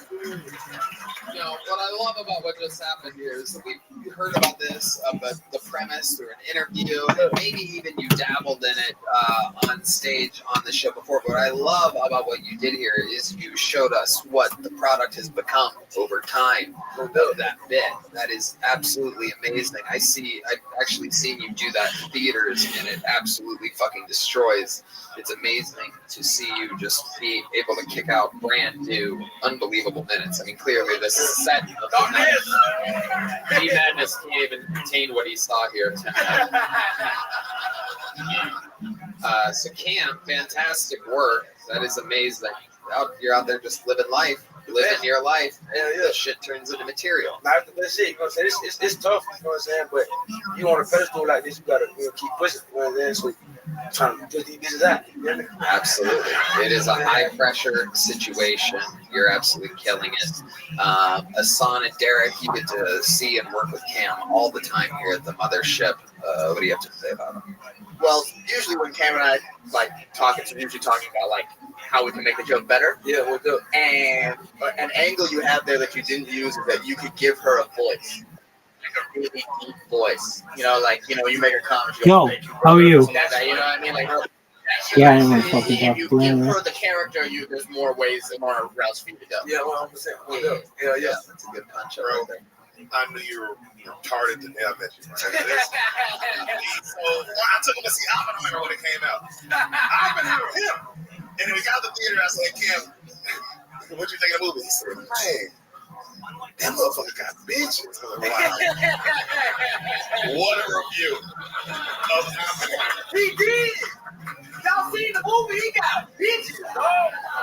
Bro, he was fucking the whole movie. They were like, yeah, I want you to know he made these bombs, but also he got bitches. Like, oh, the hell this guy. But he was fucking these hoes. Crazy. But y'all niggas hate scientists? Well, this scientist got bitches. So that's just crazy to say, man. Absolutely. Amazing. What else is going on, Cam? Anything else? I almost cried back there because you got my young boy on. But what's the name? You know that 16-year-old. That's my little nigga, bro. How do you know him? The streets? You guys went to homeschool together? Nah, one day after you guys are in the same grade right now? Yeah. Shut up. Cam didn't learn how to count to 10 until he was 12. So shut up.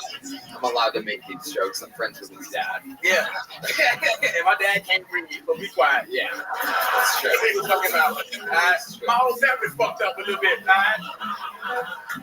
Tony changed my fucking life. Fuck you grown bitches, okay? That's true.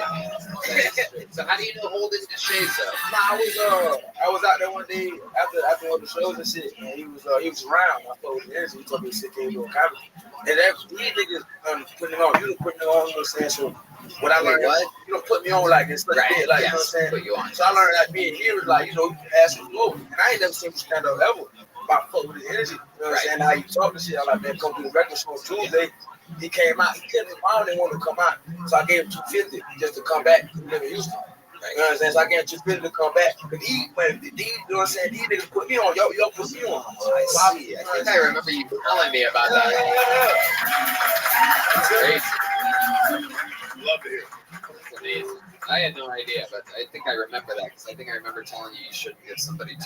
Yeah, he was like, "Don't do that." That's dumb as right? fuck. I think I remember that. That's fucking retarded. I was drunk. I was drunk. It was late, but I remember. I was drunk when I gave it to him. Like, everyone $250, nigga. You come back and you have a good show, okay? I'm going to $250. I was drunk as shit. Amazing. But now that made me feel a little bit, man. I like talking to him all the time. I like advice and shit. I just tell him to keep doing you. Well, so that made me look. That's how small the world is, and how small Austin is, and how crazy. Animal fucking mom. Oh shit! Oh shit! Oh shit! Her pussy's gonna be as red as her eyes are after you're done with her.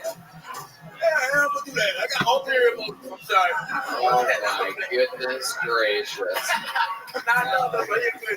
In call or out call? I love it. Cam, you're an absolute legend, and you will be performing with Holden DeShazo at the HEB Center. There you go. Fun times. There he goes, the great and powerful Cam Patterson, ladies and gentlemen. How loud can this place get for our great guests, Derek Poston and Hassan Ahmad? They have a brand new podcast out called The Solid Show, available everywhere. YouTube, Spotify, iTunes, everywhere. The drawing for Brian Jungfeld is in, and it's unbelievable. Let's see the drawing from the great local artist, Chris Rogers. Oh, shit! Cam Patterson with White Bitches! Unbelievable. This South Park series has been doing is absolutely mind-boggling. How loud can this place get? One more final time for the best damn man alive, Michael Gonzalez on the drums. Retaining, putting a Mexican drum off tonight. The great Paul Beamer on the horns. D. Magnus on the bass guitar, everybody. John Dees on the keys. And the Memphis mutator, Matt Mueling, everybody, on the electric guitar. Red Band. Check out the Sunset Strip Comedy Club next door with the blood all over the place. Go to sunsetstriptips.com. We love you guys. Thank you. Good night, everybody.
Back on my stand-up tour at the end of January, hitting all the spots that I didn't hit on the fully grown tour before this.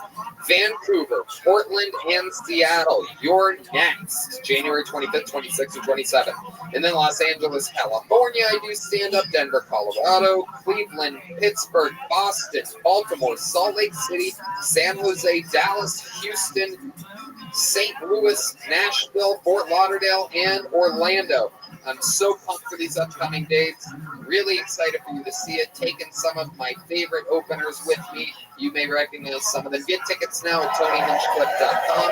This is going to be my last stretch of the stand-up tour for the rest of 2024. It's all just performing in Austin and Kill Tony from there. So hope to see you soon.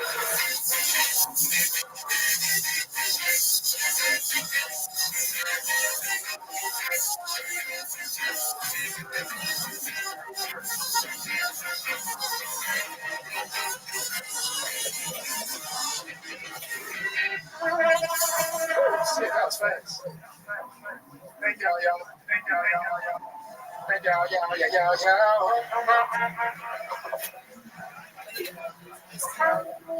Yes, everyone. Here we go. Here comes. Oh, shit. Okay. Yes. Make some fucking noise for Heath Cortez. I sometimes tell people that I was never born.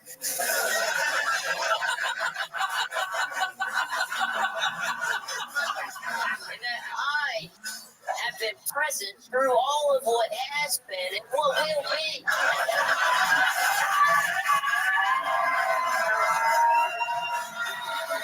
See, I came into existence before the earth and stars, and I will be here on the day they fall because I am ageless. But yet old enough to fuck your mother.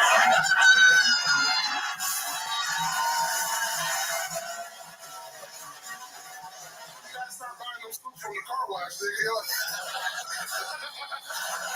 That motherfucker, the Mexicans caught you coming, nigga. My friend, you want food?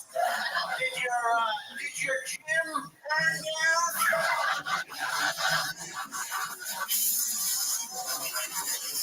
Evidently, he doesn't give a fuck how fat he is. If y'all don't fuck with Kill Tony, you a pussy nigga.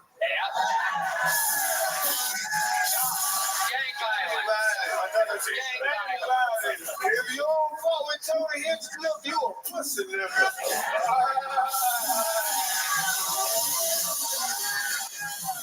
Suck my dick, ain't my pussy. Ain't my crap. Don't hear about that. Oh my god, he's licking the dog. I'm her mama. You look like a useless taxpayer. His special power is that his toenails get real long. We did not even get to the most interesting thing about it. All right, stop playing music. Stop playing music. Well, they accused me of leading the Pledge of Allegiance on the Capitol steps on January 6th. Were you there? I cannot confirm or deny.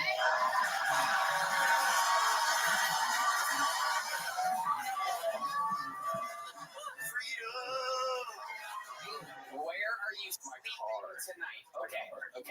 where you're gonna park your car? Where I can find a spot, I guess. As being raised by a sweet Jewish single mom, I can't let you sleep in your fucking car tonight. I'm gonna get you a hotel for 3 nights here in Austin, all right? Oh, look at that! Yeah. Oh my God! Just Wow! keep grinding, man. I can't do that. Just keep hustling, man, and crush that job interview on Wednesday. And don't you fucking jerk off in the La Quinta lobby. November 18th, I'm doing the Celebrity Theater in Phoenix, Arizona. November 18th. That is a massive, one of the biggest theaters in your hometown. Would you like to do a guest spot on that show?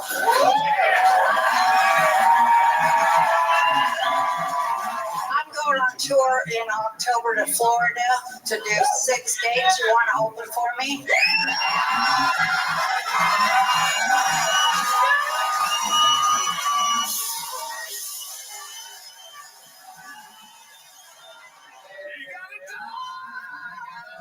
Sweet little town.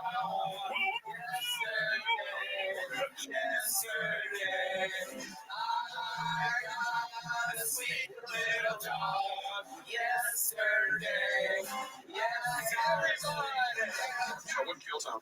Yeah. First of all, what a fuck. I've seen it on YouTube 1,000 times, but in person, unfucking real. It's such a great show. It's hard. It's like, you know, it's really not scripted, but it feels like it because it gets so fucking out of hand at times. You're like, there's no way this wasn't rehearsed. Tells you watching it unfold. Every week it happens to that. Tony's the mask. He is so sharp. He's so sharp. He's so good at being a host of one of those shows.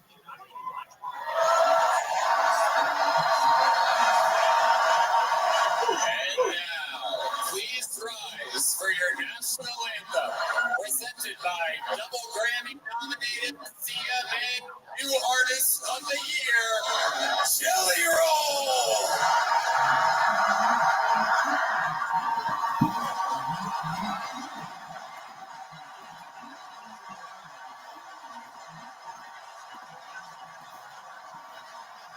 What's up, Austin, Texas?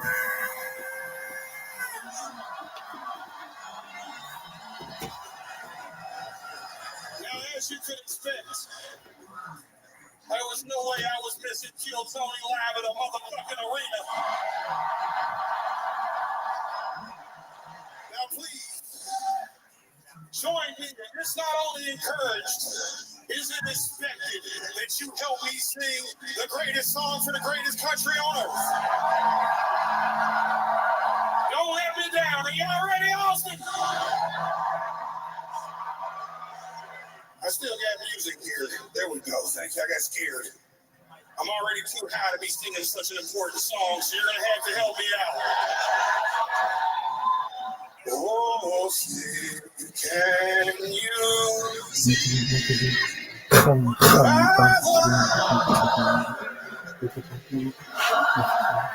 what's so proudly we had at the twilight's last, those bright stripes and through the perilous order and we're so and the come on, those bars, yeah.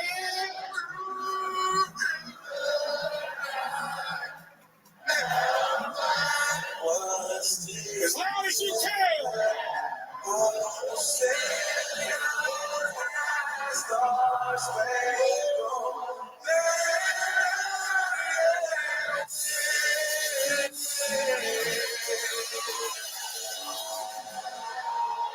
the land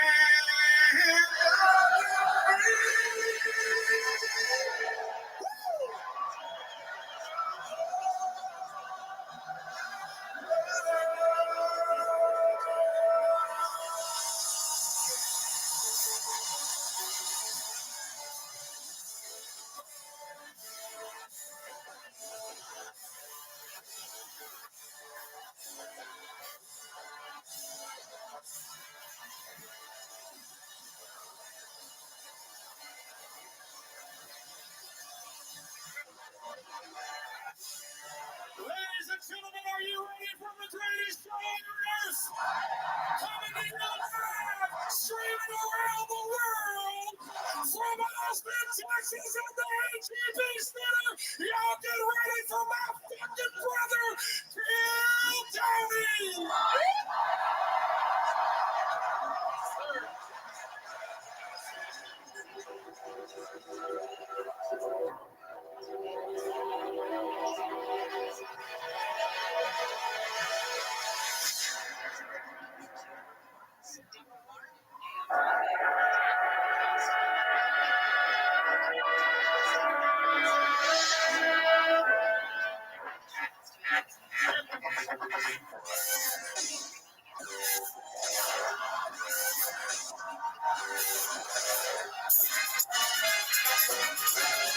Hey, this is Rabbi coming to you live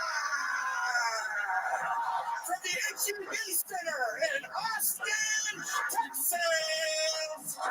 For a brand new episode of Kill Tony, give it up for Tony.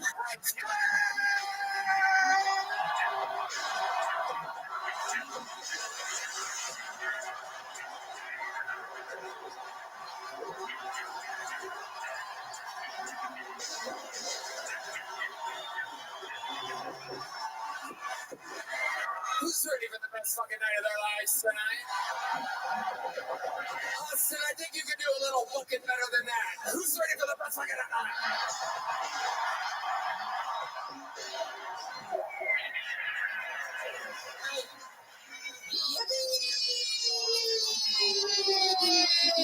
Big sense for Brian right there. Live in the flesh.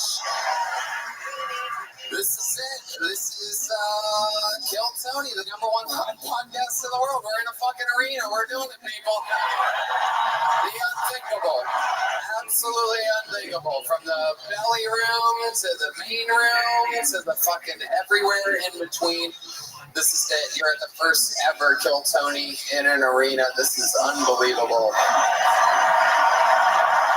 How about one more time for literally one of the greatest artists in the world, Jelly Roll, huh? Is that fucking something?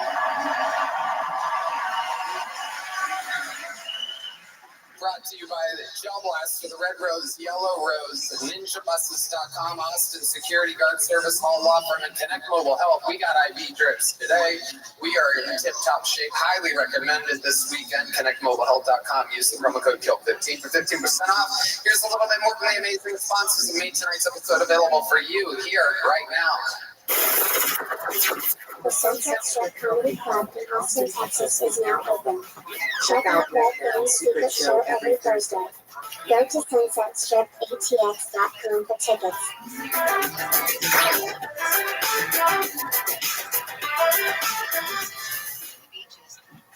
Make this year your most awesome yet with a box of awesome from Bespoke Post. Every month, the box of awesome is filled with carefully chosen gear from the best small brands around the world. Let's see what I got this month. Ooh, my goodness, it is Scorch.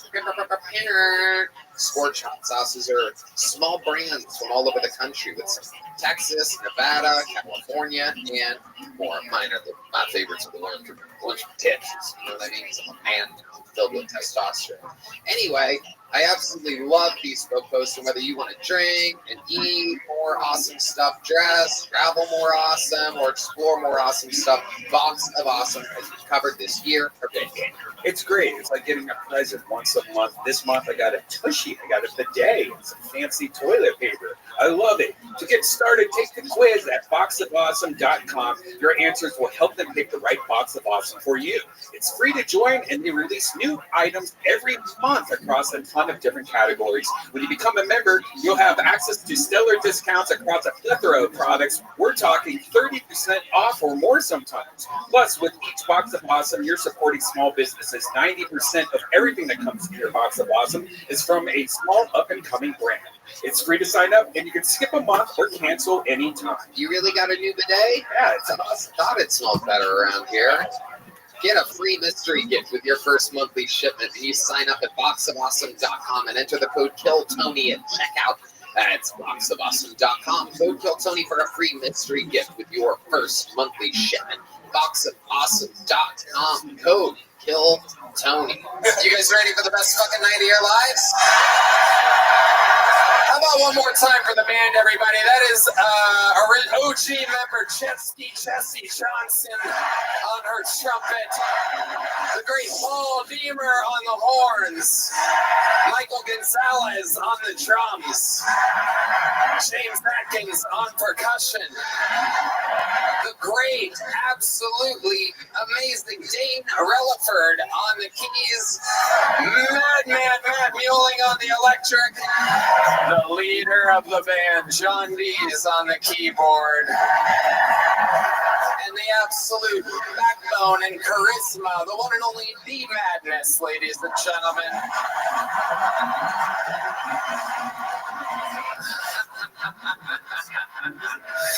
Well, let's just jump right into it. I am so excited about the show that we have prepared for you here. We're just gonna get right into it. I booked this thing and I decided, we could have gone one way, we could have gone another way. There was no doubt in my mind who I wanted for this show. One guest only. I said, who cares about hype or celebrity or this or that? I want funny. Do you guys like funny? Ladies and gentlemen, I present to you a guest. He's only been on this show one time before, but my God, he left an imprint like none other. I do believe a 100% approval rating. I present to you a man that I've worked with for 17 years, a renegade of show business. This is indeed the one and only Dr. Phil.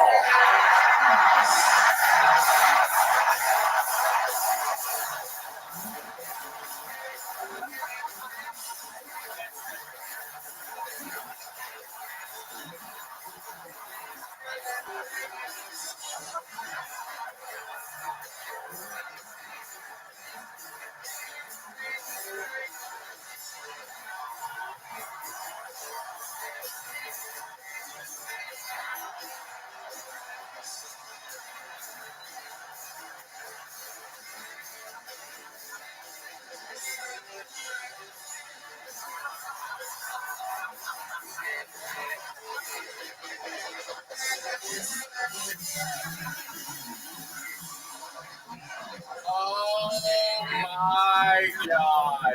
Austin, make some fucking noise if you're feeling good tonight. It's a good night to be alive. It's a good night to wear that hat. I lost my virginity here. I'm looking to lose it again tonight. Are we going to have a good time or what? Let's fucking go. He is back, ladies and gentlemen. One of the greatest guests in the history of the show, Dr. Phil. Woo! He helps people. He leads their lives in the right direction. And is also absolutely hilarious. Well, I got to be honest, Tony. The reception I've received on YouTube, and I don't read the comments. I read the Pornhub comments. Which, by the way, my man, good to see you. Anal69 at yahoo.com up front. But and you're right. They don't have enough clit. But I just think that the Kill Tony fans have taken this relationship to another level, and I'm fucking here for it, baby. We're gonna keep it right here. We ain't going anywhere. Dr. Phil, you've done it before. We're in it again. Look at Red Band's mustache. Look at that piece mobile. I did it for you, Dr. Phil. You look good. You're paying homage. I dig it. Good to see you, brother. He looks great. He looks like Freddie Mercury. Here we go. Here we go. So, very exciting stuff, Dr. Phil. You know how it works. We actually have an entire... Can you light up the comics section? Do we have lights on that? There it is. We have that comics section light. There's an action. There they are. Look at these motherfuckers. Wow. For those of you that have wondered what it looks like, that's what it is. A lot of people on the inside have signed up too. We're going to try to run it. This is our first arena, so it's practice for us too. We're going to see how it goes. Comedians, how you guys doing tonight? You good? chaos. So they literally don't know. You're going to get to watch in real time someone go from sitting on their ass to having the opportunity of their lifetime. Tony, if they're there, who's working at Petco right now? You guys are fucking. I love that. You guys are killing it. Keep riding that magic school bus, player. A lot of characters and creatures in that fucking corner, I'll tell you that much. I buy code from probably 60% of them. You live a wild life, Dr. Phil. Well, it's 2023, about to be 2024. That's why I'm fired up to be at this table right now. I fucking love it. I'm excited. So you guys know how it works. If I pull one of these names out of the bucket, that means they get 60 seconds uninterrupted. You know their time is up. When you hear the sound of it hitting, that means they have to wrap it up there, or else they bring out the angry West Hollywood Bear, ladies and gentlemen. Which, oh shit, what is this? What the fuck? Uh-oh, this the actual West Hollywood Bear is here, ladies and gentlemen. For the first time ever in his history, he's here. He's live in the flesh. He made it all the way out. Hey, get out of here. Hey, you forgot one. Hey, get out of here. Here you go. You have to throw dildos at him to make him go away. Go ahead and put that last one in my green room, Bear. So there you have it. We're going to start the fucking show. You guys ready? Let's fucking do it, baby. There's only one way to start an episode like this, ladies and gentlemen.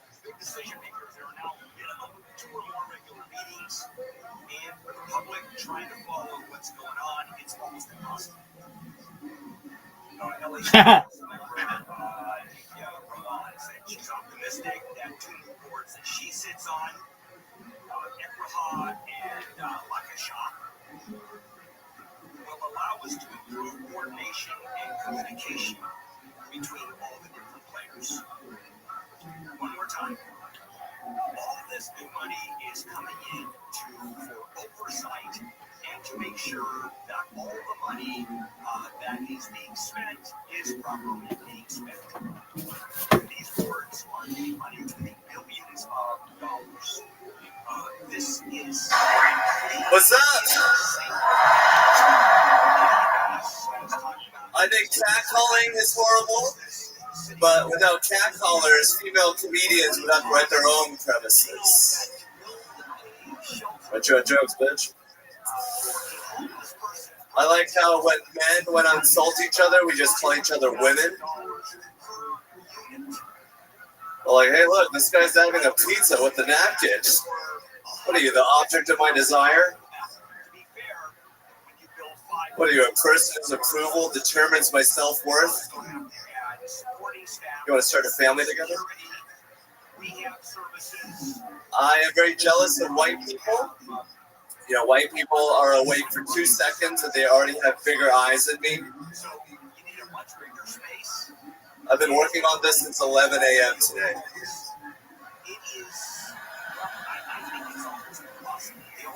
You know how scared I have to be just to be able to see? All right, that's my time. Thank you. Yeah, okay. Hans Kim, a solid performance. Absolutely adorable shirt. Where do you make those yourself? What is that? This is actually from Amazon.com. I was watching a documentary about cartels, and I thought they had very good confidence for skinny men, and I adopted their culture. And you wore that right out of the little bag, folded, right? I can tell. You can see the fold marks in it still. I still have the tag on it. Oh my god! Oh my god! Wow! Of course it does. That looks like the shirt you definitely wear to massage parlors that take Bitcoin. It is incredible, Hans. You got the tag on. Are you planning on returning it to Amazon? I was thinking that would be a cool story to do an arena in a shirt and then return it to Amazon. Yeah, well, that fucking backfired. No, it's a good idea. Now, how many tags on shirts do you have currently in your closet, Hans? Probably 17. All right, next question, Tony. Amazing. And how's life been going, Hans? How did that feel? An arena. That felt amazing. This is a dream come true. Thank you guys so much.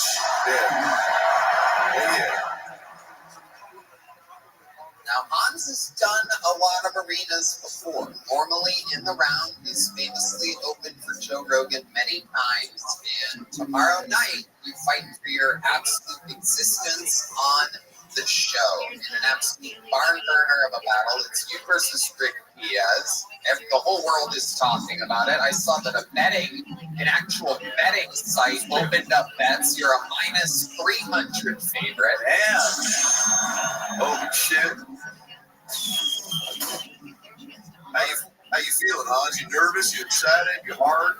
I'm hard and excited. I respect bookies a lot more than I have ever respected them. They know their comedy, is what I think. Because I feel like Rick has very basic comedy. Oh yeah. Ooh. Wow. Now, is there any way we could do, like, if I threw something at you right now, would you have are you ready for that sort of back and forth with Rick tomorrow night, or is it gonna... Yes. So if I was Rick and I said, Hans, you look like you eat pussy with chopsticks, what would you say? I would say, Rick, you can't eat anything because there's a space between your teeth and you can't bite down on anything. Oh, flag on the play. Flag on the play. Very controversial response there. Yeah, it got weird. You could still have the teeth would still work. Some food would get stuck between, but you could still eat things. I would say, Rick, you're a little bitch.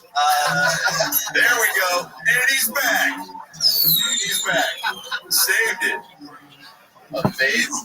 But you've prepared hard for tomorrow night's battle? Yes. I have a couple jokes about, Hamas. Yes, I don't want to spoil it. I won't say it, but it's about genocide. Ooh, I like it. I'm just kidding. It's not going to be about genocide. Now, is that the topic you bring up on a first date with a gal, Hans? Yeah, I mean, why keep it basic? Let's go to the next level. Yeah. Well, let's pretend I'm a gal of the night real quick, okay? And I'm sitting across from you at a P.F. Chang's or wherever your dad sells fireworks. And I say to you, boy, this is a great restaurant, Hans. Do you think you'll eat my pussy with chopsticks later? And what would you say? I'd say I would, but there's a genocide happening in Gaza right now. So. Okay. That'd probably be the end of that date, but that's funny. I love it. I can't wait. You're in an arena. Did your girlfriend make it here tonight? Nope, she's not here. Wow. She's sick. She apparently has a good excuse. She's high on mushrooms right now. She's been texting me. She's apparently having a bad reaction to mushrooms. I hope she's okay. But yeah, she chose to do drugs instead of supporting me emotionally tonight. There you go. This sounds like everything's right on schedule with your relationship. Well, Hans, you got us started here tonight. We're going to...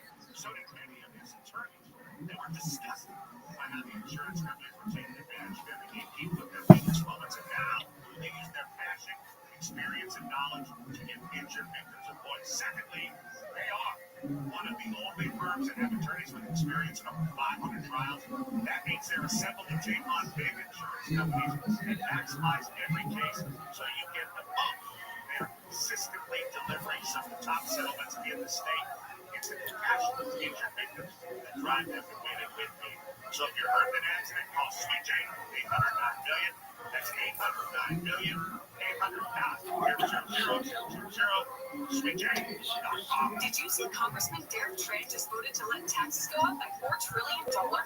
He said it's only going to tax the rich. Well, I'm not rich, and my family is going to have to pay up to $3,000 more in taxes if Congressman Trey has his way. Our small businesses would be hit with more taxes, too. Why would they vote for this? The Democrats always say they're going to only help the rich, but bring your umbrella because we're all getting drenched. Tell Congressman Trey not to raise taxes. Make the Trump tax cuts permanent. This ad was paid for by Unleash Prosperity Now. Is climate spend that ruining your life? It doesn't have to. Why refinances private student loans that others won't touch? And they don't care what your credit score is. Just go to whyrefi.com. That's whyrefi.com. Tariffs and your money. We just offered our thoughts on the most recent episode of the How to Podcast. in a state that gives you a tax rate on $529, that's great. But don't invest those dollars once you put them in. All about investing in $529 is right. You want that tax advantage money to grow. But as you get close to needing to spend the money, de-risking is crucial. In uncertain financial times, Optimal is here to help. Open your free iHeartRadio app, search Optimal, and start listening today. 285 AM 640 more stimulating talk.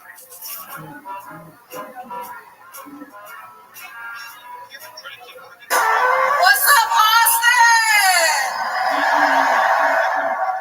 This is my first time ever. I came here tonight with my beautiful boyfriend, and honestly, we had an amazing travel here. We got on the train, and I had no clue that I was going to come up here tonight, guys. And I'm honestly just so blessed that I made it here tonight and able to see all y'all beautiful faces.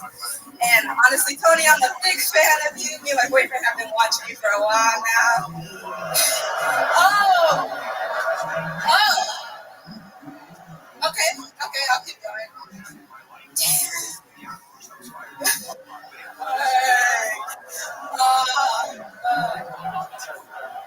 Okay, I respect it. That's impressive.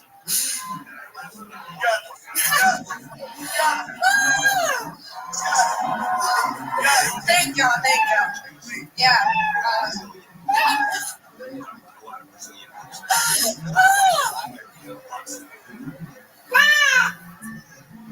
Yes. Okay, there you go. Yasmina Coker.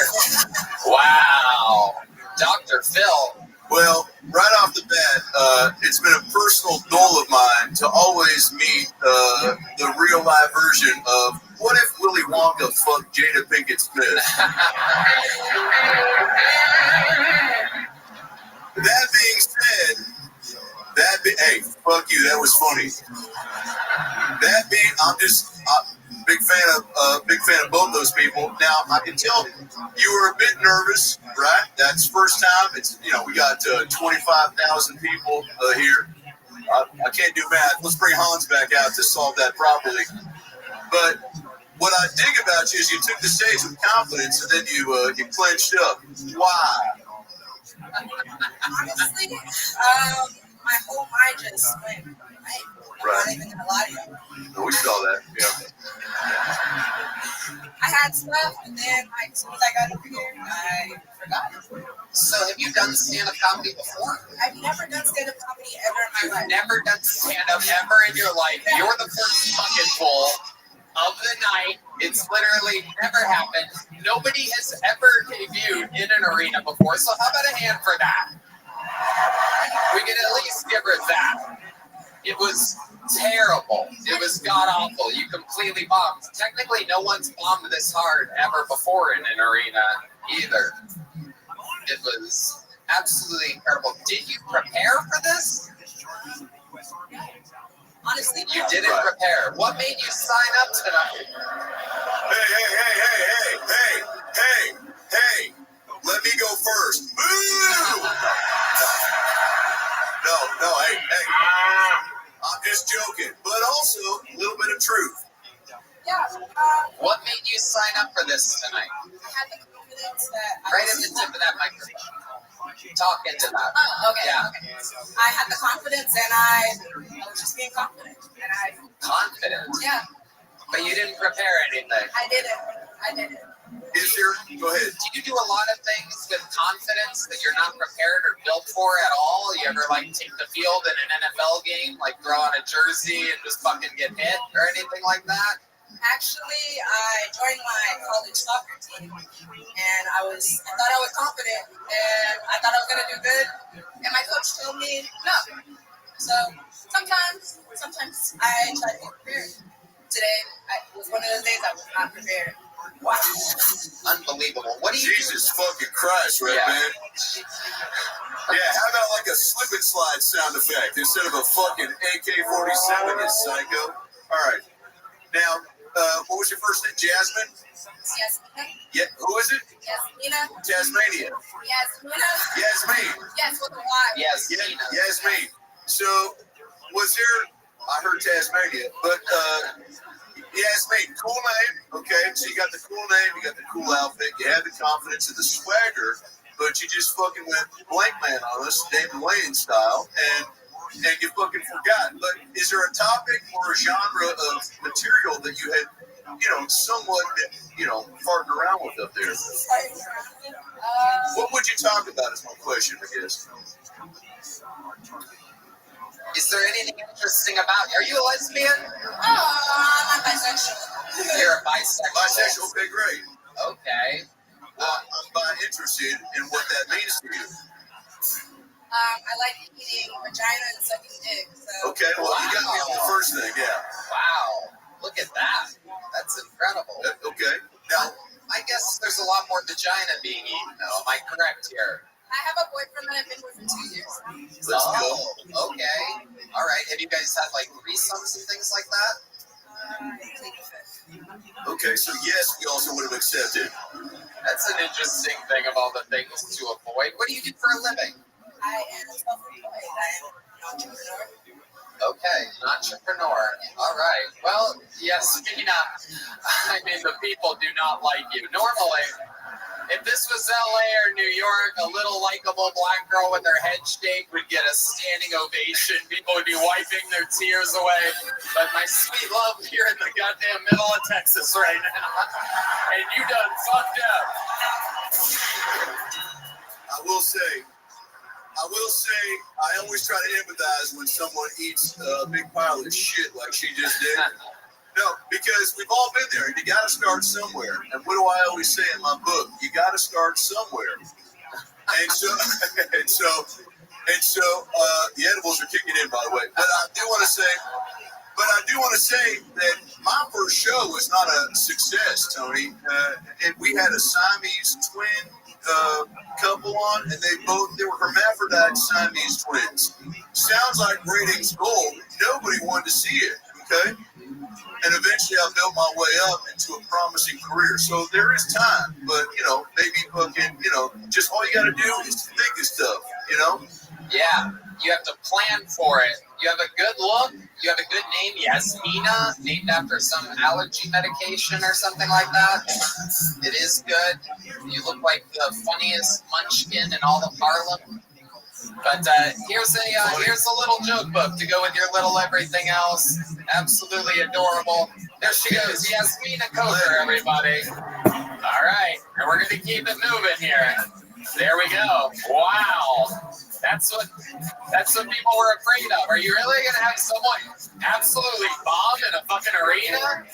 But anything can happen. All right, let's light up the comedians. John Rice is next. John Rice. Is there a John Rice? I'm not seeing any movement there. There is movement. Oh, they're pointing this way. Oh my goodness, he's waving his arms. Oh yeah, section 118, row 0. I put that up. That's right. Holy shit. How about a hand for the yellow rose? That's in the middle, ladies and gentlemen. Jesus fucking Christ almighty. Put the dumper on it. I don't know if I mentioned this, but the red rose and the yellow rose stuck with us through fucking everything. Loyal sponsors since our arrival in Austin, Texas. How many of you like when people do good on this show? How many of you like it when people do bad on this show? Wow. Ladies and gentlemen, this is the Kill Tony debut, I do believe, of John Rice. Oh, yeah. That last dude's got to be hard to top. He was all right. Oh, man, you guys got sexy cameramen up here distracting me. Hey, camera guy, you got a big dick? That's a no. I do have a big dick. Settle down, lady. I'm gay. And settle down, gays. I'm a bottom. You know how ridiculous it is to have a big dick and be a bottom? It's like giving a Buddhist a gun. So I get all the dumb questions and comments all the other gay guys don't got to put up with. Like, hey, John, I had no idea you were gay. Welcome. I've never seen you do How are you? anything. So you've never seen me suck a dick or touch Prius? What's good?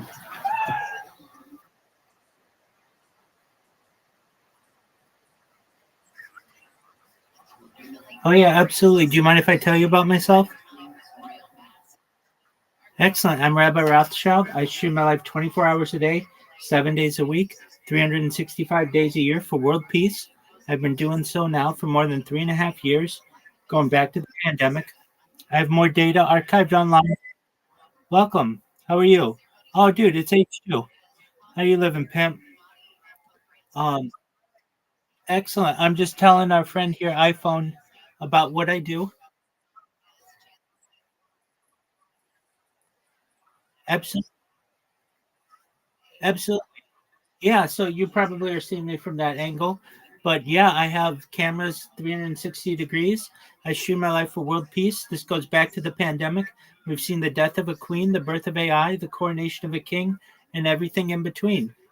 I do this because I want world peace. I don't want war anymore, anywhere. I want to help people and end world hunger through the use of technology such as agricultural drones, floating greenhouses, saltwater greenhouses, vertical farming, cloud seeding, and perhaps hydroponics. I want to help end world thirst. I'm sponsored by a cryptocurrency. That's what my all my clothing is and my bedding. It's known as Harry Potter Obama Sonic 10 Inu. It's worth tens of millions of dollars. One thing that we've done with this cryptocurrency is built wells in developing nations such as Nigeria. I want to continue those types of projects. Additionally, I'm a major advocate for the LifeStraw program, but most importantly, I want to mainstream desalination technology, pumping Earth seawater onto land to make it drinkable for the common person. iPhone, have you ever seen the movie The Truman Show? Well, you're looking at it. Essentially, the only difference between the Truman Show and what I do is that we have my consent to do it, and in that movie, they did not. But essentially, if you know about data, data is Earth's number one resource, according to The Economist magazine. Data overtook petroleum in 2018 as Earth's most valuable resource, specifically human data. And I have more human data archived to the internet and backed up on hard drives than any other person in global history. And that may make me an influential person someday. And if that happens, I'm going to help you. I'm going to help your friends. I'm going to help your family. I want you to be able to pay off any kind of debt of any person that you know, be able to start charities near and dear to your heart, and philanthropic organizations to help the world. Other things that I talk about that I feel are important to society and perhaps to you are things like anti-gravity, antimatter, faster than light communication, alien disclosure, things like de-extinction. I've been talking about de-extinction for years. Most recently, we had the dire wolf de-extinction. People don't know this, but the first successful de-extinction actually was not the dire wolf, but was the Pyrenean ibex. This took place in 2003. Fast forward to 2011, Colossal Bioscientific, the company that does the de-extinction in the United States with the dire wolf, is founded. They've made it their goal that by 2028 or within the next 3 years to reintroduce the woolly mammoth into the Arctic Circle using African elephant surrogates. I just think this is mind-blowing information, and I've been talking about it for years now, and I want everybody to know about it. Following the reintroduction of the woolly mammoth, they want to reintroduce the Tasmanian tiger, followed by the dodo bird, which I just think is an amazing project. Other things that I talk about that may specifically benefit you, and this is all with your consent. But when I go viral, I'm going to have more money than I know what to do with, and I'm going to help everybody who's helped me along the way, including you. And I want you to be able to utilize something known as life extension technology if you want. When you were born, iPhone, the average life expectancy for you and those around you is probably about age 80 years old. I want to increase that to age 100, 120 through the use of technology such as oxygen therapy, stem cells, human growth hormone, nootropics, things like cryogenics, perhaps ambrosia therapy.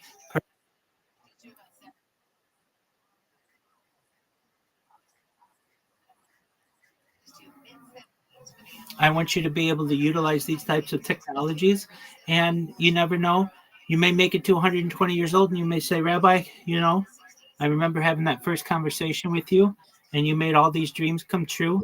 My body's starting to break down. My body's starting to break down. What's the next plan? And again, this is all with your consent. If you want, I don't want to do anything. I don't want you to have to do anything that you don't want to do.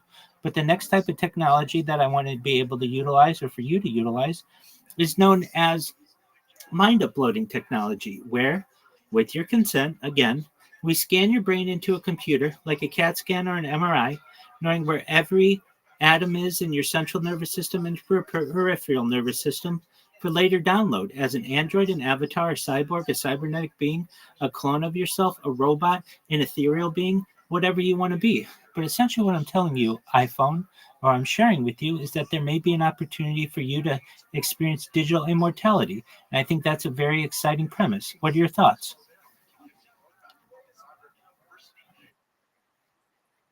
Word, dog.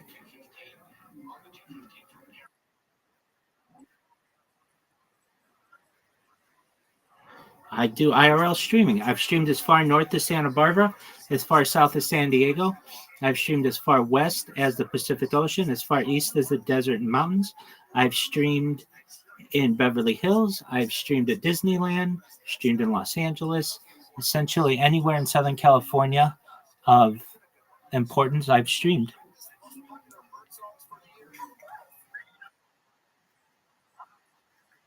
No, not as of yet.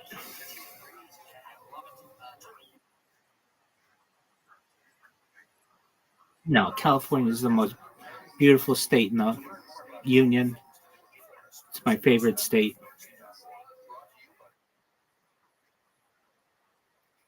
Great question. I don't know if you know who Music Biz Marty is or was, but he was a streamer and someone who started that fish tank server saw me in the Music Biz Marty server and was curious what I was doing, just streaming in there all the time, and came in here and invited me to stream in the fish tank server whenever I wanted. And I thought that was a cool opportunity. And so I've been live streaming in there for several months now. And I've applied to be on Fish Tank. I think I'd be an excellent candidate. They haven't accepted me, but that's okay. I don't let that get me down.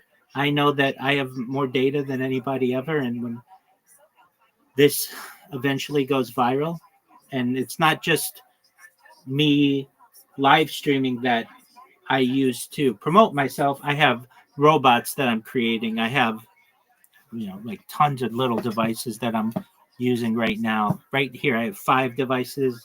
Here, I've got another 7 devices. So basically, I use macros to create robots that automatically promote me, and I have them promote my social media.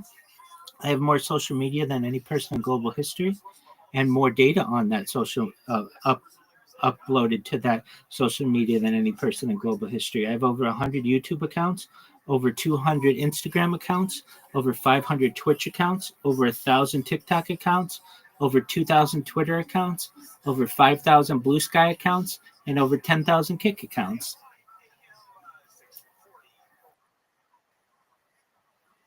I create them manually. It is.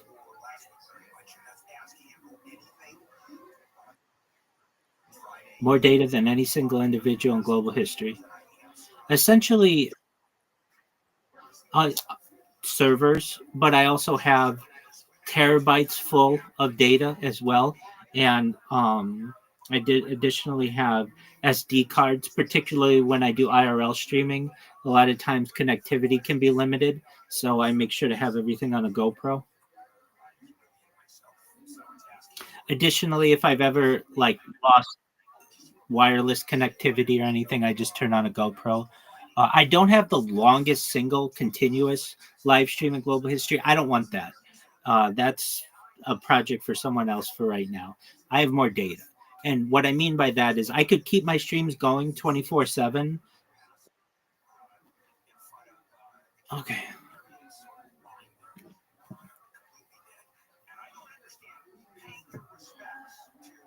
Thank you. That's my time. Okay, John Rice with a good solid set. 60 seconds. Hell yeah, John. How long you been doing stand-up? About 7 years. 7 years. Wow. Where at? I started up in Seattle and then down here during COVID. Okay. Yeah, no problem at all. So I don't want the longest stream right now in global history. I mean, that's fine. But what's important to me is the data. So like right now I'm live on 16 different YouTube channels. And every 12 hours I stop the YouTube stream and restart it so that it's archived. If I just did one long YouTube channel stream, you couldn't go back and watch every moment of my life. So I essentially create chapters every 12 hours. I restart all my different streams, and I'm also live streaming on Twitch, on Rumble, on YouNow, on Billy, on quite a few different platforms.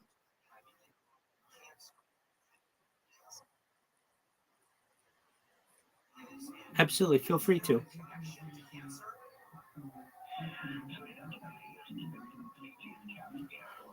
So it's essentially a compilation of the world's history. I always have a radio going in the background to capture every moment of the news, and I additionally ensure that I do my best to uh, have a visual archive as well. I've got a projector behind me that I use to transmit major news events, major sporting events. We've seen everything from 3 different Super Bowls to the World Cup to the Women's World Cup to 3 different Olympic Games, including 2001, 2022, 2024.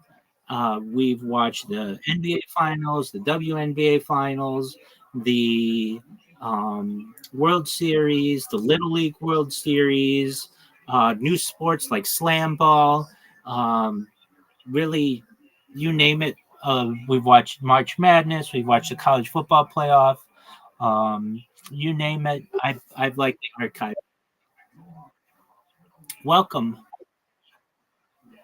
How are you, Wayne? Hi.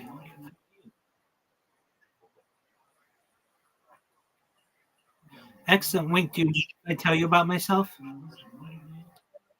Excellent. I'm Rabbi Rothschild. I stream my life 24 hours a day, 7 days a week, 365 days a year for world peace. I've been doing so now for more than 3.5 years. I have more data archived than any person in global history. This essentially is a time capsule for society, or timeline for society. It goes back to the pandemic. We've seen the death of a queen, the birth of AI, the coronation of a king, and everything in between. I stream my life because I am an advocate for world peace. I don't want war anywhere on earth anymore. I also want to help end world hunger through the use of technology such as agricultural drones, floating greenhouses, saltwater greenhouses, hydroponics, vertical farming, cloud seeding. I want to help end world thirst. I am sponsored by a cryptocurrency known as Harry Potter Obama Sonic 10 Inu. That's where all my merch is and all of my betting and everything. It's a cryptocurrency that's worth tens of millions of dollars.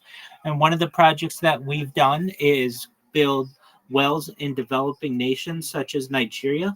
I'm also a major advocate for the Life Straw program, but most importantly, I'd like to see desalination technology become mainstream, where we pump Earth's seawater onto land to make it drinkable for the common person. Other things that I talk about are the importance of data. Wink, have you ever seen the movie The Truman Show? Excellent. Well, that's essentially what I am, where my every movement, essentially over the course of years, has been on camera. The only difference is that we have my consent to do this, and in that movie, they did not have Truman Burbank's consent. I have more data online than any person ever, and according to The Economist magazine in 2018, data, specifically human data, overtook petroleum as Earth's top resource.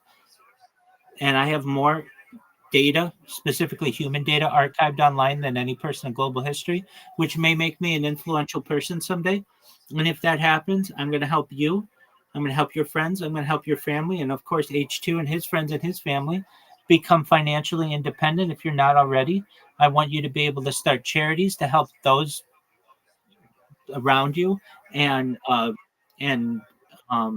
projects that are near and dear to your heart, and philanthropic organizations to help the world. I talk about things that aren't normally discussed in society, things like anti-gravity, antimatter, faster than light travel. We talk about things like quantum computing, we talk about things like um, faster than light communication, things like alien disclosure, de-extinction. I've been talking about de-extinction now for years. You may have heard recently the de-extinction of the dire wolf. The first technical Excellent. The first technical de-extinction took place in 2003 with the Pyrenean ibex, which was a goat that was located in northern Spain, southern France, that was successfully de-extincted. Fast forward to the year 2021, the company that de-extincted the dire wolf, Colossal Scientific, was founded. They've made it their goal by 2028 to reintroduce the woolly mammoth into the Arctic Circle, utilizing African elephant surrogates. I just think this is mind blowing information and a mind blowing feat. Following the reintroduction of the woolly mammoth, they want to reintroduce the Tasmanian tiger, followed by the dodo bird. I just think this is a fantastic goal for a company to have, and I do my best to uh, promote it in as many ways as possible. Other things that I talk about that are more specifically targeted at someone like you, Wink, things like methods of life extension technology. This is all with your consent, but eventually I may be able to give you as much money as you'd ever needed, and you may be able to utilize life extension technology. When you were born, the average life expectancy for you and those around you is probably about age 80. I want to increase that to age 100 and 120, perhaps through the use of life extension technology such as oxygen therapy, human growth hormone, stem cells, nootropics, cryogenics, ambrosia therapy, cold shock therapy, to really increase your life expectancy to at least 120 years old. But then you may say, Rabbi, I'm 120 years old. My body's starting to break down. What's the next plan? And again, this is with your consent. The next plan is mind uploading technology. If you want, we'd be able to scan your brain into a computer like a CAT scan or an MRI, knowing where every atom is in your central nervous system and your peripheral nervous system for later download as an android, an avatar, a cyborg, a cybernetic being, a clone of yourself, a robot, an ethereal being, whatever you want to be. But essentially what I'm saying to you, Wink, is that you may have an opportunity at digital immortality, and that's quite an exciting future. What are your thoughts?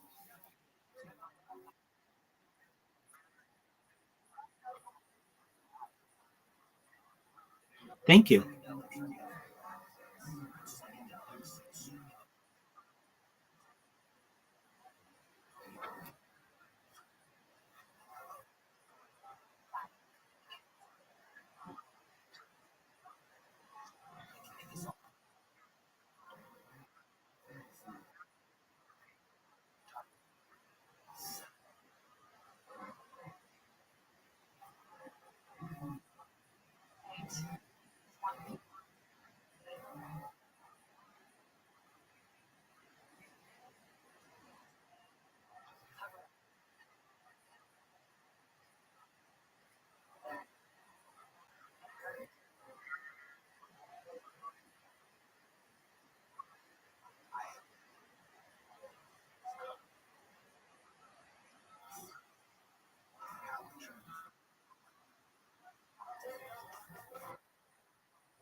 I'm absolutely in agreement with you.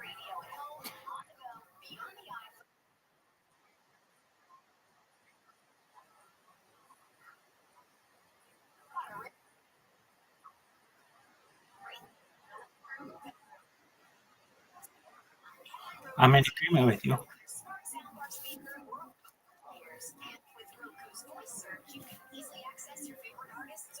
So that's a little bit about me. I have more social media than any person in global history. I have over 100 YouTube accounts. Right now, I'm live on 16 different simultaneous YouTube accounts. I'm live on, I have over 100 Instagram, over 200 Instagram accounts, over 500 Twitch accounts, over 1,000 TikTok accounts, over 2,000 Twitter accounts, over 5,000 Blue Sky accounts, and over 10,000 Kick accounts. So essentially, I'm the most archived person in global history.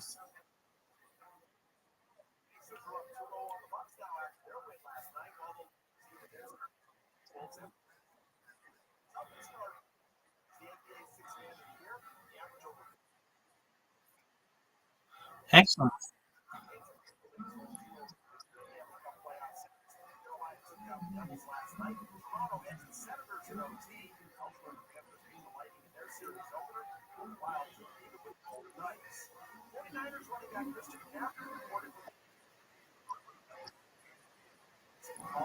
Passover just finished. Passover finished Sunday night.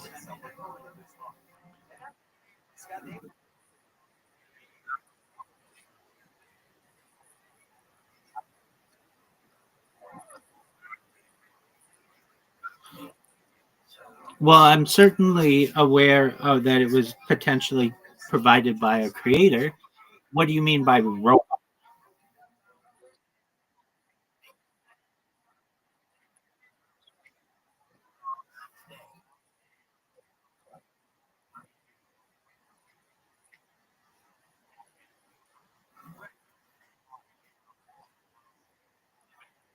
Okay, let's go to AI for this.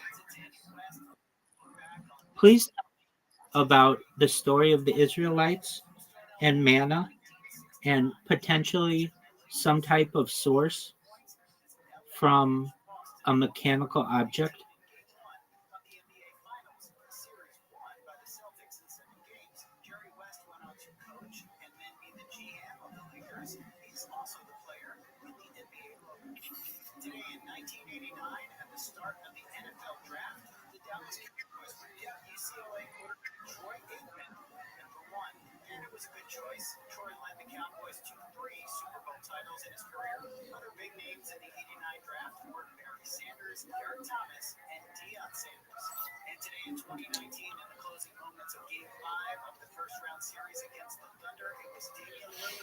So at least according to AI, the source, and this is consistent with my education, was perhaps the tamarisk manna scale, a scale insect that feeds on tamarisk trees, potentially producing honeydew that crystallizes into a substance similar to the biblical manna. So that would be a natural source of it. I'm not finding anything from certainly. And I utilize AI on a daily basis. I've been using ChatGPT since the day it launched, November 30th, 2022. So we've been able to see its development on camera from ChatGPT 1 to 1.5 to 2 to 2.53 to 3.5, now 4. We've been able to see the development of image creators such as Midjourney and Dolly, and now video creators. And I think it's a really exciting story that I've been able to archive thus far.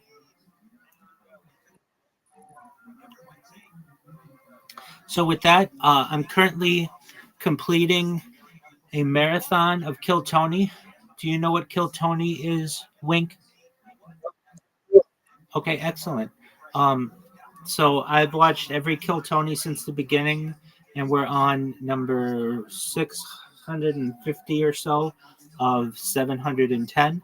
And then once I'm done with this, I'm going to watch all the Lex Friedmans. And then after that, I'm going to watch all the Joe Rogans. And that takes about 300 days or so to do. But I just keep them going 24/7 and learn from them. Yeah, it's just, yeah, definitely. So I just go through like huge podcasts and do my best to learn from them.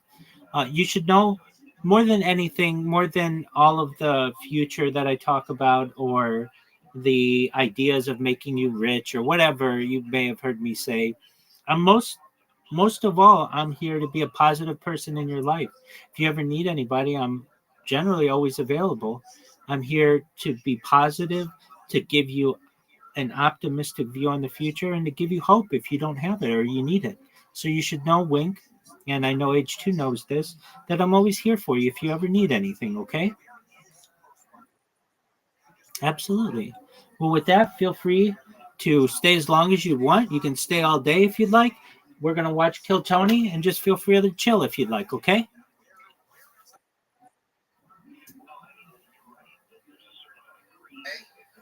How long were you in Seattle for? About 5 years. Right. Yeah. Talk about being a bottom. Seattle fucking sucks. Oh yeah, it sucks so much. Yeah. I mean, it's not that bad, but Well, it's not that good either, Dr. Phil. well, have you been to the Space Needle or sucked a dick under a bridge? Wait, I'm asking for a friend. Dr. Phil, I thought you were from Texas. Why are you defending Seattle so much? Because my wife Robin, we went there for like a rekindle the marriage trip, right? You know, sometimes you got to keep things spicy. You know, just anal ain't enough sometimes. But now, so you started comedy 7 years ago, and have you always been gay, or when did that get going? That's a good question, Dr. Phil. I came out after about a year of doing stand-up. Okay. Because I'd written a couple of jokes about being gay, and I was like, well, I gotta come out and talk about it. So, and then, Yeah, like, you can't just be gay and not come out. yeah, yeah. All right. Be right back. No, we're gonna keep her right here. All right. So now you don't always have a cameraman in the front row of your shows to accost. So how do you usually open your sets? A little bit of crowd work, but typically a guy sitting with a girl, and I'll ask him if he's got a big dick. And typically, he'll take a half a second to respond, and she kind of will give it away. She gets away the game, so it's good to fuck with this. Okay.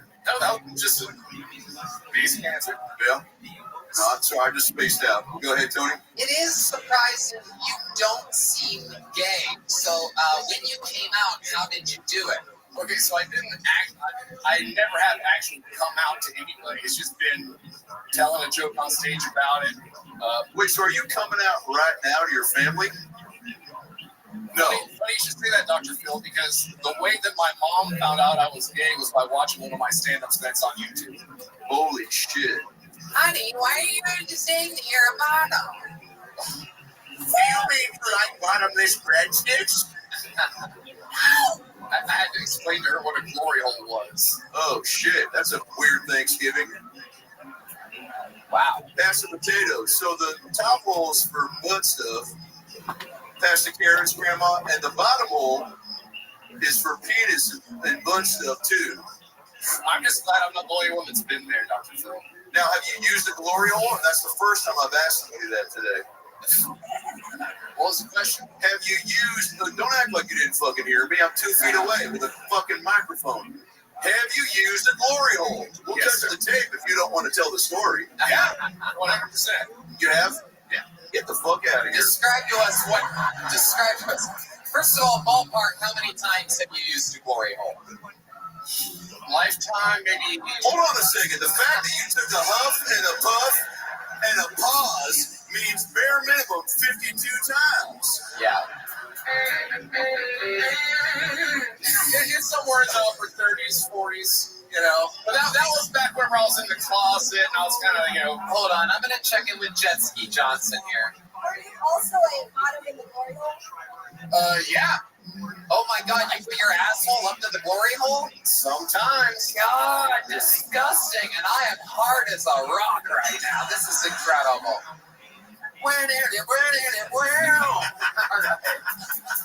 That is incredible. That is so wrong and naughty and nasty. Yeah, thank you for your service, by the way. Heavy soldier.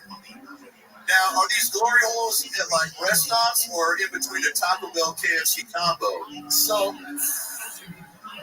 you got your like 1 to 5 star glory holes, Dr. Phil. There's not just one kind of glory hole. There's some that are just like in between two stalls in a bathroom, someone has chiseled their way through like they're Andy Dufresne and shit. Oh my god. And there's other ones that are The like old shit stank redemption. That was good. We'll keep that in. Who fucking Go ahead. I'm gonna be scared every time I hear tapping on the stall next to me. I'm like, oh no, it's coming. Gotta pinch it off and get the fuck out of here. But then you have other ones that are in like sex shops, and they'll be stalls next to each other where you can, watch porn in it, but there's a hole between them, and they'll have padding all around the hole, a bar to the left, a bar to the right, so you can just. So wait a second. Okay. Somebody. Every time he answers a question, I have 5 more questions. By the way, I'm up to 27 questions right now. So let me start off by saying this: like, how do you know if someone's on the other side, especially as a bottom backing up your butt guy? Sound it up, Tony. We got this. Yeah. Bottom back. Yeah. Are you like, hey, I'm over here? Do you like fart through the hole? Good question. There you go. There it is. Okay, he's allowed 2 farts for the arena episode. There you go. Now, is that the regular fart sound effect or the glory hole fart? That was what's called a squeeze fart. Oh. Okay, there it is. That feels like the one. Yeah. Oh, what's the 2-tone fart? Oh. It's kind of like rap music. Listen to that. Fucking. Yeah. It's the motherfucking remix. Glory hole. Yo. Yeah. Dr. Motherfucking Bill and the glory hole, the ones and twos. Please. Now, I will be rapping, so hold your horses, but I need to say this before we get to Tony's 3rd, 4th, and 5th question. Why are you dressed like a guy who knows everything about glory holes? Dress for the job you want, not the job you have. Great answer. Great answer. And that, my friends, is how you come out to your mom over YouTube. Now, let me get back to question number 43 here. Yeah. Now, when you back up, is there ever like an accident that you have in the glory hole? Like, is there ever what I would call a holy shit? Like what? Like backing up to it and there's a woman on the other side or something? Oh, that would be terrible for you, right? She's just complaining about her day in the hole. And Becky said that I'm not good at cutting hair. And you're just like, shut up, take this. We're gonna make my mustache fall off, Tony. It's a holy war. It's a holy war. Okay, so you're a bottom, you're a big dick bottom. Are there things that you won't do? Will you fuck a guy in the ass? Okay, well, again, the long pause tells us everything we need to know, okay? Like it depends. What's the pay on that, Tony? I don't know, a spot on a Red Band Secret show. For starters, and for closers, a bucket of KFC so you can bring back some more memories. By the way, famous homophobe D Madness is losing his mind right now. He's literally uncomfortable. No, stay away, stay away. Well, let me tell you this. It's admirable that you're owning who you are. I dig that. Okay, round of applause for that, because you shouldn't be afraid of who the fuck you are and what you want to do. That's true. You know, and yeah, you might have some friends reach out to you on Facebook once this episode is fully up and out to the world that say, "Hey, I didn't know you were into that." But you know what? That's their problem. Okay. What other fun facts besides glory hole?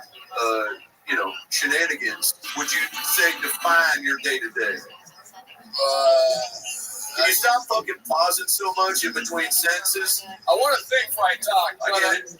Yeah, not really. Like, I used to drive Uber until a week ago when my Prius died and blew up. So if anyone's hiring out there, hey, this bag needs a job.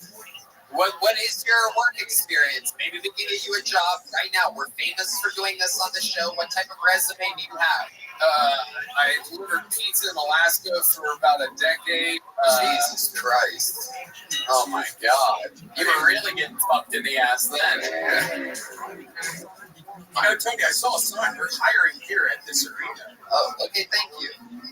So, are they hiring for an icy road pizza delivery man at the HEB Center? They have custodians here. I'm sure this guy's got enough going on with his Herbert Bucks. You know what I'm saying? HEB Center doesn't need this fucking guy. What else other than delivering pizzas on icy roads? That's about it. I was a hitchhiking hippie for a few years and homeless, so that's coming up again here soon. You really done it all, I haven't you? worked in a lot of kitchens, a lot of kitchen work. Oh, good to know. Can you tell me what kitchens that I never eat there again? It's disgusting. This food tastes like shit. Wait, so you were a hitchhiking hippie. How long did that last? About 2.5 years. Holy fucking shit, that's crazier than the glory hole story. Yeah. What type of kitchens did you work in? Real hole in the walls? Funny. Real funny. You worked at Whole Foods. Wait, what'd you say? I think you worked at Whole Foods. Whole Foods, yeah. Whole Foods, or maybe Target.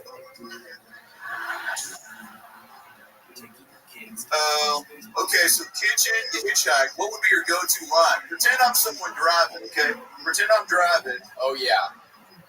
We love them. Pretend I'm driving, and you try to solicit a ride. Maybe your thumb or your cock is out, right? And I'm driving along. Give me some chill driving music, fellas. Yeah, driving. Perfect. Maybe that's good. Driving music. Yeah, this is what I listen to. Oh man, just trying to drive to Vegas. Hope I don't run into any gay guys. Hey! Let me turn down the music real quick. Who the fuck? Oh, I just got a shot of your teeth. Okay. Oh, damn.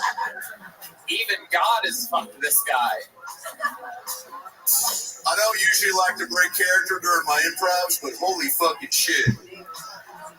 I just looked into something you can't even get to on Super Mario Brothers. All right. Hey, who are you? Hey, man, my name's John. I was trying to get a ride, bud.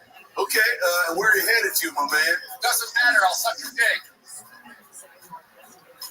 If I give you toothpaste first, will you do it after? That's a deal breaker. Okay, well, you looking like this is a big deal breaker for me, but I'm a good guy with a kind heart. Give me one reason why I should take you in my car. Because I will definitely not murder you. Okay. What? Any other reasons? I have a giant cock. Right. Now you said that, and I don't want to make you prove it, but I do want to know, have you worked in any kitchens recently? Not recently, no. Okay. I'm glad you're here, John. I know this is a weird freeway to be on, but I've got a surprise for you. I'm your mother. I can't believe that you're gay. And see, guys, give it up for John real quick. Very good.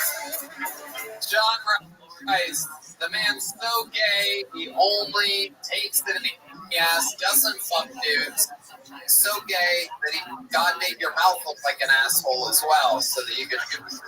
Oh, you have a shirt? Are you fucking kidding me? I get a shirt.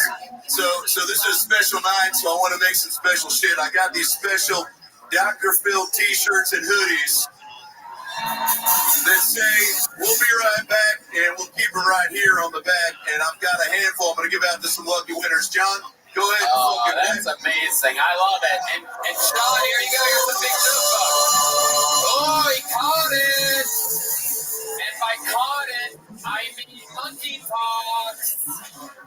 For sure, that is full-blown monkeypox. Oh yeah, and for sure he's gonna wipe up my shirt. And he's gonna, it's gonna be covered in jizz by the time the night's over. Okay, well that was unexpected. That was amazing. That was incredible. I've never heard a real life glory hole story. I've read about it, especially a backwards one. That's disgusting. It is incredible.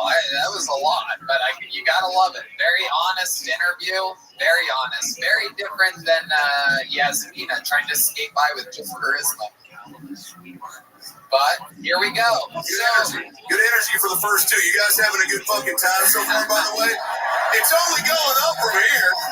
So I have a special treat for y'all. We just did a taping with this guy a week or two ago, and he is literally 16 years old.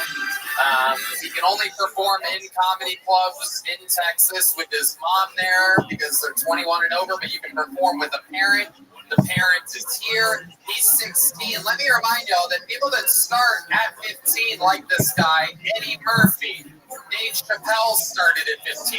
So I wanted to bring him into the Kiltony family and give him his first shot at an arena. You're about to watch the arena debut of an actual 16-year-old. Ladies and gentlemen, this is Holden DeShazo, everybody. Holden DeShazo. Here he comes. Holden DeShazo. Absolutely. Here he is, everybody.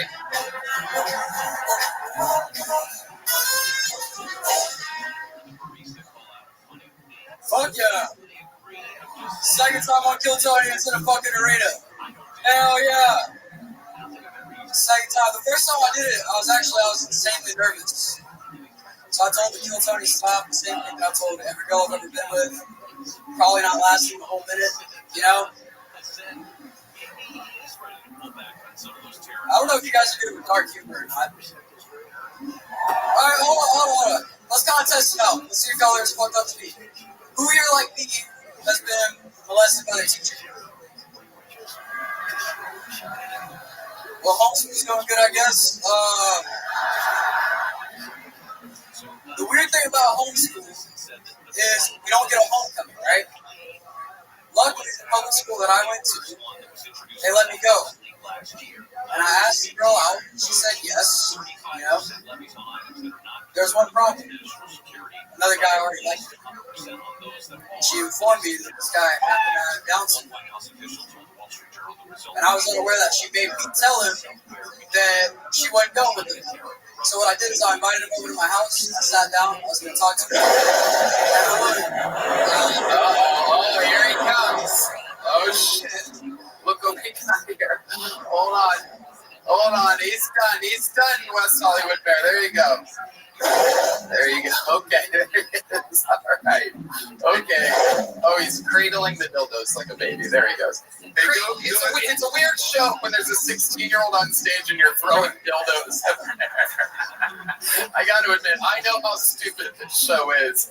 We are walking a fine line between child trafficking and comedy at some point here. These are rubber massagers. That's all they are. Just rubber massagers. Okay. Our senior dildo correspondent, Brian Redband, describing the dildo, everybody. Holden DeShazo, welcome. You're in an arena right now. How do you feel? This is fucking crazy. Hell yeah. When's the last time you were in an arena? Last time I was in an arena, I went to see Monster Jam. Oh, yeah. Monster Jam? Yeah, a bunch of monster trucks. Monster trucks. Oh my goodness. Yeah. Monster Jam. I'm pretty sure we had one of those monsters on stage right before you. Okay, Holden, it is creepy to go from a glory hole super faggot to a 16-year-old. It's kind of a creepy transition. We don't ever know who we're going to pull out of the bucket. But hopefully your mom plugged your ears back there while all of that was going on. She saw the dildos before I did backstage. That was wild. Shit. Yeah, incredible. All right. Well, Holden, how's life been going for you? Tell us something we don't know about you. Okay, let's start with that. How about that gold chain? I was a pro wrestling fan, like you, bro. You were what? Pro wrestling. I was a big fan. Okay. Big fan. Oh, yeah. What happened? I don't know, bro. I grew out of it. Okay, good story. Now, as you get older, you'll realize you're only 16, right? Yeah. So you'll realize as you age and mature, if you're out in a social setting amongst friends, even strangers, if someone asks a question, try to fill the space for at least 12 to 25 seconds. But, that story probably has an ending, but your nerves clench up and cock-block the finish of that tale. Just like the end of was it a Down syndrome joke that you're trying to close on? No. Oh, okay. Well, I wish it was. Stop. I got cut off right before the punchline. Yeah, that's a part of the show. What was the punchline? Well, the joke was that I looked deep into his eyes and I realized he didn't have Down syndrome at all. He was just Japanese. I knew he was good at math, I just didn't know how. Are Down syndrome kids good at math? That one was a faker, so he was. So it's just racist against Japanese. Pretty much, yeah. Okay. Have you ever made your own slime? My own slime like that? Nah.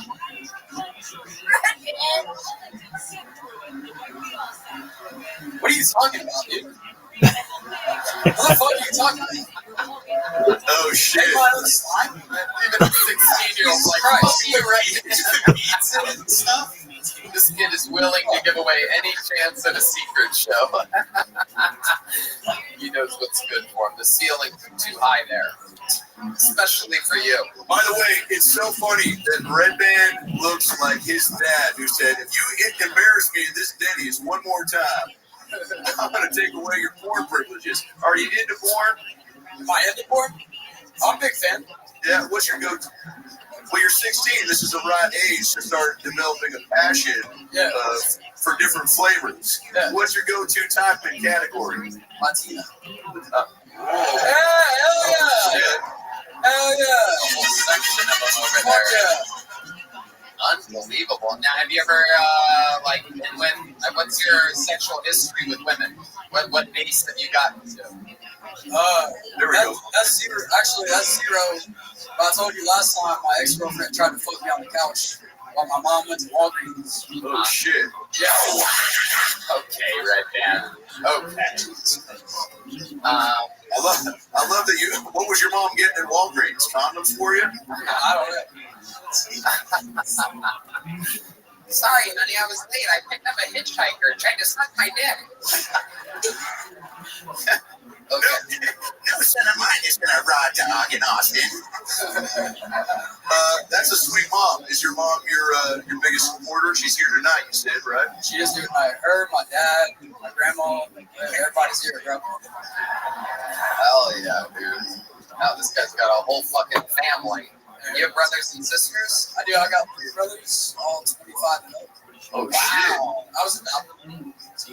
You were who? I was adopted. Oh, that's adorable. I know. So your mom adopted you, did you? She did. Oh my God, that's incredible. How do you go about getting a good white kid for the adoption? Like, is that, there can't be many on the market. I'd imagine. It's got to be expensive. You're like one of those purebred puppy. Well, it's weird. It's weird. I was adopted. Actually, my birth father, his sister, adopted me. So my aunt adopted me. Okay. So I was like, all right. Sounds like you got to get your fucking story straight. Yeah. Now let me ask you this, and I love that for you. What age did they adopt you at? Because I myself would love to adopt, but I'd love to get like a 29-year-old Filipino woman to make me eggs Benedict and teach me, what time it is in like different countries. So what age were you seized up by the Lost Boys? I was weeks old. I was still a baby. Okay. Yeah. So your uncle is your dad. Yeah. And your dad is your uncle. We'll be right back. That felt like we needed to cut to a sponsor. That's fucking fascinating. On today's show, my grandma's my dog, and my mom is my sister. Hi. That is unbelievable. So, do you have family gatherings? Sometimes your wacky uncle Good question, Tony. shows up. No, we don't really do family gatherings. What is your actual dad up to? Is he a part of your life at all? Play some sad music, Red Band. There we go. How about this? I'll be your dad. You talk to me right now. Yeah. Holden. Face that way, son.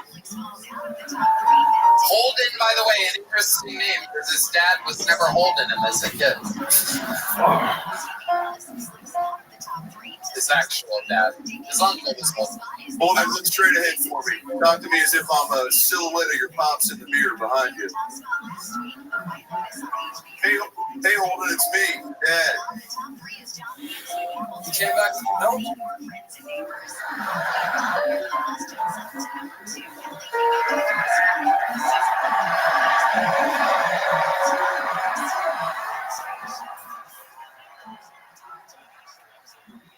I want to see if you got any weed, son. All the stuff you gave me, Dad?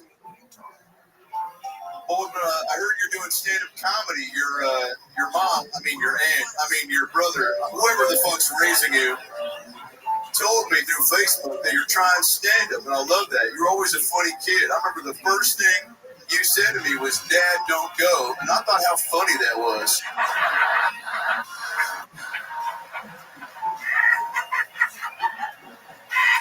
But you know what I love?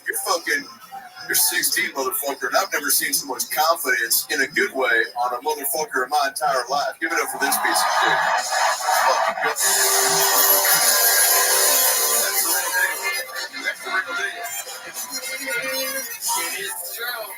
Like I said, your entire future is in front of you, and fucking we can't wait to see where it all goes. It seems like you're just gonna get better and better, and you're gonna learn good habits in comedy here in the comedy capital of the world, Austin, Texas. Hell yeah. Oh shit! Dr. Phility? Oh shit! shit! Dr. Phility? My man. There you go. Holding the shades on, ladies and gentlemen. Welcome. All right, back to the bucket we go. I'm gonna pull one of these fucking names. Let's light up the comedians. Okay, Destiny Lane, everybody. Section 103, row Q, seat 8. Section 103. Oh shit. Oh, that's so far away. That is so far away. Do we have movement? Whoa, bucket wall number 3. Look at this. This is the great stable, everybody, from the Yellow Rose. My goodness. We have movement. We got Destiny Lane coming.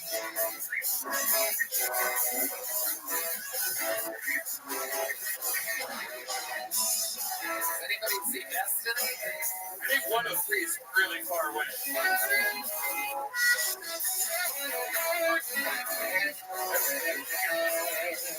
Alright.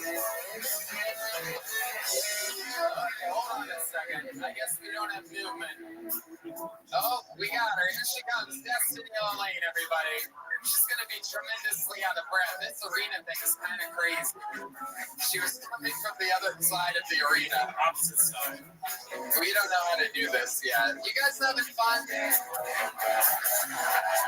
I don't think there's any perfect way to kill somebody in an arena.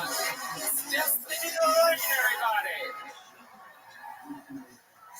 Major tech companies recently announced up to $4,000 in travel abortion benefits should employees need to leave the state to seek medical care. And I know that sounds super feminist until you realize these companies don't offer maternity leave. They got you, bitches. Picture this. You walk into your manager's office. They let you know that they're pregnant.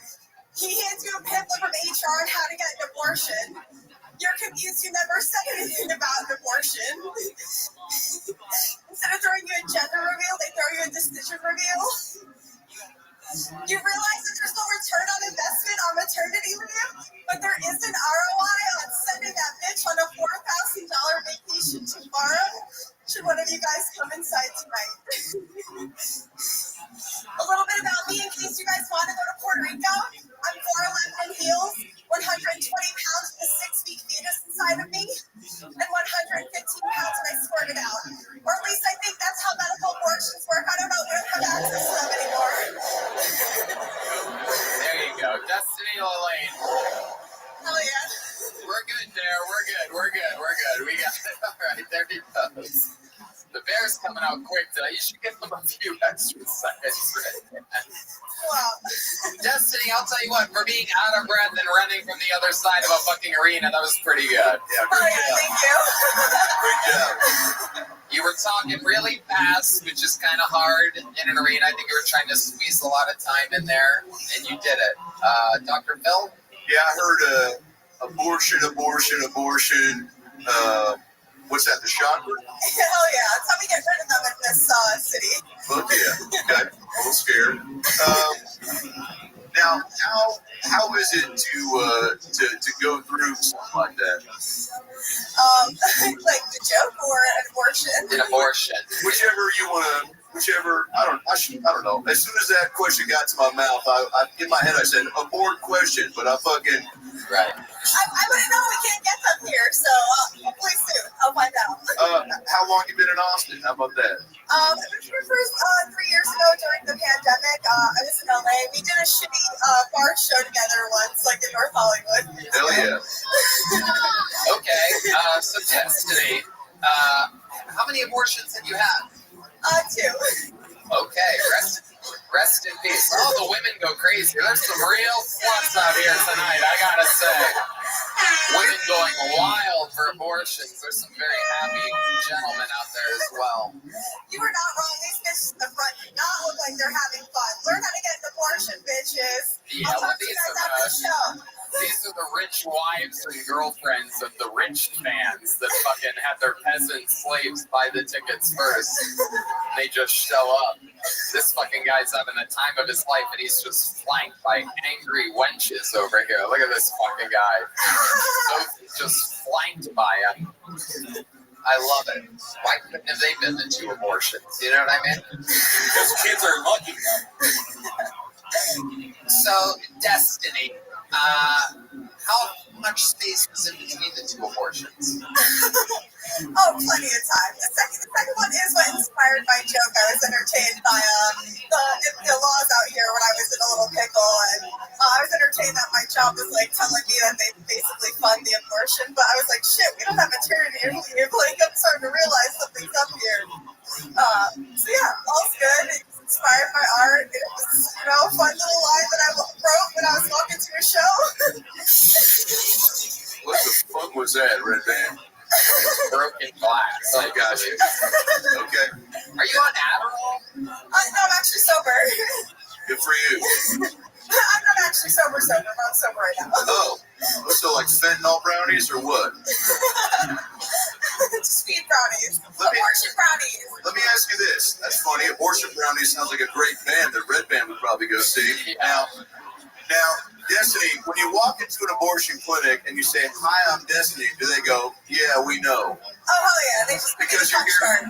I'm just saying the name Destiny sounds like an abortion name. Does it not? I mean, it makes sense because I was, my mom was a teen mom, so it makes sense. Holy shit. How young we talking? She was 17. Okay. Yeah. You got a fun laugh. Did you pass that on? Does your mom have a fun laugh? No, she's a fun sucker, so she does not have a fun laugh. But, all right, well, thanks for bringing the energy down.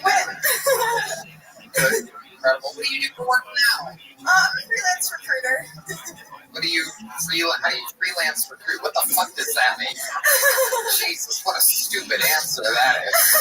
I work for myself doing nothing for nothing. Hell yeah. What the fuck are you talking about? It's like being a whore, but for companies. You jump from company to company that's hiring, and you just help them fill roles, and then you just fucking keep it going, get your abortion, carry on. Yo. Okay. Who are you voting John for? Rice, see me afterwards. We'll rock that resume of yours. Hell yeah, you're definitely not gonna have a baby with her. There you go. All right. What's going on here?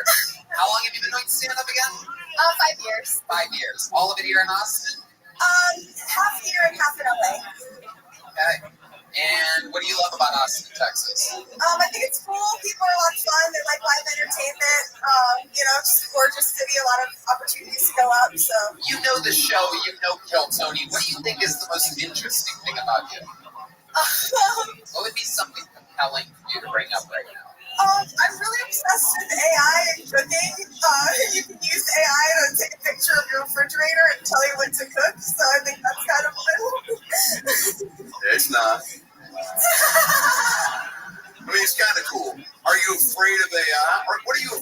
tub. How about that? That could be a good topic of conversation at a hot tub party. Afraid of sunscreen. I'm not afraid of AI. Definitely afraid of heights. Afraid of everyone booing me as I walk back to my chair. Hell yeah. Here you go. I'm gonna save you. I'm gonna save you some problems. You had a long run to get here. You were out of breath. It's tough out here on the streets. Destiny Lane, everybody. There she goes. Okay. I pulled this name out. Section 109, row 0C1. Grant Kelly, everybody. That's right over there. Grant Kelly. Grant Kelly? Is this happening? Okay. Here we go. Oh, shit. It's another long adventure. Come on, Grant. Speed it up, you weirdo. Jesus fucking Christ. I gotta say, it's a beautiful audience we have here today. It's lovely. I love it. Hell yeah, look at that. We got Amy Schumer dyed her hair brown tonight. Look at this, everybody. I love it. It's a real news too out here. Holy shit. Oh, we know her. Whoa, the return of Kaylee. Red Rose Legend. Oh, she microphone cleaner during the pandemic. Oh shit! Oh, she still got it, everybody. Look at that! My goodness. Yeah, there you go. Yeah, we can do that with the fucking pool girls. That's a smart move. Here he is, Grant Kelly, ladies and gentlemen. Come on, make some noise for him. Uh-oh. So I've been right in front of the Bro Bible. I really feel like every man is allowed to shit himself at least once a year. So let's take it back to 2007. But a casino in Lake Charles, Louisiana. Got a lot of beer farts. We're getting close to this concert stage. Every time I fart, people moving out the way, we're getting close. Get all the way to the front. I shit myself. Guys, I gotta go. So I leave. Driving, walking back to the bathroom. Shit full of pants. Pants full of shit. My high school crush is walking up to me. Hey Grant, how are you doing? Bitch, get out of the way! Give her a hug. Hey, I gotta go. Run to the bathroom. Shit's in my pants. Alright, we gotta back the bear up a few seconds, Redband's very excited about this bear costume. Get out of here, bear. Get out. There it is, a sexy dildo. Go ahead and put that last dildo in my green room, please. I gotta be honest, this is my favorite comedian we've had so far tonight. He's got two catchphrases. He's got pants in my shit, shit in my pants. And he's got, get away from me, bitch! Which I feel like you said more than once to a Subway employee in the last 48 hours. Why do you look like the lead singer of Smash Mouth? And the kid from The Christmas Story. I love it, dude. Good to see you. Funny stuff. Thank you. Welcome to the show. How long have you been on stand-up? This is my first time ever in my life. Wow. First time ever. How old are you? I'm 40. 40. Is this something you've always wanted to do? Only after I listen to your show, bro. Right. Let's go. Okay. That's it. Making dreams come true. Where do you live? I live in Beaumont, Texas. Okay. We got some Beaumont fans in here. All right. What do you do for work? I'm a paramedic for an ambulance service. Okay. Paramedic. Absolutely. What are we seeing out there in Beaumont? A lot of fentanyl? What's going on out there? Some of that. You want to hear the worst whenever? Of course. You know the show. Yeah, goddamn right I do. All right, man. Well, this one psychiatric gentleman from Vidor, Texas, sawed off his left arm. He was holding his right arm while he was masturbating. Hold on. Yeah, bro. He sawed off his left arm and did what? Dutch rudder. What'd you call it? A Dutch rudder. That's not real. Yeah, dude. No, 100%. Hold on a second. I love that Redband's calling this bluff. He's like, I've tried it. I've Googled it. It's not real. Thanks, Redband. Hold on. So a guy cut off his arm and tried to jerk himself off with that dead hand? Yeah, bro. Shut the fuck up. 3 years ago. Are you fucking serious? Yes, sir. So why would anyone ever do that? It seems like the grip would be extremely loose. Yeah, the SSRIs weren't strong enough for him. I don't know. Oh my god. So he started fucking his left hand that With he this sawed right arm. off. Did he at least use a tourniquet or something like that? No, man, actually, surprisingly, you don't need the straight cut. You're going to stop bleeding. Straight cut. Oh my god, our glory hole friend is masturbating right now in the darkness. This is the hottest shit I've ever heard of in my goddamn life. That is unbelievable. How part of Texas are you from? Beaumont. That's the biggest story in Belmont. Right? That's the story that gets passed around, like somebody coming in the Taco Bell in 1993. Okay, Red Band. Wow, in an arena, you really get to see how your shit flies. No, that's a real question. I think I'm real. Oh, okay, just yell. I just heard a bird chirp in section 113 after that fucking question. Unbelievable. Now, you said you're 40, right? Yes, sir. And correct me if I'm wrong, but I think I met you on January 6th. You were holding some sort of a okay, you're looking at me like you just saw Avatar. He was the guy holding somebody's left arm, like, we will not.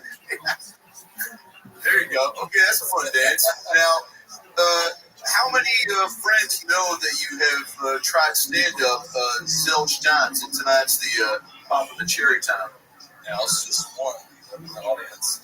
Let's go, dude. Yeah.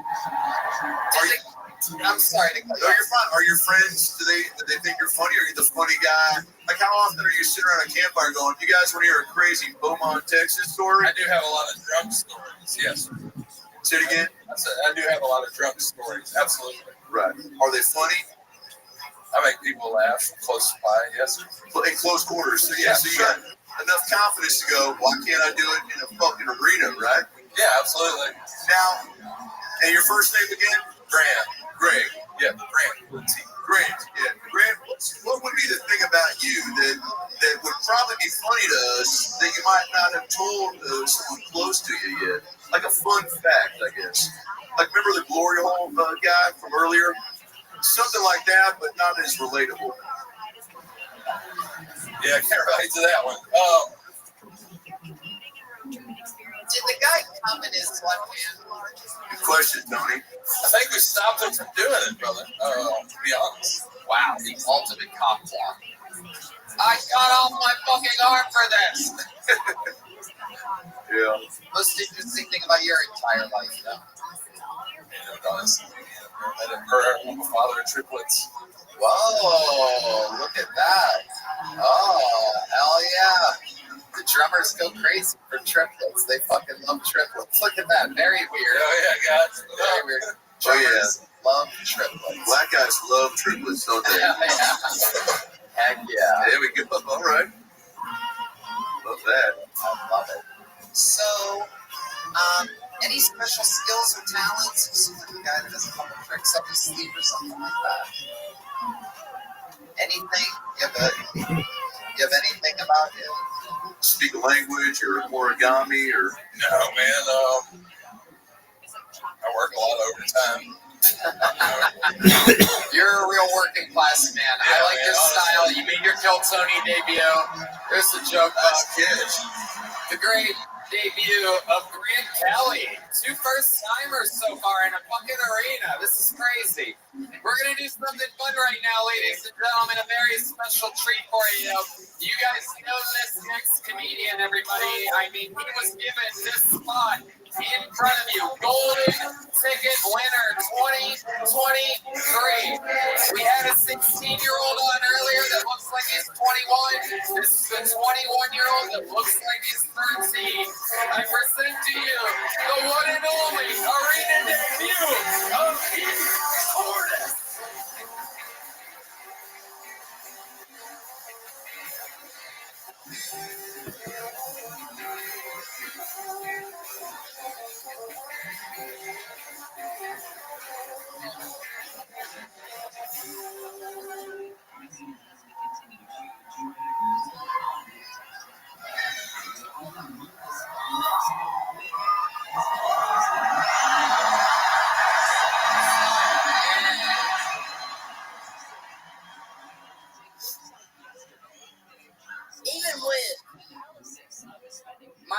driver's license. I still have trouble getting into bars, and honestly, I don't know why. I'm just a little boy that wants a little twink. I know I look young, but it's upsetting when I hand my license to some bouncer and he just looks at it like it's made with Crayola. Next time, if my license doesn't work, I'll have to bring my passport for more proof. Show it to the bouncer, throw it in his face. What now, detective? Get fucked up whether you like it or not. Next time, I'm gonna bring my license, passport, social security, credit cards, birth certificate, and a knife.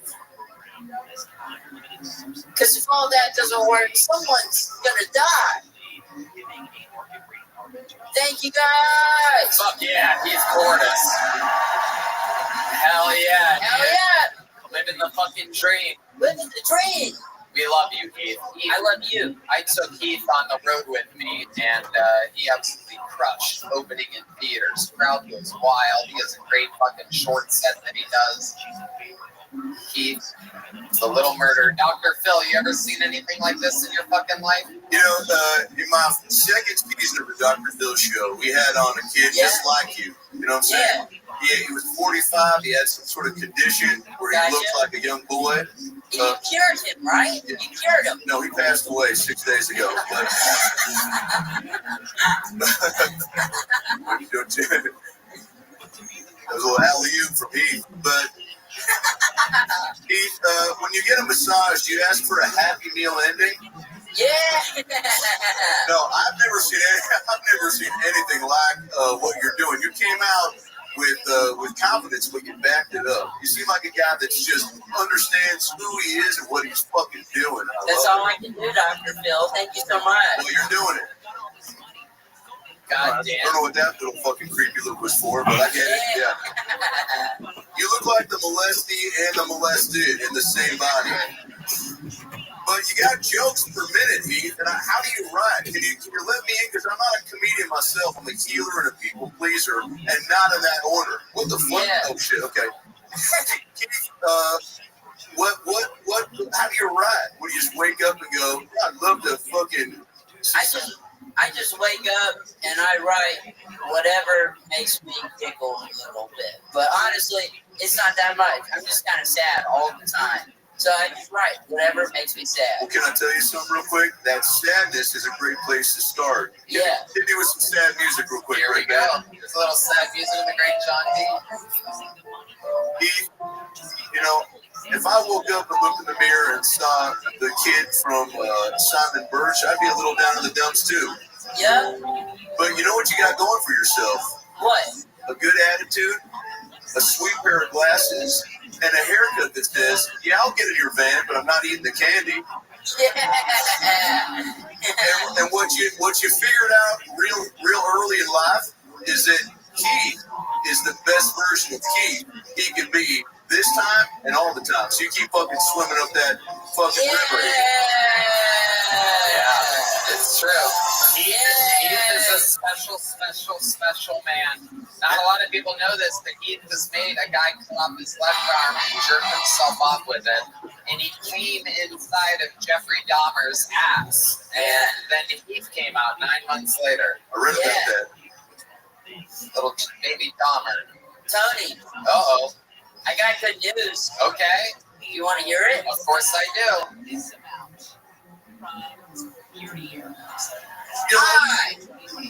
God! Pussy! Oh my God! It finally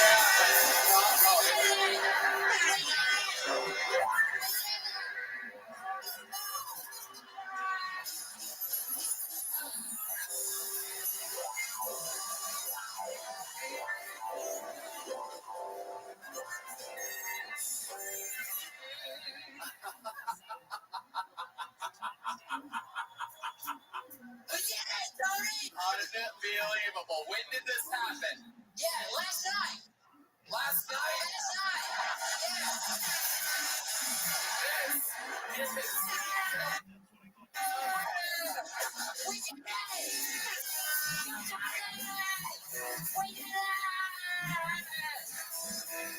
Oh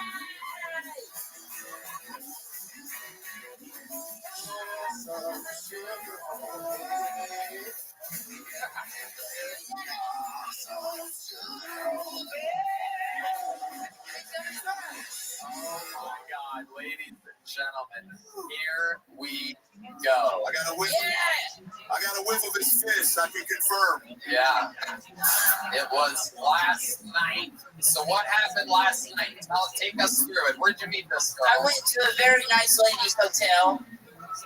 She a Kill Tony fan? She's a Kill Tony fan. She's for in sure. town. She came in town for the arena? Yeah, she came in town for the arena. She actually signed up. I bet she did. Yeah. Really? Yeah, if you want to, she could probably tell you about how tiny my penis is. Do you know what? Do you think she should do a minute? If you want, yeah, I think it'd be good. All right. Keith, I think it's only right that you introduce her. I don't know who she is. Let's do it. All right. So we can step into that and not worry about being run over. But if you get run over by a bike, you get run over by a bike, but you can't move on the sidewalk because they are all blocked by these massive tents, which were being erected at like 3 in the morning. Large holes in wood and road maps. Yeah, it's a racket. Yeah, they've got a whole situation. There's infrastructure, but just the whole being compassionate for the homeless, all acts. But if you try to build an ADU like I want to live in a tent. You know, I want to live in a tent. or you pick It's this time of year. It's beautiful. I'd like to live in a tent. Zone out for a couple months. you couldn't set up a card table and sell Michael Long's branded homemade ice cream. I think you even write something like Gary. That's not even something that I think about doing. Get a buyer or someone to set up here. I could if you could find all the right ingredients. But I mean, if you really, if LA City leaders, if you truly have compassion for the homeless, you would not be looking the other way. If I got to do what part of me wants to do and lived in a tent outside Michael Thomas's place and just do drugs and drink myself away for a couple months, you know, I'd have people coming to get me because they actually do have compassion for me. I'd come. You can come upstairs. Hell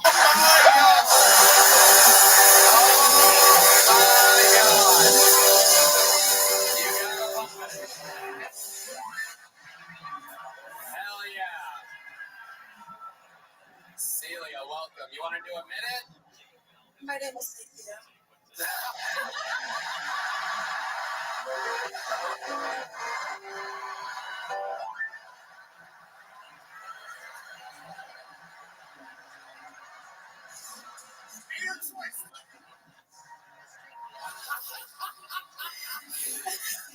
You are a baller, dude. By the way, did we not hear Heath screaming for her like it was at the end of Titanic? Celia! That shit was fucking adorable as fuck. All right. Ladies and gentlemen, give it up for a woman that gave it up for our sweet boy. This is the Kill Tony debut of Cynthia. Ooh, all right. I only have 60 seconds, right? I think that's a good enough time to end strong, right? Tony knows better than anyone else here. I actually met Tony earlier this month, and I wanted to brag to some people that he flirted with me. And the response was, "What's the big deal? Isn't he gay?" And honestly, I got offended. Because that either means I look like a man or they think I confused them for a lesbian. And believe me, I know lesbians. And if Tony was a lesbian, I don't think he would have voluntarily chosen that dick size. You know, my mom hates when I mention lesbianism. She tells me, I want you to find a good man, Cynthia. And honestly, I don't think I should be taking advice from the woman who's flatter than Amy Schumer's heartbeat's going to be in 10 years. All right, Heath, start us off. That wasn't great. I love it. Cynthia, go stand next to your sweet, sweet Cynthia over there. I absolutely love this. I absolutely love this. So you guys met last night for the first time? Yes. Love. We're in love. This is absolutely incredible. So Keith, what happens here? You went to a bar for a drink. Well, how does it go down? We banged immediately. Wow. Oh my God. I love it. What was your pickup line, Heath? What'd you say to Cynthia to get her juices flowing? I didn't even have to say anything. It was just immediate. It was amazing. This show changes lives. Are you saying you didn't say, hey, have you seen my mom or dad anywhere nearby? No, I didn't even have to mention my father or mother. You just walked in as you picked up on what you were putting down. Completely into the idea of fucking a kid. It was amazing. This is absolutely I have a mommy king. all right. So, Keith, you say you just went straight into it. Like, is there like a first base, second base, or you just absolutely showed up with a condom on? What goes on? I went to every base you would allow me to go. Okay. Yeah. Oh, you went to the bullpen player. Yeah. And then the dugout. Yeah. Hell yeah. So, Heath, how long did you last? Not long. Maybe 3 minutes at most. Okay. Yeah. That's pretty Like, good. I went 3 or 4 times. He actually lasted a pretty long time. It was Yeah, impressive. I like that. I love that. And he needs a good pussy. Whoa!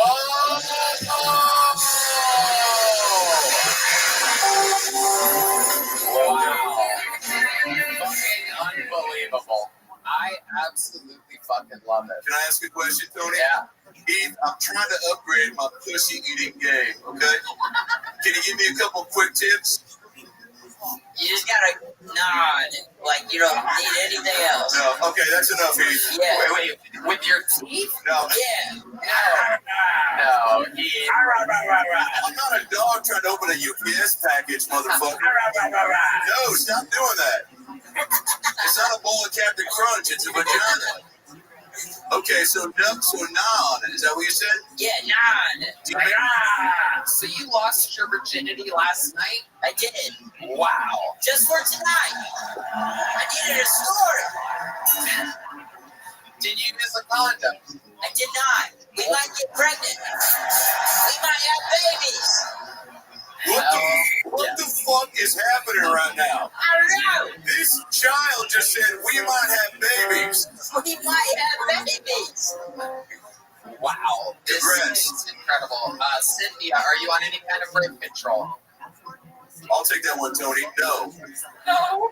Oh my goodness. This is incredible. Keith. But I live in New York, so it's legal to get an abortion. Yeah, there you go. All right. Well, I'll tell you what, Cynthia. Your set was just okay, but since you gave it up to Heath, here's a big joke book. What a great alley-oop there. Oh my God. I love it. I fucking love it. Put that mic back in the mic stand there. Heath, can you fix the mic stand for us? How about one more time for the great and powerful Heath Cordis, everybody? And we're going to keep it rolling right the fuck along, just like that. How about a hand for Jill White here taking pictures? Yeah, baby. Shout out. There he is. Section 119, Pablo T, everybody. Pablo T. Where the fuck is 119 at? 119. Oh, God. It's going to be another out-of-breath motherfucker. So, section 119, Pablo T. Maybe we'll pre-pull. Yeah. We're going to start the pre-pull here. Okay. How about a hand for Dr. Phil, everybody? Having a great time. Having a great fucking time. And another hand for Heidi from the Yellow Rose on the ring card. Yeah. There she goes. There goes Cynthia. On her way to check herself for an STD. From heat. He wasn't wearing protection last night. No surprise. And he eats pussy like a rabbit, eating carrots from the garden. Here's Pablo T, ladies and gentlemen, from the other side of the arena. What the fuck is up, HEB?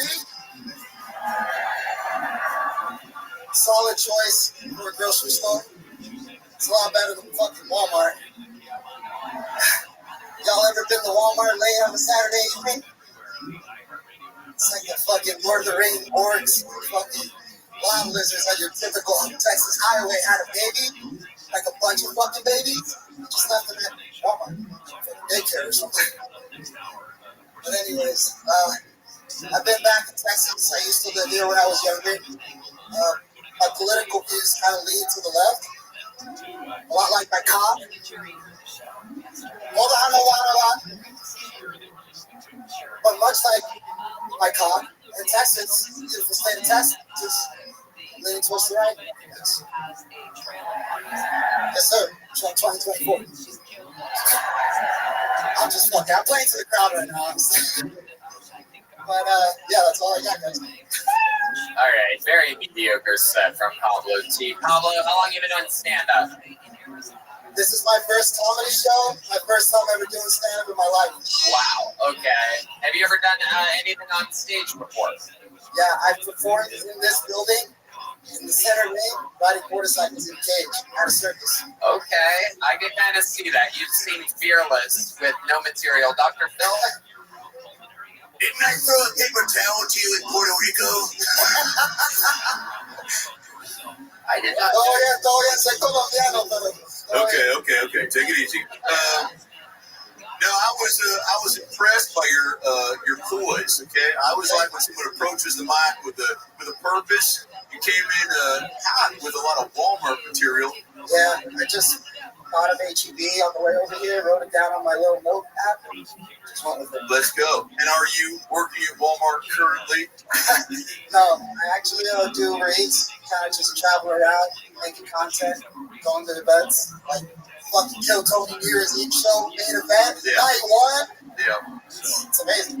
Happy to be here. Okay, Pablo. What's something interesting about you that you would be surprised at? The fact that you ride motorcycles in a cage. An amateur boxer of sorts. Oh, okay. Can we get some boxing music and show us a little shadow boxing from Pablo T? Here he is. Oh, whoa. Whoa. Oh my goodness. Wow. Mediocre. Yeah. Amateur. Based on that performance, I think I can take you at Mike Tyson's punch out. Tyson, whoever he is. Okay, so Pablo, how old are you? I'm 27. Okay. Yeah. Just got out of a relationship. 4.5 years. How recently did you get out of it? On my birthday, which is in June. Okay. How did it end? Was it her idea or your idea?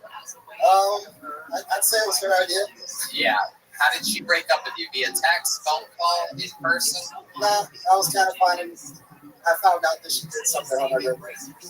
Did she fuck Keith? Was that Cynthia? Was that your ex? Celia!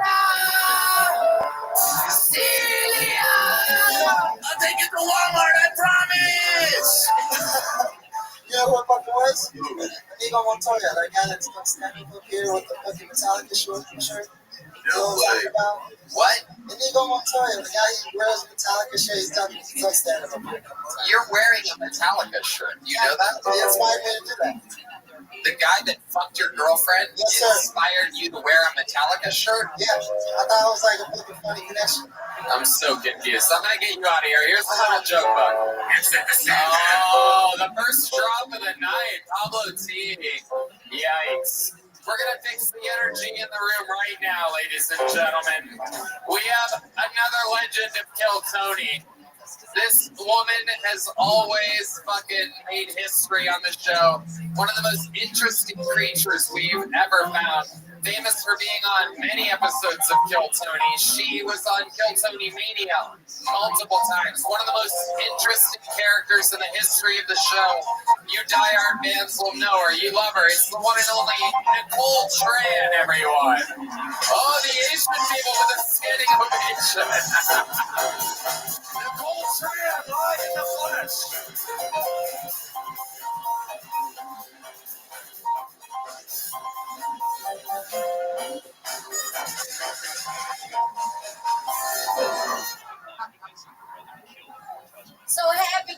in Austin.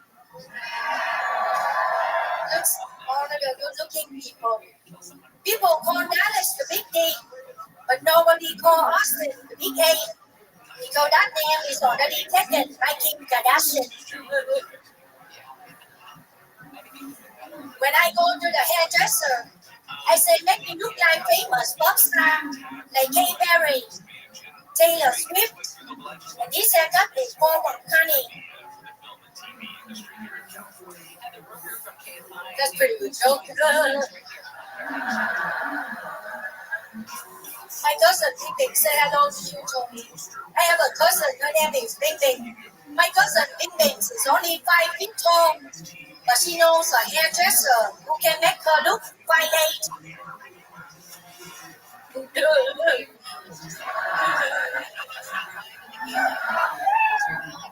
I heard on the radios, the news says there's a mattress in Box Springs in the freeway in West LA.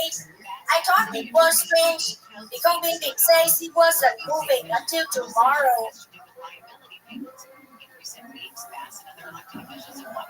I did a comedy show for women for recovery group. I murdered that crowd. I hope they recover.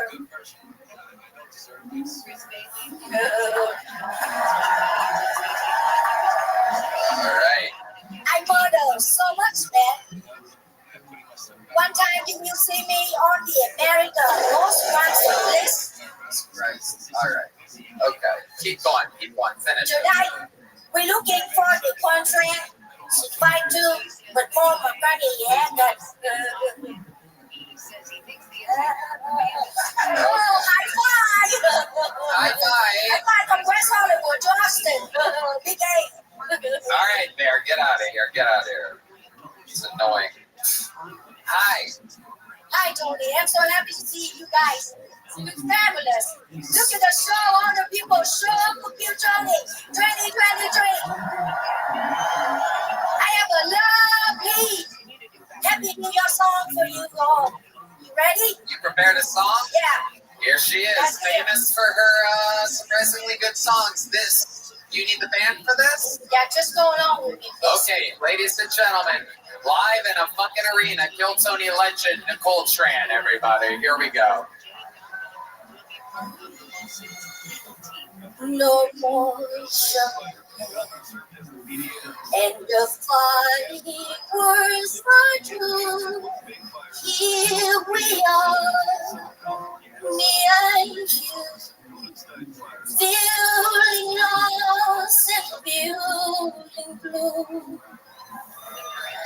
It's the end of the party, and the morning seems so gray, so unlike yesterday. Now the time for us to say Happy New Year.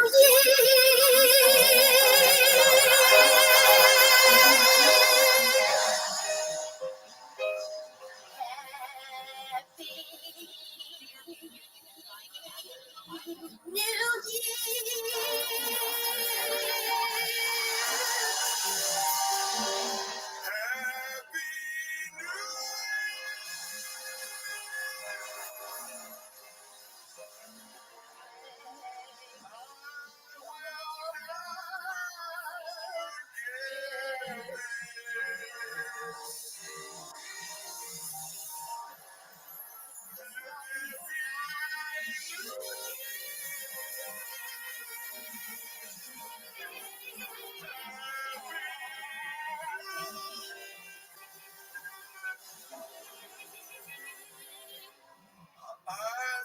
got a massage from you in Grand Theft Auto.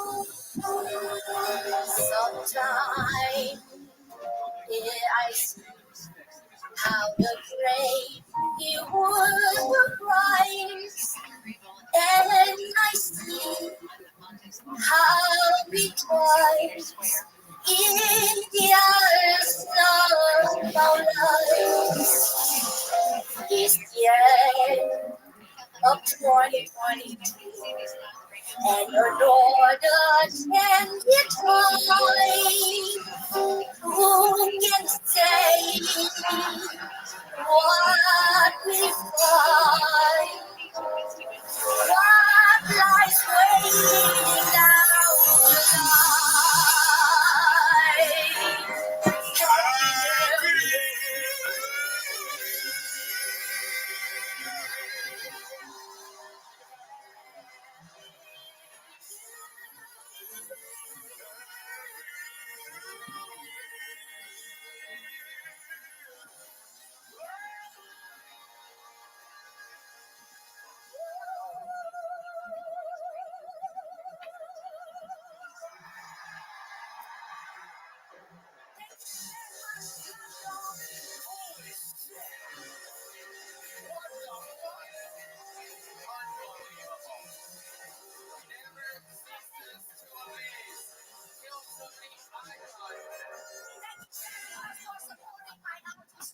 I have created some merch for my cousin Big Big. Please support me at the show. I have some hoodies too for blue-eyed white guys and green-eyed white guys. We help me together. Airplane ticket back.